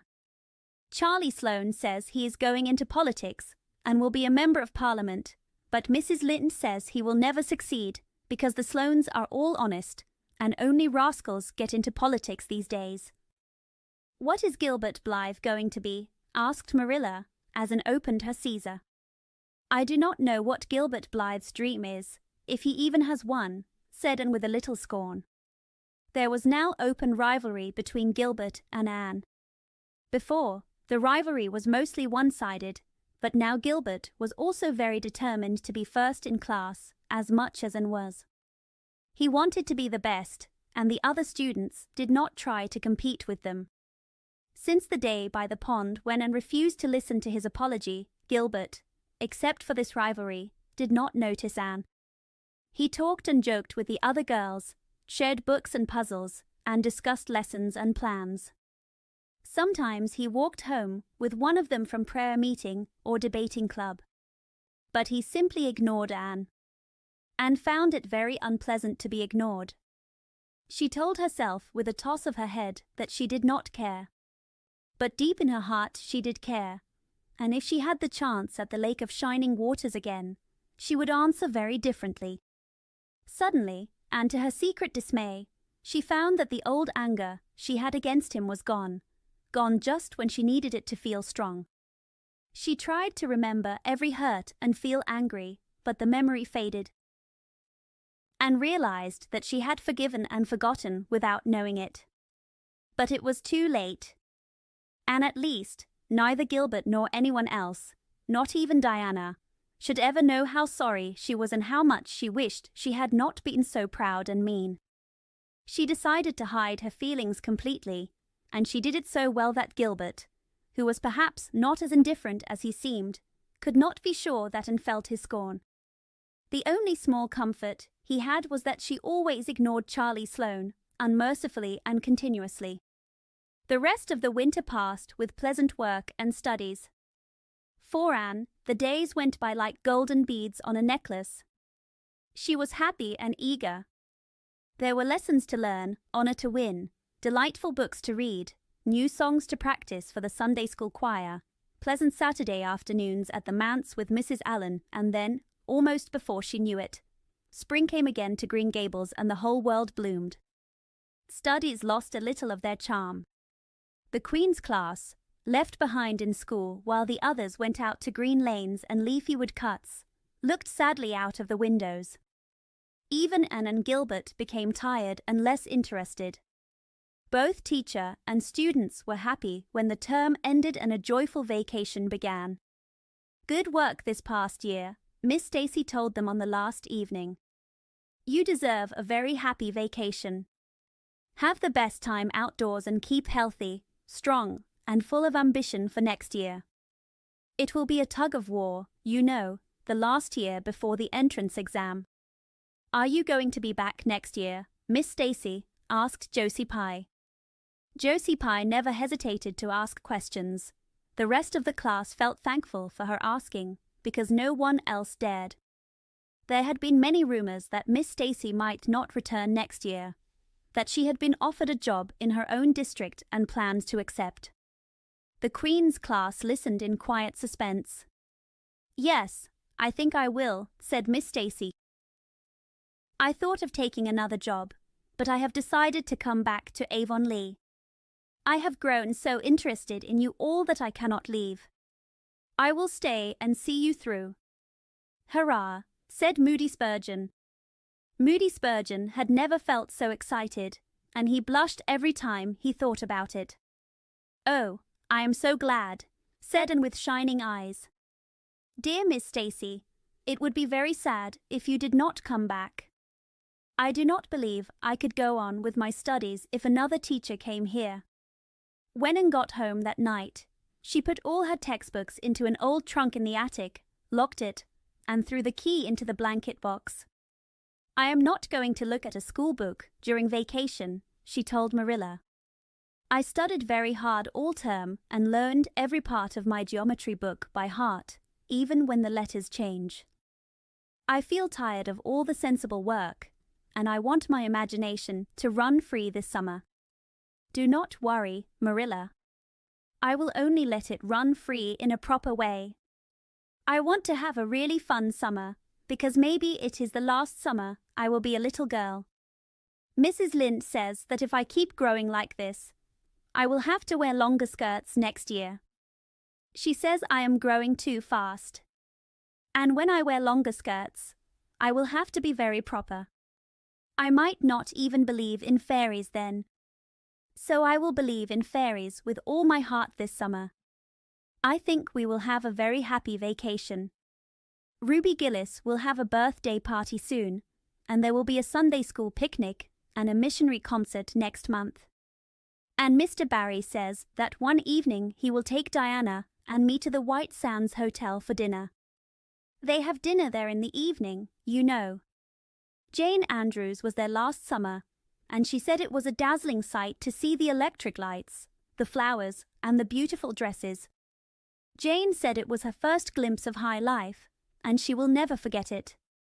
Mrs. Lynde came up the next afternoon to ask why Marilla did not go to the aid meeting on Thursday. When Marilla is not at the aid meeting, people know something is wrong at Green Gables. Matthew had a bad spell with his heart on Thursday, Marilla explained. I did not feel like leaving him. Oh yes, he is better now, but he gets these spells more often, and I am worried. The doctor says he must avoid excitement. That is easy, for Matthew does not look for excitement. He is not to do any heavy work either, and you might as well tell him not to breathe too hard. Come and put your things down, Rachel. Will you stay for tea? Well, since you ask so nicely, I will stay, said Mrs. Rachel, who did not plan to do anything else. Mrs. Rachel and Marilla sat in the parlor while Anne made tea and baked light, white biscuits that even Mrs. Rachel could not criticize. I must say Anne has become a very smart girl, admitted Mrs. Rachel as Marilla walked with her to the end of the lane at sunset. She must be a great help to you. She is, said Marilla. She is very steady and reliable now. I was once afraid she would never change, but now I trust her with anything. I never thought she would be so well behaved when I first saw her 3 years ago, said Mrs. Rachel. I will never forget her tantrum that day. When I went home that night, I said to Thomas, "Mark my words, Thomas, Marilla Cuthbert will regret the day she took her in." But I was wrong, and I am very glad. I am not one of those people who never admit their mistakes.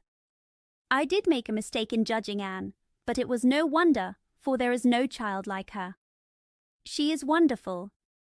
It is amazing how much she has improved these 3 years, especially in looks. She is very pretty now, though I do not care for that pale, big-eyed style. I like more snap and color, like Diana Barry or Ruby Gillis.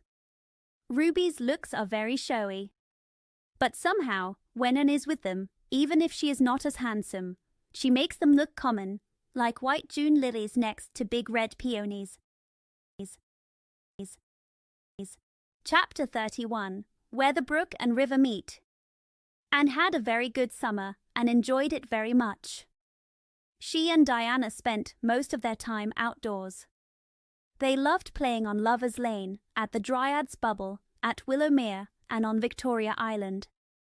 Marilla did not stop Anne from wandering about. One afternoon early in the vacation, the doctor from Spencer Vale, who had come the night Minnie May had the croup, saw Anne at a patient's house. He looked at her very closely, shook his head, and sent a message to Marilla. The message said, "Keep your red-headed girl outside all summer, and do not let her read books until she has more spring in her step." This message scared Marilla very much. She felt that if she did not follow the doctor's advice, Anne might soon become very ill. Because of that, Anne had the best summer for freedom and fun. She walked, rode, picked berries, and dreamed a lot. When September came, she was bright and full of energy, with a happy step that would have pleased the doctor, and her heart was full of ambition again. "I feel like studying very hard," Anne said as she brought her books down from the attic. "Oh, my dear friends, I am glad to see you again, even you, geometry. I had a perfectly beautiful summer, Marilla, and now I feel strong, like a man ready to run a race, as Mr. Allen said last Sunday. Doesn't Mr. Allen preach wonderful sermons? Mrs. Lynde says he is getting better every day. Soon, some big city church will take him away, and then we will have to find a new preacher. But I think it is best to enjoy Mr. Allen while we have him. If I were a man, I think I would be a minister. Ministers can do much good if they have sound beliefs, and it must be exciting to preach and move people's hearts. Why can't women be ministers, Marilla?" I asked Mrs. Lynde, and she was shocked. She said it would be scandalous. She also said that there might be female ministers in the States, but we are lucky we do not have them here in Canada. I think women would make very good ministers. When there is a church tea or a social event to raise money, the women always work hard. I am sure Mrs. Lynde can pray very well, and I think she could even preach with a little practice. Marilla replied dryly, "Yes, I believe she could. She already does some unofficial preaching. In Avonlea, with Rachel watching over things, nothing goes wrong." Marilla, Anne said with new confidence, "I want to ask you something that worries me on Sunday afternoons.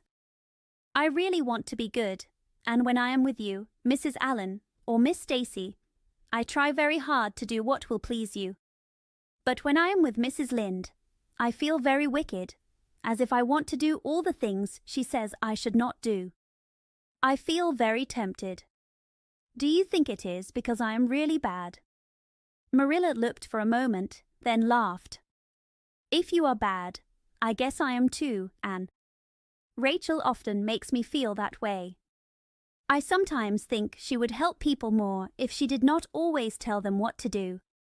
There should be a commandment against nagging.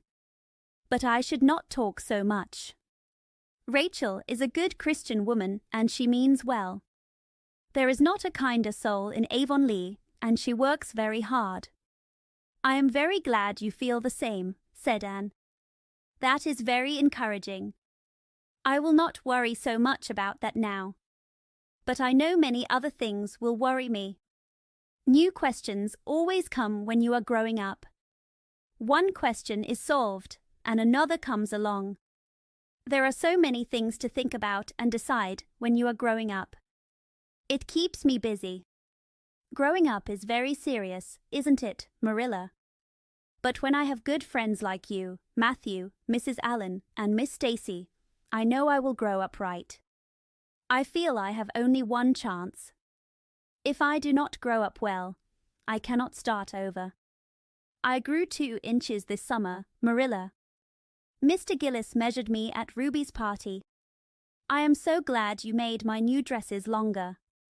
That dark green dress is so pretty, and it was kind of you to add the flounce. I know it was not necessary, but flounces are very stylish this fall, and Josie Pye has flounces on all her dresses. I think I will be able to study better with it. I feel very happy about that flounce. It is good to have that, Marilla admitted. Soon, Miss Stacy came back to Avonlea School. All her pupils were eager to work again. The Queen's class was very ready for the challenge, for at the end of the coming year, the entrance exam would come, and it made everyone feel nervous. Sometimes I had bad dreams where I looked at the entrance exam lists and saw Gilbert Blythe's name at the top and mine was not there. But it was a happy, busy, and quick winter. Schoolwork was interesting and the rivalry in class was fun. New ideas and feelings opened up before my eyes. Hills appeared over hills and mountains over mountains, we read. This was mostly because of Miss Stacy's careful and kind teaching. She made us think, explore, and discover new things. She encouraged us to try new ideas, which surprised Mrs. Lynde and the school trustees, who did not like new methods. Besides my studies, I also grew socially. Marilla, who once stopped me from going out because of the doctor's orders, now allowed me to go sometimes. The debating club grew and gave several concerts. There were a few parties that felt almost grown up. There were many sleigh drives and skating parties. One day, I grew so fast that Marilla was surprised when we stood side by side and I was taller than her. "Why, Anne, how you have grown," she said in amazement. Marilla felt a strange sadness, because the little girl she loved had become a tall, serious girl of 15 with thoughtful brows and a proud head. Marilla still loved me very much, but she felt a little sorrow for the child who was gone. That night, after I went to prayer meeting with Diana, Marilla sat alone in the cool evening and cried quietly. When Matthew came in with a lantern, he saw her crying and looked very worried. Marilla laughed through her tears. "I was thinking about Anne," she explained. "She is such a big girl now, and soon she may be away from us next winter. I will miss her very much." "She will come home often," Matthew comforted. "Remember, I brought you home from Bright River on that June evening 4 years ago. The branch railroad will be built to Carmody by then. It will not be the same as having her here all the time," Marilla sighed, wishing to feel her grief alone. But men cannot understand these things.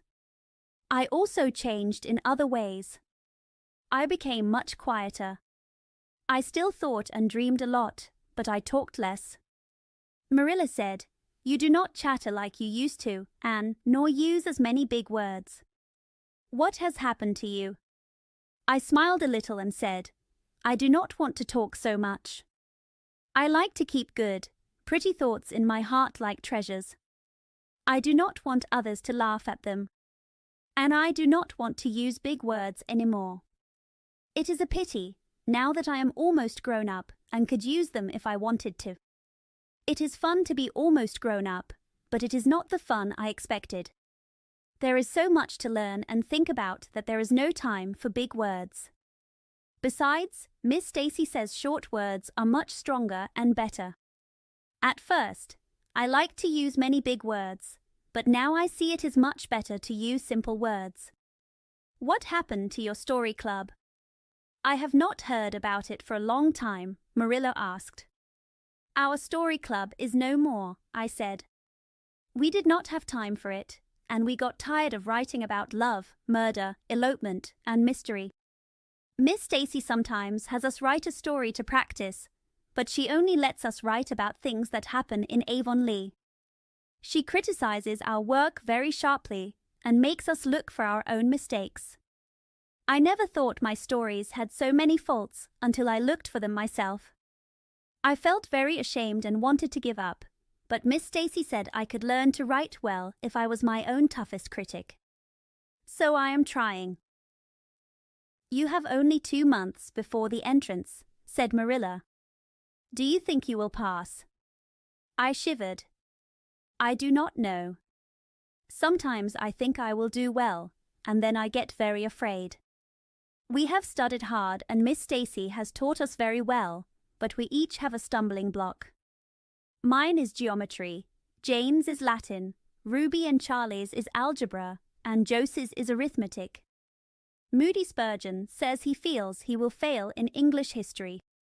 Miss Stacy will give us exams in June that are as hard as the entrance, and she will mark us very strictly, so we will know. I wish it were all over. It haunts me. Sometimes I wake up at night and wonder what I will do if I do not pass. Then go to school next year and try again, said Marilla calmly. Oh, I do not think I would have the heart to fail, especially if Gilbert or the others pass. I get very nervous in exams and might make a big mistake. I wish I had nerves like Jane Andrews. Nothing bothers her. I sighed and, taking my eyes away from the pretty spring outside, I buried myself in my book. There will be other springs, but if I do not pass the entrance, I feel I will never enjoy them again. Chapter 32. The pass list is out. Anne had a very good summer and enjoyed it with all her heart. She and Diana spent much of the time outdoors. They played on Lover's Lane, at the Dryad's Bubble, at Willowmere, and on Victoria Island. Marilla did not mind when Anne wandered about. One afternoon, early in vacation, the doctor from Spencervale, who had come the night Minnie May had the croup, met Anne at a patient's house. He looked at her very closely, shook his head, and sent a message to Marilla. The message said, "Keep your red-headed girl outside all summer, and do not let her read books until she has more spring in her step." This message scared Marilla very much. She thought that if she did not follow the doctor's advice, Anne might soon become very ill. Because of this, Anne had the best summer for fun and freedom. She walked, rode, picked berries, and dreamed happily. When September came, she was bright and awake. Her steps were light, and she had a heart full of hope and ambition again. "I feel ready to study very hard," Anne said as she brought her books down from the attic. "Oh, my dear friends, I am glad to see you again, even you, geometry. I had a beautiful summer, Marilla, and now I feel strong, like a man ready to run a race, as Mr. Allen said last Sunday. Doesn't Mr. Allen preach wonderful sermons? Mrs. Lynde says he is getting better every day, and soon a big city church might take him away. But I think it is best to enjoy Mr. Allen while we have him. If I were a man, I think I would be a minister. Ministers can do good if they have sound ideas. It must be exciting to preach and move people's hearts. Why can't women be ministers, Marilla?" I asked Mrs. Lynde, and she was very surprised. She said it would be scandalous. She said there might be female ministers in the States, but I am glad we do not have them here in Canada. I think women would be very good ministers. When there is a church tea or a social event, the women always work hard. I am sure Mrs. Lynde can pray, as well as Superintendent Bell, and I believe she could preach with a little practice. Marilla answered dryly, "Yes, I believe she could. She already does some preaching even without an official title. In Avonlea, with Rachel watching over everything, nothing goes wrong." Marilla, said Anne with confidence, "I want to tell you something that worries me on Sunday afternoons. I really want to be good. When I am with you, or with Mrs. Allen, or with Miss Stacy, I try very hard to do what will please you.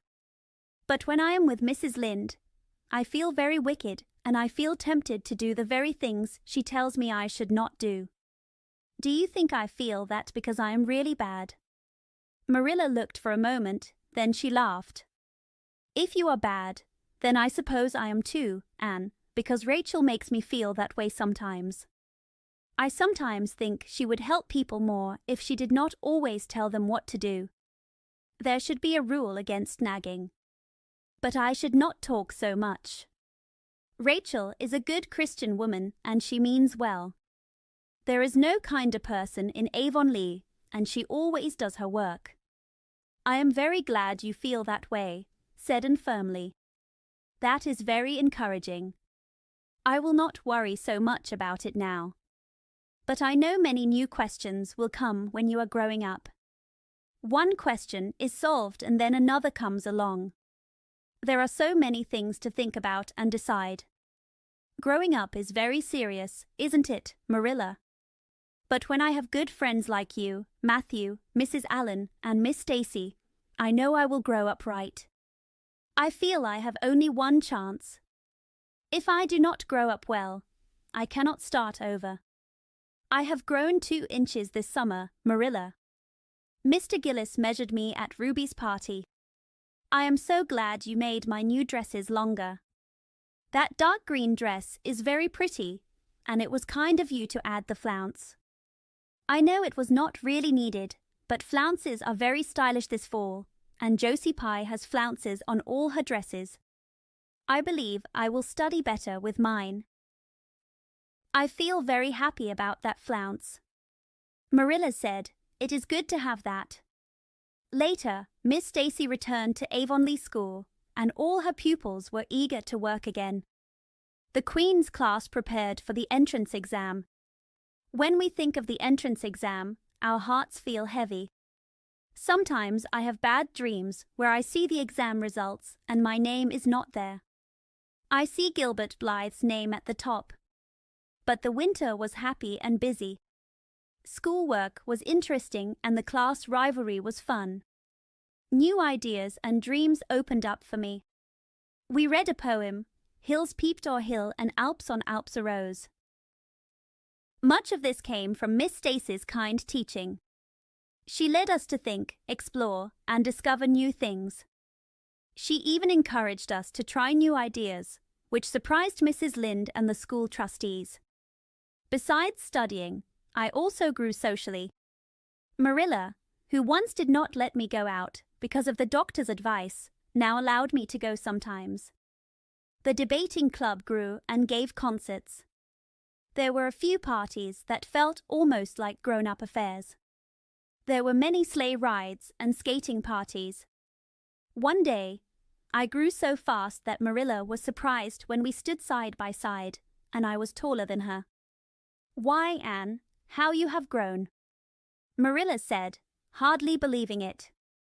Marilla felt a small sadness, because the little girl she loved had become a tall, serious girl of 15 with thoughtful brows and a proud little head. Marilla still loved me very much, but she felt a little sorrow for the child who was gone. That night, after I went to prayer meeting with Diana, Marilla sat alone in the cold evening and cried quietly. When Matthew came in with a lantern, he saw her crying, and he looked very worried. Marilla laughed through her tears. "I was thinking about Anne," Marilla explained. "She is such a big girl now, and she may soon be away from us next winter. I will miss her very much." "She will come home often," Matthew said kindly. "Remember, I brought you home from Bright River on that June evening 4 years ago. The new branch railroad will be built to Carmody by then. It will not be the same as having her here all the time," Marilla sighed sadly, wishing to be left alone with her grief. But men cannot understand these things. I also changed in other ways. I became much quieter. I still thought and dreamed a lot, but I talked less. Marilla said, "You do not chatter like you used to, Anne, and you do not use as many big words." What has come over you? I smiled and said, I do not want to talk so much. I like to keep pretty thoughts in my heart like treasures. I do not want people to laugh at them. And I do not want to use big words anymore. It is a pity now that I am almost grown up and could use them if I wanted to. It is fun to be almost grown up, but it is not the fun I expected. There is so much to learn and decide that there is no time for big words. Besides, Miss Stacy says that short words are much stronger and better. At first, I liked to use many big words, but now I see it is much better to use simple words. What happened to your story club? I have not heard about it for a long time, Marilla asked. Our story club is no more, I said. We did not have time for it, and we got tired of writing about love, murder, elopements, and mysteries. Miss Stacy sometimes has us write a story for practice, but she only lets us write about things that happen in Avonlea. She criticizes our work very hard and makes us look for our own mistakes. I never thought my stories had so many faults until I started to check them myself. I felt very ashamed and wanted to give up, but Miss Stacy said I could learn to write well if I was my own toughest critic. So I am trying. You have only 2 more months before the entrance, said Marilla. Do you think you will pass? I shivered. I do not know. Sometimes I think I will be all right, and then I get very scared. We have studied hard and Miss Stacy has taught us very well, but we each have one hard subject. Mine is geometry, James is Latin, Ruby and Charlie's is algebra, and Josie's is arithmetic. Moody Spurgeon says he feels he will fail in English history. Miss Stacy will give us exams in June that are as hard as the entrance, and she will mark us very strictly. I wish it was all over. It haunts me. Sometimes I wake up at night and wonder what I will do if I do not pass. Then go to school next year and try again, Marilla said calmly. Oh, I do not think I would have the heart to fail, especially if Gilbert or the others pass. I get very nervous in exams and might make a big mistake. I wish I had nerves like Jane Andrews. Nothing bothers her. I sighed and, taking my eyes away from the pretty spring outside, I buried myself in my book. There will be other springs, but if I do not pass the entrance, I feel I will never enjoy them again. Chapter 33, The Hotel Concert. Put on your white organdy, please, Anne, said Diana in a clear voice. They were in the east gable room. Outside, it was just twilight. The sky was a pretty yellow-green, and the blue sky had no clouds. A big, round moon was slowly changing from pale light to shiny silver. It hung over the haunted wood. The air had many nice summer sounds. Birds were singing softly, the wind blew gently, and faraway voices and laughter could be heard. But in Anne's room, the window shade was closed and the lamp was on. Anne was getting ready for an important event. The east gable room was very different from the way it was 4 years ago. At that time, Anne felt cold and lonely there. Slowly, changes had come. Marilla had allowed these changes, and now the room was as sweet and cozy as a young girl could wish. Anne did not have a velvet carpet with pink roses or pink silk curtains like in her early dreams. But her dreams changed as she grew older, and she did not cry about it. The floor had a pretty mat, and the curtains were made of light green muslin. The walls were covered with paper printed with apple blossoms. There were a few nice pictures that Mrs. Allen had given Anne. Miss Stacy's photo was in a special place. Anne always put fresh flowers below it. Tonight, a vase of white lilies gave a soft perfume to the room. There was no mahogany furniture. Instead, there was a white bookcase with books, a soft wicker rocker, a toilet table with white muslin on it, a small mirror with painted cupids and purple grapes, and a low white bed. Anne was dressing for a concert at the White Sands Hotel, The concert was for the Charlottetown Hospital. Many local people who loved performing were invited. Bertha Sampson and Pearl Clay from the White Sands Baptist Choir would sing a duet. Milton Clark from Newbridge would play the violin. Winnie Adela Blair from Carmody would sing a Scotch ballad. Laura Spencer from Spencer Vale and Anne herself from Avonlea would recite. Anne said it was an important time in my life. She felt very excited. Matthew was very proud of his Anne. Marilla was proud too, even if she did not show it. Marilla also worried that many young people were going to the hotel without a responsible adult. Anne and Diana would ride with Jane Andrews and her brother Billy in their buggy. Other Avonlea children were also going. Some visitors from town were expected. After the concert, a supper was given to the performers. "Do you really think the organdy is the best?" Anne asked, worried. "I do not think it is as pretty as my blue muslin. It is not very fashionable. But it looks much better on you," said Diana. "It is soft, frilly, and sticks to you. The muslin is stiff and makes you look too dressed up. The organdy looks like it grows on you." Anne sighed and agreed. Diana was known for her good taste in clothes, and many people listened to her. Diana looked very pretty in a wild rose pink dress. But she was not going to perform at the concert. All the attention was on Anne. Diana promised that Anne must look perfect for Avonlea. "Let me pull out your frill a little more. Here, I will tie your sash. Now, let me put on your slippers. I will braid your hair into 2 thick braids and tie them with big white bows. Do not pull a curl over your forehead. Keep the soft hair. Your hair does not look very nice the way you part it. Mrs. Allen says you look like a Madonna when you do it. I will put a little white house rose behind your ear. I saved it just for you. Should I put on my pearl beads?" Anne asked. "Matthew gave me a string last week. I know he will like to see them."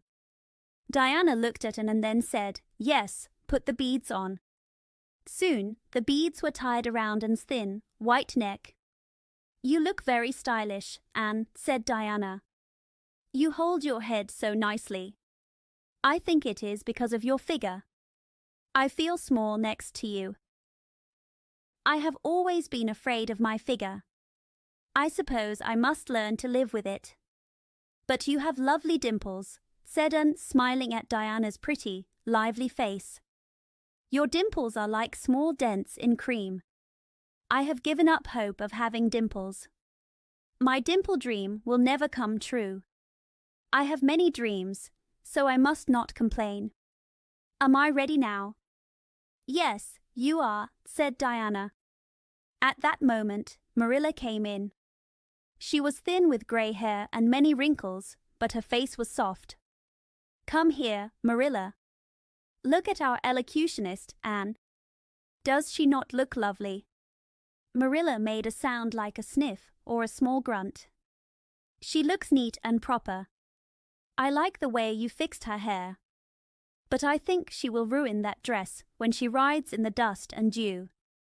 The dress is too thin for these damp nights. Organdy is not a good fabric, and I told Matthew so. But now Matthew buys what he likes for Anne.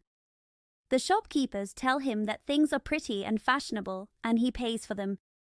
Anne, keep your skirt away from the wheel and put on your warm jacket." Then Marilla left for the downstairs room. She felt proud because Anne looked as if she had one moonbeam from her forehead to the crown. Marilla was sad that she could not go to the concert to hear her daughter recite. "I wonder if it is too damp for my dress," Anne said, worried. "Not at all," said Diana as she closed the window shade. "It is a perfect night. There will be no dew. Look at the moonlight. I am so glad my window faces east so I can see the sun rising," said Anne. "It is beautiful to see the morning come over the long hills and bright fir trees. Every morning is new. I feel as if I wash my soul in the early sunshine. Oh, Diana, I love this little room. I do not know how I will live without it when I go to town next month. Please do not speak of leaving tonight, said Diana. I do not want to think of it. I want to have a good time. What will you recite, Anne? Are you nervous? Not at all, said Anne. I have recited in public many times. I will recite The Maiden's Vow. It is very sad. Laura Spencer will do something funny, but I want to make people cry instead of laugh. What will you recite if they ask you to come back? They will not ask me to come back, said Anne. Deep inside, she secretly hoped they would. She imagined telling Matthew all about it at breakfast the next morning. Now, listen. I hear Billy and Jane. I hear the wheels. Let us go. Billy Andrews wanted Anne to ride in the front seat with him. She did not want to, but she climbed up. She wished she could sit with the girls, laughing and talking. Billy did not laugh or talk much. He was a big, quiet man of 20 with a round, plain face. But he admired Anne very much and was proud to drive with her. Even though Anne talked to the girls and smiled at Billy, she still enjoyed the ride. It was a night for fun. Many buggies were on the road, all going to the hotel. Laughter and happy voices filled the road. When they reached the hotel, the building was very bright. The ladies of the concert committee met them. One of the ladies took Anne to the dressing room. There, many people from the Charlottetown Symphony Club were getting ready. Suddenly, Anne felt shy and scared. Her dress, which looked so pretty in the East Gable room, now looked simple and plain among the bright silks and laces around her.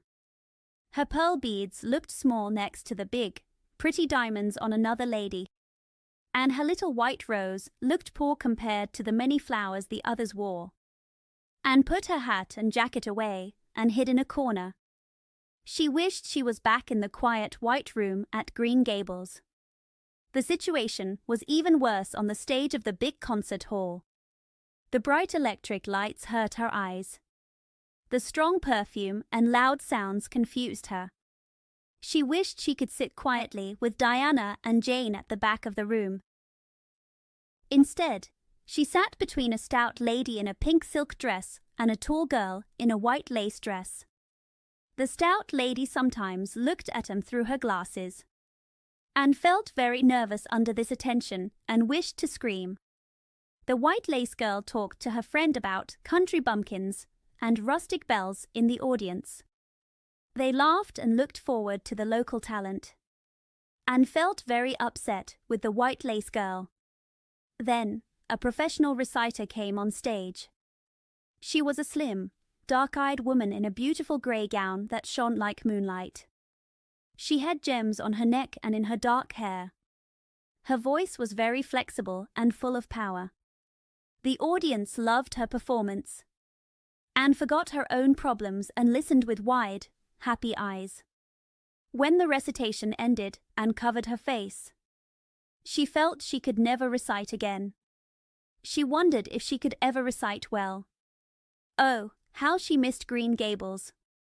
At that moment, someone called Anne's name. Anne felt a small surprise. She stood up and walked to the front. She was so pale that Diana and Jane in the audience held each other's hands in worry. Anne felt very scared on the stage. Even though she had recited before, this audience was very different. There were many ladies in evening dresses and their faces looked very serious. It was not like the friendly faces of her neighbours at the debating club. These people might not be kind. Anne felt ashamed and miserable. Her knees shook, her heart beat fast, and she felt faint. She could not say a word. She wanted to run away, but she felt she must stay. Then Anne saw Gilbert Blythe in the back of the room. He was smiling at her. To Anne, his smile seemed both strong and teasing. But really, Gilbert was just smiling kindly. He liked the way and looked on the stage. Josie Pye, who had ridden with him, sat beside him. Anne did not see Josie. She took a deep breath and lifted her head. She felt courage. She promised herself that she would not fail. She did not want Gilbert to laugh at her. Her fear went away. She began her recitation with a clear, sweet voice that reached every corner of the room. She felt calm and strong. When she finished, the audience clapped loudly. Anne went back to her seat. She blushed with shyness and joy. A stout lady in pink silk took her hand and shook it hard. "My dear, you did very well," said the pink lady. "I even cried a little. They want you to come back." "Oh, I cannot go back," said Anne, confused. "But I must, or Matthew will be disappointed. He said they would call you back." "Then do not disappoint Matthew," said the pink lady with a laugh.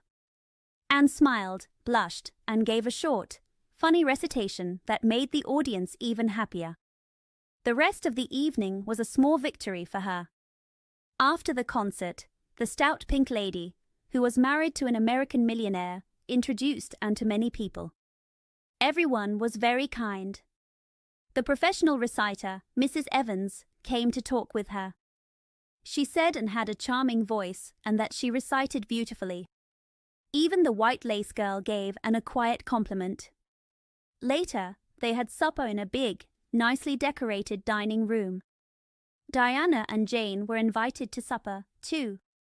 Billy did not go because he was very shy. He waited with the team when the show was over.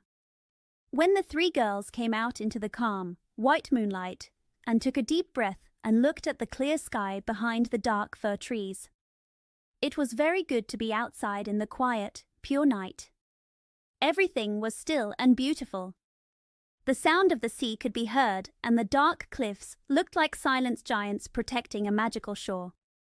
"Wasn't it a wonderful time?" said Jane as they rode away. "I wish I were a rich American. I could spend my summer in a hotel, wear jewels and pretty dresses, and eat ice cream and chicken salad every day. I think it would be more fun than teaching school. Anne, your recitation was great. At first, I thought you would not start. I think it was even better than Mrs. Evans's." "Oh, please do not say that," Jane said Anne quickly. "It sounds silly. It cannot be better than Mrs. Evans's because she is a professional and I am just a schoolgirl who likes reciting. I am happy if people like mine." "I have a compliment for you, Anne," said Diana. "I heard an American man behind Jane and me say, 'Who is that girl on the stage with the beautiful red hair?' I want to paint her face." "What does beautiful red hair mean?" "I think it means plain red," laughed Anne. "Titian was a famous painter who liked red-haired women." "Did you see the diamonds that the other ladies wore?" said Jane. "They were dazzling. Wouldn't you love to be rich?" "We are rich," said Anne firmly. "We are 16 years old and happy like queens. We have our imaginations. Look at the sea, silver and shadow. We would not enjoy its beauty more if we had millions of dollars and diamonds. You would not change into any of those women. Would you want to be that white lace girl with a sad look, or the pink lady who is kind but short, or even Mrs. Evans, who looks very sad? You know you would not, Jane." "I do not know," said Jane. "I think diamonds can make a person feel better." "Well, I do not want to be anyone but myself, even if I never feel the comfort of diamonds," said Anne. "I am happy to be Anne of Green Gables with my pearl beads. I know Matthew loves me just as much as he loves the pink lady's jewels." Chapter 34. A Queen's Girl. The next 3 weeks were very busy at Green Gables. Anne was getting ready to go to Queen's College. There was much sewing to do and many things to plan. Anne's clothes were nice and pretty because Matthew made sure of it. Marilla did not say anything bad about what Matthew bought or said. One evening, Marilla even went up to the east gable with her arms full of a light, pale green fabric. "Anne, here is something for a nice, light dress," said Marilla. "You may not really need it, because you have many pretty skirts. But I thought you might like a very dressy one for an evening party in town. I hear that Jane, Ruby, and Josie have evening dresses. I did not mean you should be behind them. I got Mrs. Allen to help me choose the fabric in town last week.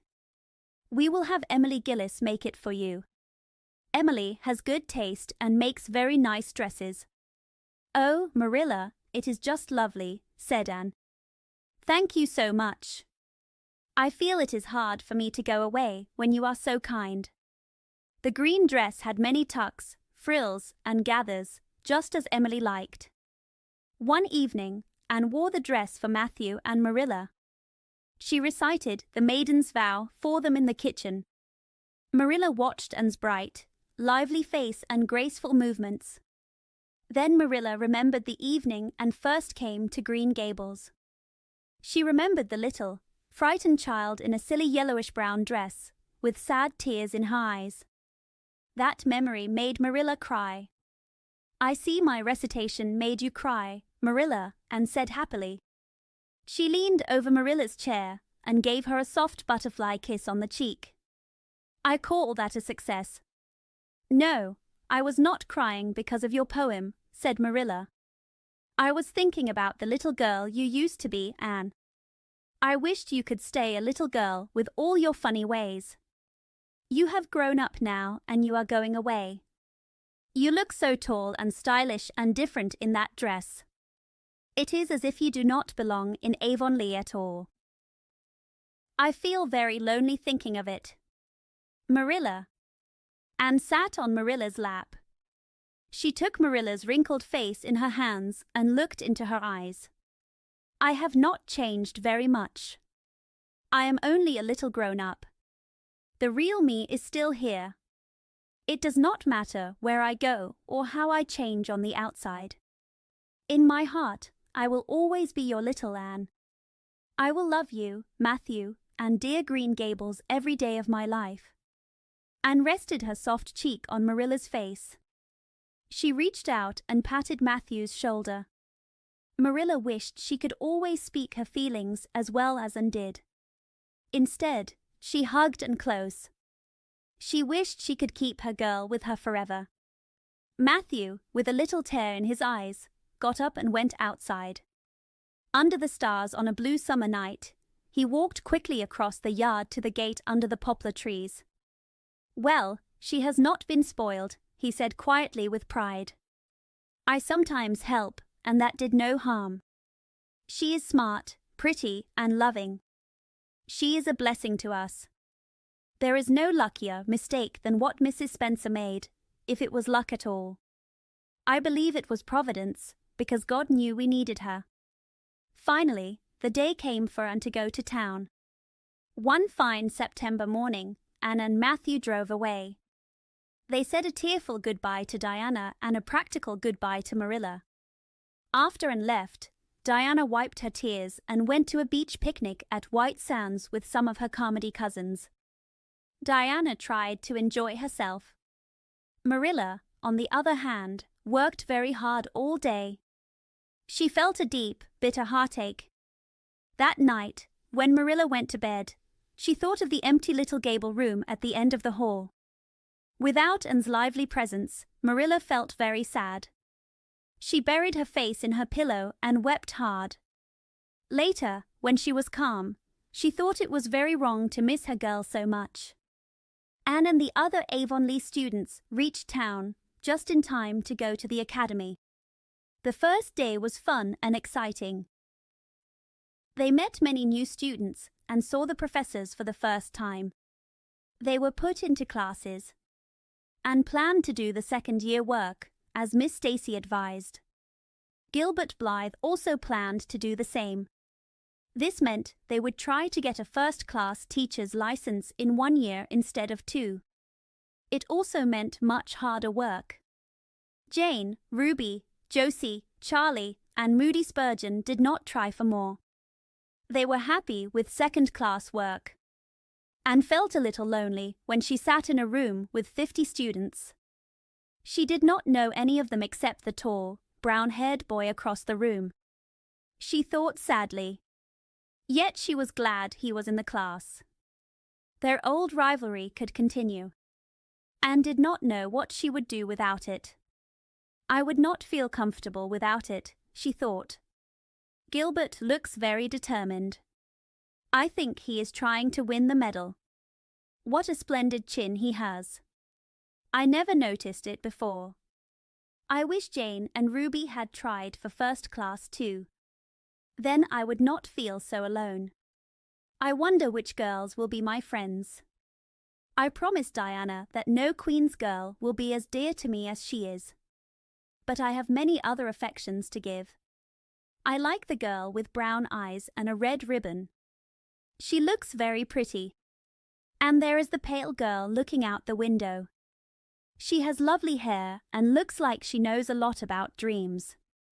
I wish to know both of them well. But now, they do not know me and may not want to know me.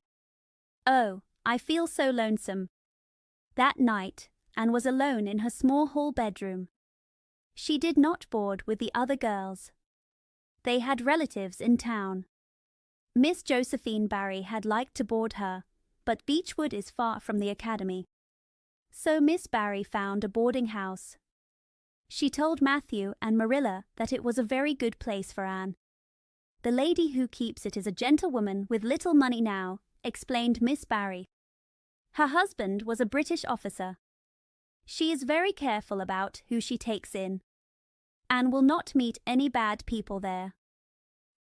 The food is good and the house is near the academy in a quiet place.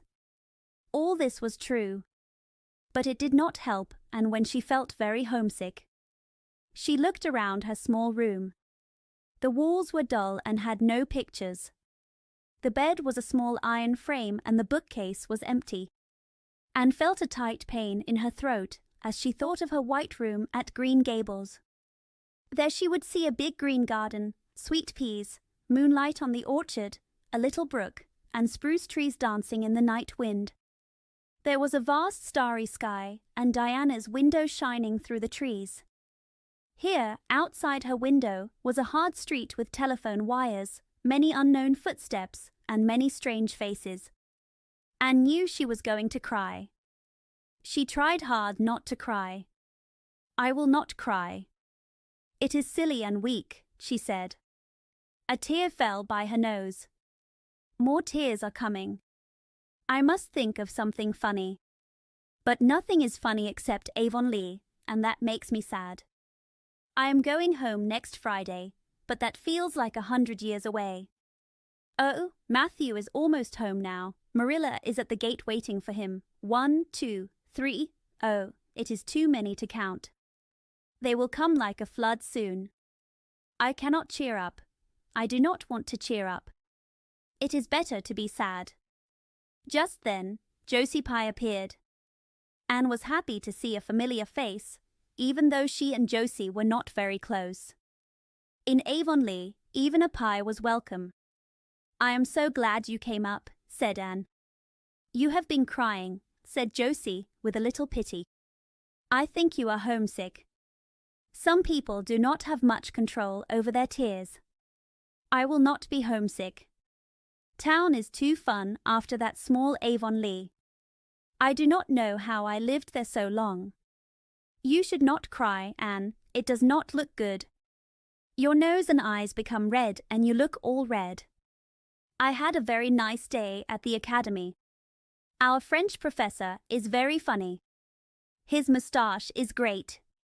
Do you have any food, Anne? I am very hungry. I guess Marilla made you a lot of cake. That is why I came. Otherwise, I would have gone to the park to listen to the band with Frank Stockley. He lives in the same boarding house as I do. He is very friendly. He saw you in class today and asked me who the red-haired girl was. I told him you were an orphan that the Cuthberts adopted Not many people know about your past. Anne wondered if she liked being alone and crying more than being with Josie Pye. Then Jane and Ruby came. They both wore a little Queen's colour ribbon on their coats, purple and scarlet. Josie was not talking to Jane at that moment, so she stayed quiet. "Well," said Jane with a sigh, "I feel as if I have lived many days since the morning. I should be home studying my Virgil. That old professor gave us 20 lines for tomorrow. But I could not study tonight. Anne, I see your tears. If you have been crying, please tell us. It will help me, because I was crying before Ruby came. I do not mind being silly if someone else is too. Cake. You will give me a small piece, won't you? Thank you. It tastes just like Avonlea." Ruby saw the Queen's calendar on the table and asked if Anne wanted to try for the gold medal. Anne blushed and said she was thinking of it. "Oh, that reminds me," said Josie. "Queen's College will give one Avery scholarship after all. I heard it today from Frank Stockley. His uncle is on the board of governors. They will announce it at the academy tomorrow. An Avery scholarship." Anne's heart beat faster. Suddenly, her dreams grew bigger. Before, her highest goal was to get a first-class teacher's license and maybe the medal. But now, Anne saw herself winning the Avery Scholarship, studying arts at Redmond College, and graduating in a gown with a mortarboard. Anne felt very excited because the Avery Scholarship was for English. It felt like her home. A rich manufacturer from New Brunswick had died and left part of his money to pay many scholarships in the maritime provinces. There was doubt if Queen's College would have won, but now it was decided. At the end of the year, the graduate with the highest marks in English and English literature would win the scholarship. It was $250 a year for 4 years at Redmond College. No wonder Anne went to bed that night with her cheeks tingling. "I will win that scholarship if hard work can do it," she promised herself. "Wouldn't Matthew be proud if I got a Bachelor of Arts? Oh, it is wonderful to have dreams. I am so glad I have many dreams. It seems there is never an end to them. As soon as you reach one dream, you see another one shining even higher. That makes life very interesting." Ding. Ding. Chapter 35. The Winter at Queen's. Anne's homesickness got much better. She felt happy when she visited home on the weekends. When the weather was good, all the Avonlea students went to Carmody by the new train every Friday night. Diana and some other Avonlea friends met them, and they all walked happily back to Avonlea together. Anne thought that walking over the autumn hills in the cool, golden air, with the lights of Avonlea twinkling in the distance, were the best hours of the week. Gilbert Blythe almost always walked with Ruby Gillis. He even carried her satchel for her. Ruby was a very pretty young lady. She thought of herself as grown up. She wore long skirts and did her hair up in town, though she took it down when she went home. Ruby had large, bright blue eyes, a clear face, and a nice figure. She laughed a lot, was cheerful, and liked the good things in life. "But I don't think she is the sort of girl Gilbert would like," whispered Jane to Anne. Anne did not think so either, but she did not say it because of the Avery scholarship. Anne also thought it would be very nice to have Gilbert as a friend. They could joke together and talk about books, studies, and dreams. Gilbert had his own ideas, and Ruby did not seem the best person to talk about them with. Anne did not have any silly ideas about Gilbert. To her, boys were possible good friends. If she and Gilbert became friends, she would not mind if he had other friends. Anne had many girl friends. But she also felt that a friendship with a boy could be good. She thought that if Gilbert ever walked home with her from the train over the cool fields and ferny paths, they would have many happy and interesting talks about the new world around them and their dreams. Gilbert was a clever boy who wanted the best in life. Ruby told Jane that she did not understand half of what Gilbert said. He talked just like Anne did when she was thinking hard. Anne did not like to talk about books when it was not needed. Frank Stockley was very lively, but he was not as good-looking as Gilbert. Jane could not decide which one she liked best. At the academy, Anne made a small circle of friends. They were thoughtful, imaginative, and full of dreams like she was. With the rose-red girl, Stella Maynard, and the dream girl, Priscilla Grant, Anne soon became close to them. Priscilla was a quiet, pale girl who loved fun and mischief, while Stella, with big black eyes, had many gentle dreams like Anne's. After the Christmas holidays, the Avonlea students stopped going home on Fridays. They worked hard in their studies. By this time, all the Queen's students had found their places in class. Everyone had their own special ways. It was said that the medal competitors were almost three: Gilbert Blythe, and Shirley, and Lewis Wilson. The Avery Scholarship was not clear yet. Any one of about 6 students might win it. The bronze medal for mathematics was thought to be almost won by a funny little boy from the country with a bumpy forehead and a patched coat. Ruby Gillis was the most handsome girl of the year at the academy. In the second-year classes, Stella Maynard was the prettiest, although some thought Anne Shirley was the prettiest. Ethelma was said to have the best hair, and Jane Andrews, plain, steady Jane, was the best in domestic science. Even Josie Pye was known as the sharpest-tongued young lady at Queen's. So, Miss Stacy's old pupils did very well in the academy. Anne worked hard and steadily. Her friendly rivalry with Gilbert was as strong as it had been at Avonlea School. Although no one in class knew about it, the bitterness was gone. Anne no longer wanted to win only to beat Gilbert. She wanted to win for the proud feeling of victory over a good opponent. Winning was important, but she did not think life would be unbearable if she did not win. Even with lessons, the students found time for fun. Anne spent many of her free hours at Beechwood. She usually ate her Sunday dinners there and went to church with Miss Barry. Miss Barry was getting older, but her eyes were still bright and her tongue still sharp. She never scolded Anne. In fact, Anne was one of Miss Barry's favorite students. "Anne, you improve all the time," Miss Barry said. "I get tired of other girls. They are always the same. Anne has many colors like a rainbow. Every color is the prettiest when it lasts. I do not know if she is as funny as when she was a child, but she makes me love her. I like people who make me love them. It saves me trouble in learning to love them." Soon, spring came. In Avonlea, the Mayflowers started to peek out on the dry, cold ground where snow still lay, and green mists filled the woods and valleys. But at Queen's, the students only thought about exams.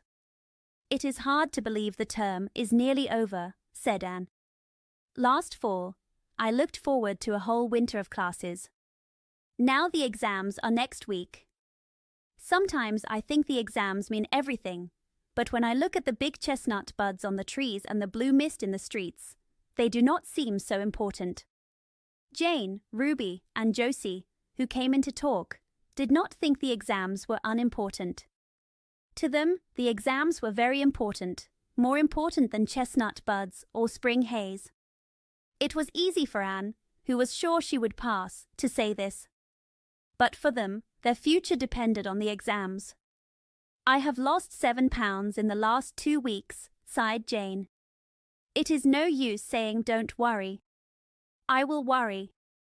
Worrying makes me feel like I am doing something. It would be terrible if I failed to get my license after spending all winter at Queen's and so much money." "I do not care," said Josie Pye. "If I do not pass this year, I will come back next year. My father can send me." "Anne, Frank Stockley says that Professor Tremaine said Gilbert Blythe is sure to win the medal, and that Emily Clay will probably win the Avery Scholarship." "That may make me feel bad tomorrow," Josie, laughed Anne. But right now I feel happy knowing that the violets are blooming purple in the hollow below Green Gables and little ferns are growing in Lover's Lane. It does not matter much to me if I win the Avery or not. I have done my best. I am beginning to understand the joy of the strife. Next to trying and winning, the best thing is trying and failing. Girls, don't talk about exams. Look at the pale green sky over those houses and imagine what it looks like over the dark beech woods behind Avonlea. What will you wear for the graduation ceremony? Jane asked Ruby. Jane and Josie answered at the same time, and soon the talk turned to fashions. But Anne, with her elbows on the window-sill, her soft cheek in her hands, and her eyes full of dreams, looked out over the city roofs and spires to the beautiful sunset sky. She wove her dreams of the future from the golden light of youth. Everything beyond was full of promise, and each year was a new rose to add to her beautiful crown. Chapter 36. The Glory and the Dream. On the morning when all the final exam results were to be posted at Queen's, Anne and Jane walked down the street together.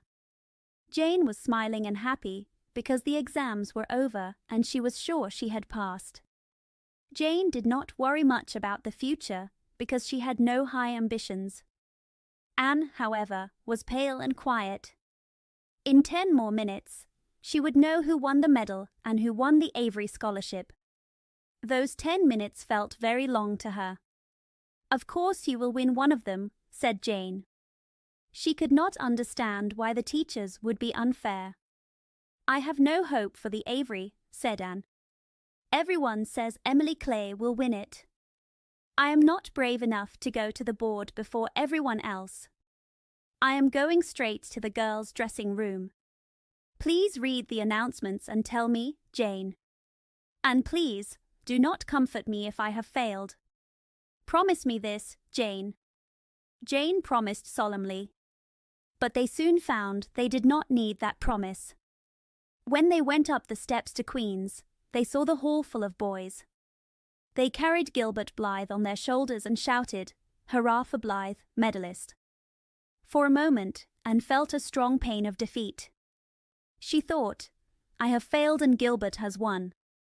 Matthew will be so sorry. I was sure I would win." Then someone shouted, "3 cheers for Miss Shirley, winner of the Avery." "Oh, Anne," gasped Jane as they ran to the girls' dressing room amid loud cheers. "Oh, Anne, I am so proud. Isn't it wonderful?" Soon the girls gathered around her. They laughed and congratulated her. They patted her shoulders, shook her hands, pushed and hugged her. In the middle of it all, Anne whispered to Jane, "Oh, won't Matthew and Marilla be pleased? I must write the news home right away." The next important event was the commencement. The ceremony was held in the big assembly hall at the academy. People gave speeches, read essays, sang songs, and diplomas, prizes, and medals were given out. Matthew and Marilla were there. They looked only at one student on the stage, a tall girl in pale green, with softly flushed cheeks and bright, starry eyes. She read the best essay and was named the Avery winner. "Are you glad we kept her, Marilla?" whispered Matthew, speaking for the first time since and finished her essay. "It is not the first time I have been glad," said Marilla. "You do like to rub things in, Matthew Cuthbert." Miss Barry, who was sitting behind them, leaned forward and touched Marilla's back with her parasol. "Aren't you proud of that Anne girl?" "I am," she said. That evening, Anne went home to Avonlea with Matthew and Marilla. She had not been home since April, and she felt she could not wait another day. The apple blossoms were in bloom, and the world was fresh and young. Diana was at Green Gables to meet her. In her own white room, where Marilla had placed a small flowering rose on the window-sill, and looked around and took a long, happy breath. "Oh, Diana, it is so good to be back. It is so good to see those tall fir trees against the pink sky, and that white orchard and the old Snow Queen. Isn't the smell of mint so fresh? And that tea rose, it is like a song, a hope, and a prayer all at once. And it is good to see you again, Diana. I thought you liked Stella Maynard better than me, said Diana sadly. Josie Pye told me you did. Josie said you were in love with her, and laughed and playfully threw some faded June lilies from her bouquet at Diana. Stella Maynard is the dearest girl in the world except one. And you are that one, Diana. I love you more than ever, and I have so many things to tell you. But right now, I feel so happy just to sit here and look at you. I am tired. I think I am tired of being so serious and ambitious. I plan to spend at least 2 hours tomorrow lying in the orchard grass and thinking of nothing. You have done splendidly, Anne. I suppose you will not be teaching now that you have won the Avery. No. I am going to Redmond in September. Doesn't that sound wonderful? I will have new ambitions after 3 glorious, golden months of vacation. Jane and Ruby are going to teach too. Isn't it wonderful that we all made it, even Moody Spurgeon and Josie Pye? The Newbridge trustees have already offered Jane their school, said Diana. Gilbert Blythe is also going to teach. His father cannot send him to college next year, so he must earn his way. I think he will get a school here if Miss Ames leaves. Anne felt a little surprised. She had not known this. She had expected that Gilbert would also go to Redmond. What would she do without their friendly rivalry? Would life be dull without her friend and her rival? The next morning at breakfast, Anne noticed that Matthew did not look well. He seemed much greyer than he had a year before. Marilla, she said quietly after he went out, is Matthew all right? No, he is not, said Marilla in a worried voice. He has had some very bad spells with his heart this spring, and he does not rest much. I have been very worried about him, but he is a little better now and we have a good hired man. I hope he will rest and get better. Maybe he will now that you are home. You always make him happy. Anne leaned across the table and took Marilla's face in her hands. You do not look as well as I would like, Marilla. You look tired. I am afraid you have been working too hard. You must take a rest now that I am home. I will take 1 day off to visit our old places and find my old dreams, and then it will be your turn to relax while I do the work. Marilla smiled warmly at her. It is not the work, it is my head. I often have a pain behind my eyes. Dr. Spencer has been trying to help with glasses, but they do not help much. A famous eye doctor will come to the island at the end of June, and I must see him. I cannot read or sew comfortably now. Well, Anne, you have done very well at Queen's. To get a first-class license in 1 year and win the Avery Scholarship, well. Mrs. Lynde says that pride comes before a fall, and she does not believe in higher education for women at all. She says it is not proper for a woman's true place. I do not believe her. By the way, did you hear anything about the Abbey Bank lately, Anne? I heard it is shaky, said Anne. Why? That is what Rachel said. She was here 1 day last week and said there was talk about it. Matthew felt very worried. All our savings are in that bank, every penny. I wanted Matthew to put it in the savings bank, but old Mr. Abbey was a great friend of my father, and he always banked with him. Matthew said any bank with him as its head was good enough. I think he has only been its name head for many years, said Anne. He is very old. His nephews really run the bank. Well, when Rachel told us that, I wanted Matthew to take our money out, but he said he would think about it. Then Mr. Russell told him yesterday that the bank was all right. Anne had a very good day with the outdoors. She never forgot that day. It was so bright, golden and fair, full of blossoms and free from shadows. Anne spent many happy hours in the orchard, She went to Dryad's Bubble, to Willowmere, and to Violet Vale. She visited the manse and had a nice talk with Mrs. Allen. Finally, in the evening she went with Matthew to see the cows. They walked through Lover's Lane to the back pasture. The woods were full of sunset, and warm light streamed down through the hills in the west. Matthew walked slowly with his head bowed. Anne, tall and straight, walked with a light step beside him. "You have worked too hard today, Matthew," she said kindly. "Why won't you take it easier?" "Well now, I cannot seem to do that," said Matthew as he opened the gate for the cows. "I am getting old, Anne, and I keep forgetting that. I have always worked hard and would rather work until I drop." "If I had been the boy you sent for," said Anne sadly, "I could help you so much and save you in many ways. I sometimes wish I had been, just for that." "Well now, I would rather have you than a dozen boys, Anne," said Matthew, patting her hand. "Remember, rather than a dozen boys. I suppose it was not a boy who won the Avery Scholarship, was it?" "It was a girl, my girl, that I am proud of." He smiled his shy smile at her as he went out into the yard. Anne kept that memory with her when she went to her room that night.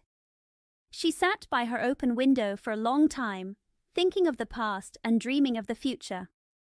Outside, the Snow Queen looked misty white in the moonlight. Frogs sang in the marsh beyond Orchard Slope. Anne always remembered the silvery, peaceful beauty and calm fragrance of that night. It was the last night before sorrow touched her life, and no life is ever quite the same again after that cold, sacred touch has come. Chapter 37. The Reaper Whose Name is Death. "Matthew, Matthew, what is the matter? Matthew, are you sick?" Marilla said these words with alarm. Anne came into the hall holding a bunch of white narcissus. It would be a long time before Anne could like white narcissus again. She arrived just in time to see Marilla talking and Matthew standing in the porch doorway. He held a folded paper in his hand, and his face looked drawn and grey. Anne dropped her flowers and ran with Marilla toward him. But they were too late. Before they could reach him, Matthew had fallen over the doorway. "He has fainted," gasped Marilla. "Anne, run for Martin. Quick, quick. He is at the barn." Martin, the hired man, had just come from the post office. He ran off to get the doctor, stopping at Orchard Slope to call Mr. and Mrs. Barry. Mrs. Lynde, who was nearby on an errand, also came. They found Anne and Marilla trying hard to wake Matthew. Mrs. Lynde gently pushed them aside, checked his pulse, and then put her ear on his heart. She looked at their worried faces with sorrow, and tears filled her eyes. "Oh, Marilla," she said in a serious tone, "I don't think we can do anything for him."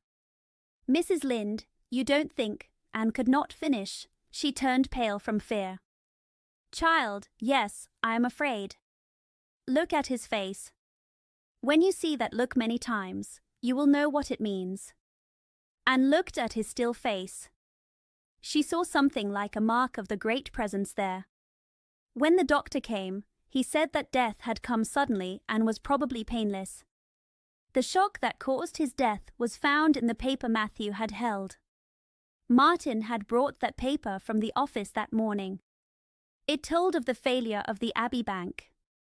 The news spread quickly in Avonlea. All day, friends and neighbors came to Green Gables. They came to help both the dead and the living. For the first time, quiet Matthew Cuthbert was very important.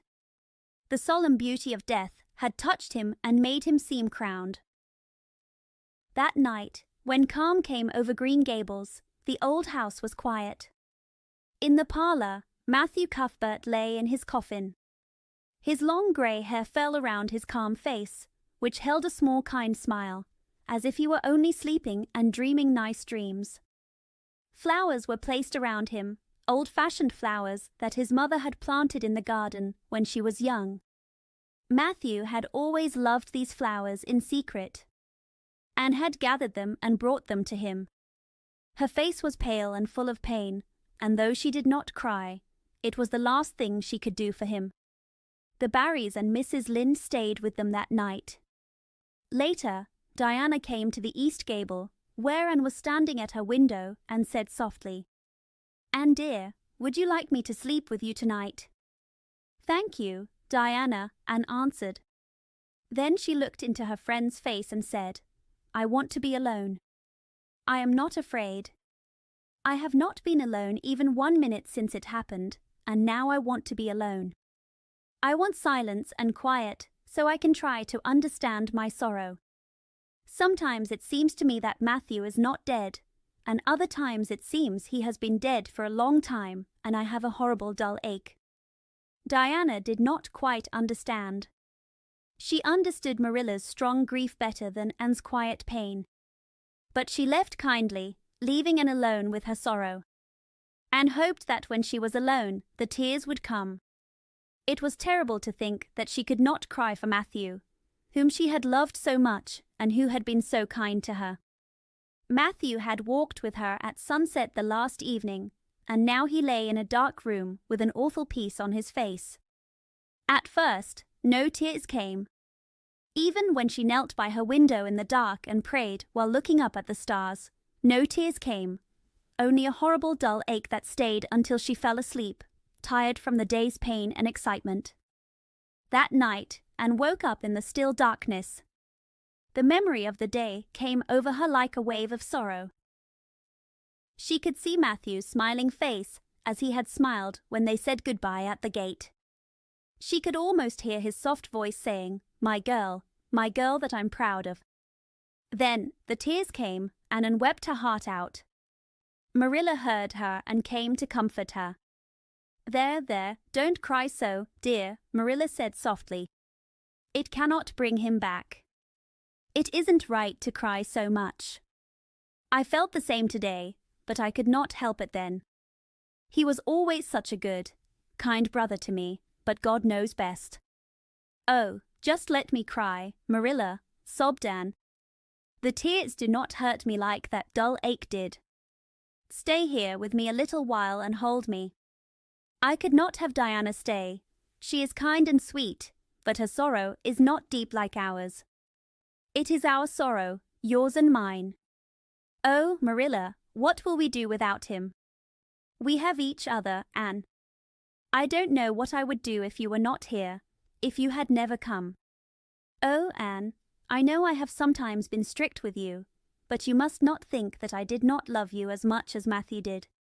I want you to know that now. It is not easy for me to say these things, but at times like this I must. I love you as if you were my own child. You have been my joy and comfort since you came to Green Gables." 2 days later, they carried Matthew Cuthbert over the doorstep of his homestead, taking him away from the fields he had worked, the orchards he had loved, and the trees he had planted. Then Avonlea became quiet again, and at Green Gables life went on as before. Work was done and duties were met, though everyone felt the loss of Matthew in all the familiar things. Anne, new to grief, thought it was almost sad that they could go on in the old way without him. Sometimes she felt ashamed when she discovered that the sunrise behind the fir trees and the pale pink buds in the garden still made her happy, that Diana's visits were still a pleasure, and that her friend's kind words still made her laugh and smile. In short, the beautiful world of flowers, love, and friendship still pleased her, and life still called to her with many soft voices. It feels almost like disloyalty to Matthew to enjoy these things now that he is gone, and said one evening to Mrs. Allen in the garden, "I miss him so much all the time, and yet, Mrs. Allen, the world and life seem very beautiful and interesting." Today, Diana said something funny and I laughed. I thought that when it happened I could never laugh again. And now it feels as if I should not laugh. When Matthew was here, he liked to hear you laugh and to know you enjoyed the pleasant things around you, Mrs. Allen said gently. He is away now, but I am sure he would still want that. We should not close our hearts to the healing power of nature. I understand your feelings. I think we all feel the same way. We feel guilty when we are happy after losing someone we love, as if we are unfaithful to our sorrow. I went to the graveyard today to plant a rosebush on Matthew's grave and said dreamily, I took a small cutting from the little white Scotch rosebush that his mother brought from Scotland long ago. Matthew always loved those roses best. They were so small and sweet on their thorny stems. Planting it by his grave made me feel glad, as if I were doing something that would please him by keeping him near. I hope he has roses like these in heaven. Perhaps the souls of all those little white roses he loved in many summers are there to greet him. I must go home now. Marilla is all alone and gets lonely at twilight. She will be even lonelier when you go away to college again, said Mrs. Allen. Anne did not reply. She said good night and slowly went back to Green Gables. Marilla was sitting on the front steps, and Anne sat down beside her. The door was open behind them, held back by a big pink conch shell that shone with hints of a sea sunset in its smooth curves. Anne gathered some pale yellow honeysuckle and put it in her hair. She loved the light, sweet smell, like a gentle blessing every time she moved. Dr. Spencer was here while you were away, Marilla said. He says that an eye specialist will come to town tomorrow. He insists I must have my eyes checked. I suppose I must go and get new glasses if they can help me. You will not mind staying here alone while I am away, will you? Martin will drive me, and I have ironing and baking to do. I will be all right.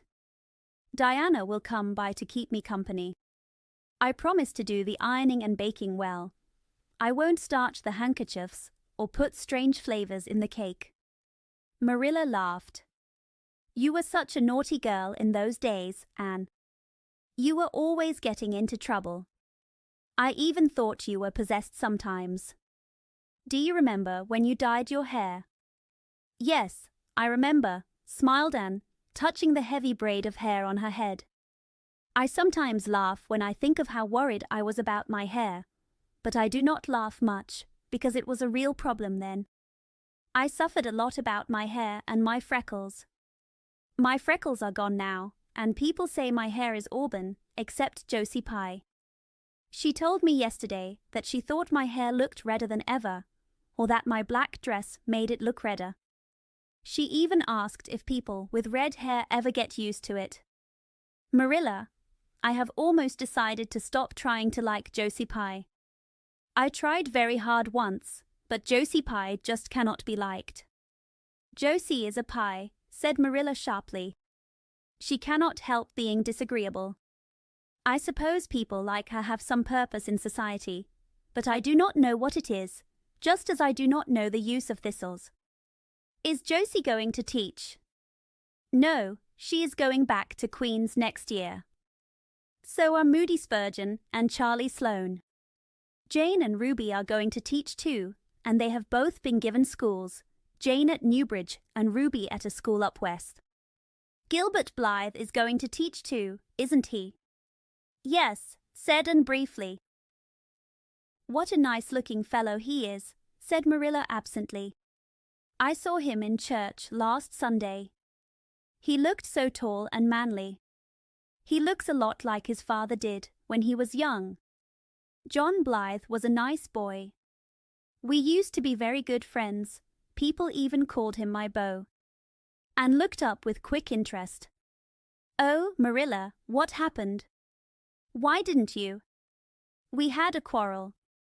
I would not forgive him when he asked me. I meant to forgive him later, but I was angry and wanted to punish him first. He never came back. The Blythes are very independent. But I always felt a little sorry. I wish I had forgiven him when I had the chance. So you had a little romance in your life too, said Anne softly. Yes, I suppose you could call it that. You would not think so from the way I look, would you? But you never know about people from the outside. Everyone has forgotten about me and John. I had forgotten who I was. But it all came back when I saw Gilbert last Sunday. Chapter 38. The Bend in the Road. Marilla went to town the next day and came home in the evening. Earlier, Anne had gone to Orchard Slope with Diana. When Anne returned, she found Marilla sitting in the kitchen by the table. Marilla rested her head on her hand. Anne felt very sad. She had never seen Marilla look so weak. "Are you very tired, Marilla?" Anne asked. "Yes, no, I don't know," Marilla said, looking up wearily. "I think I am tired, but I have not thought much about it. It is not only that.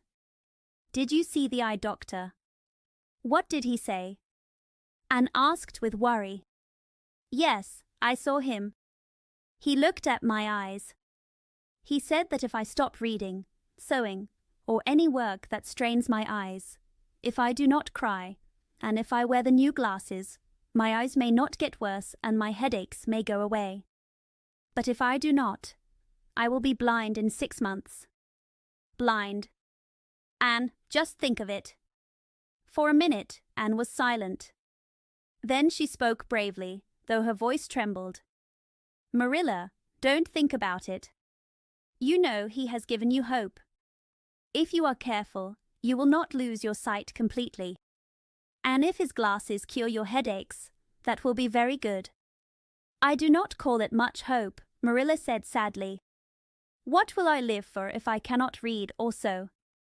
I might as well be blind or even dead. And when I feel lonely, I cannot help crying. But it is no good to talk about it now. Please get me a cup of tea. I am very tired. Do not tell anyone about this for a while. I cannot bear questions and sympathy." After Marilla ate her lunch, Anne persuaded her to go to bed.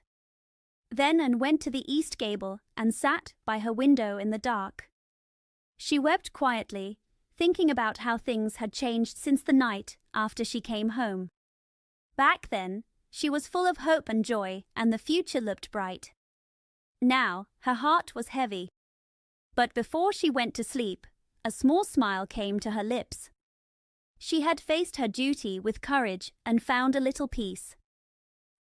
A few days later, Marilla slowly came in from the front yard.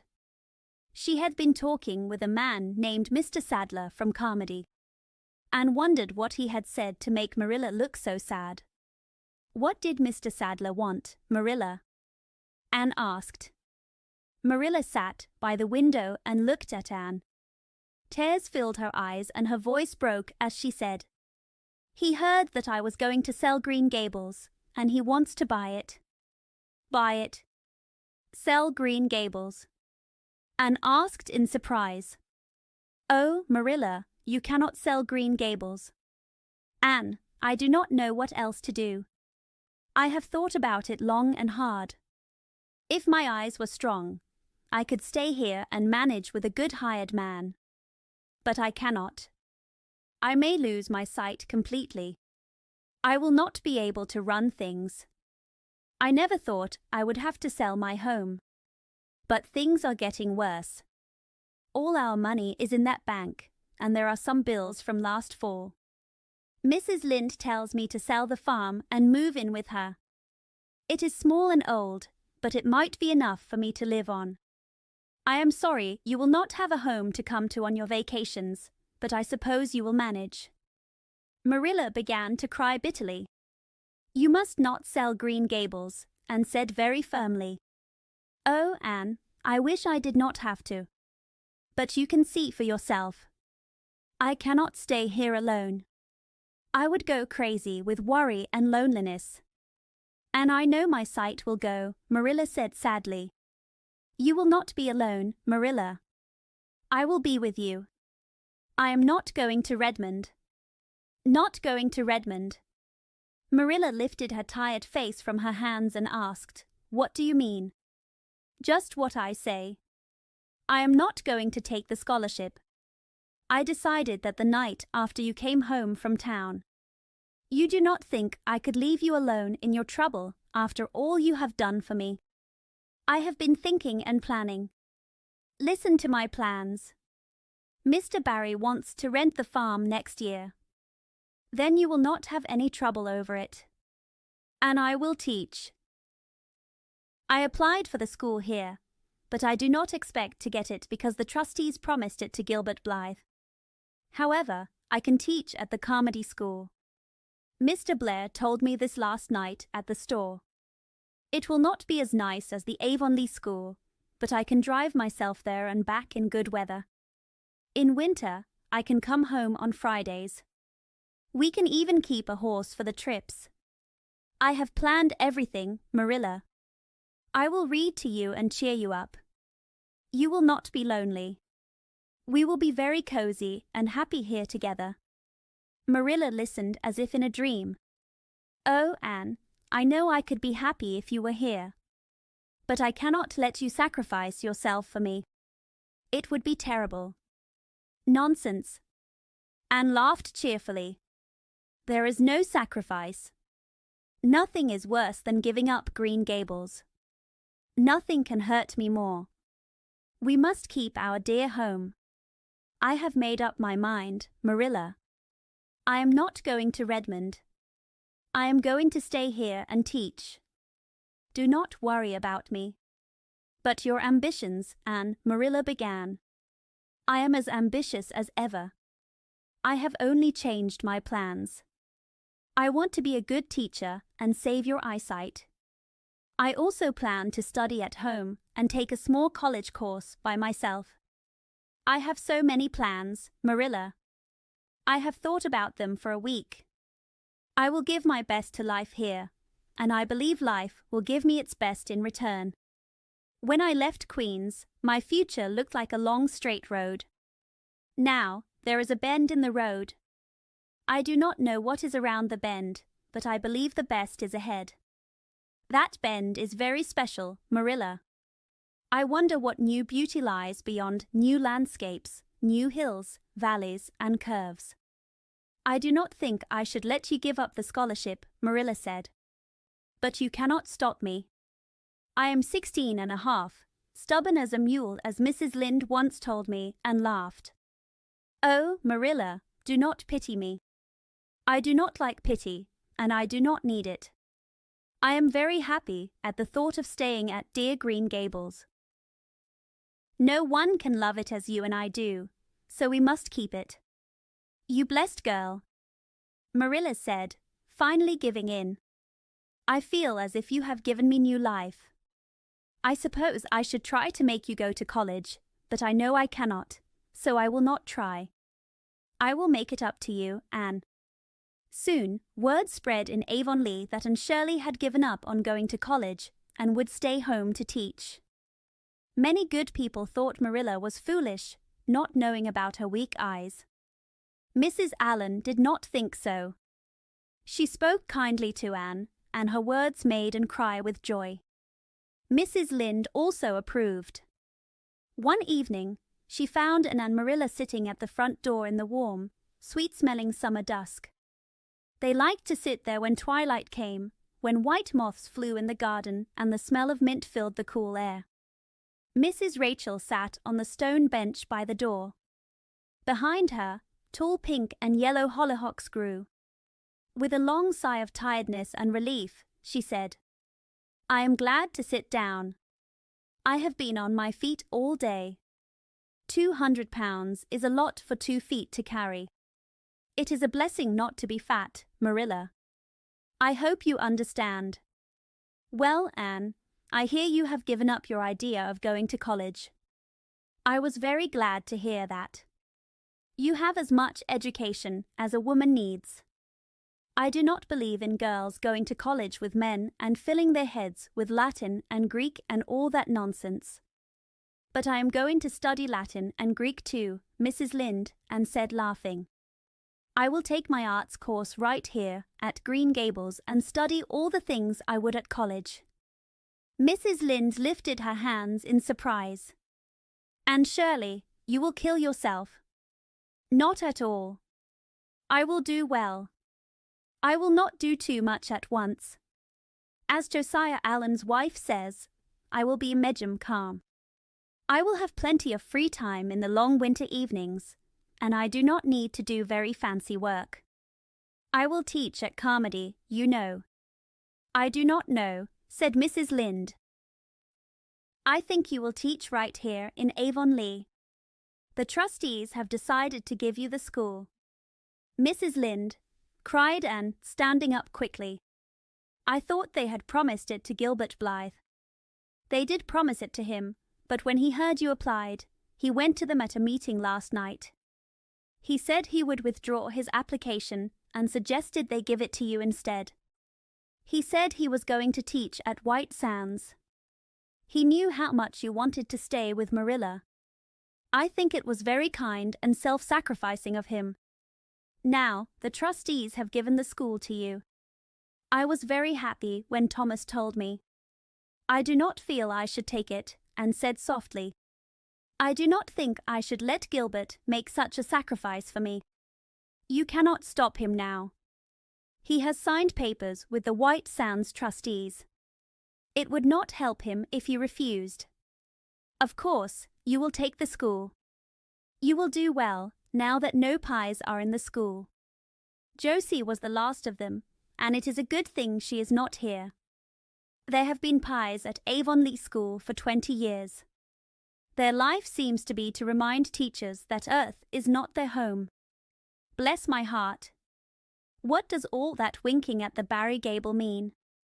Diana is calling me over and laughed. You know we keep the old custom. Excuse me while I run to see what she wants.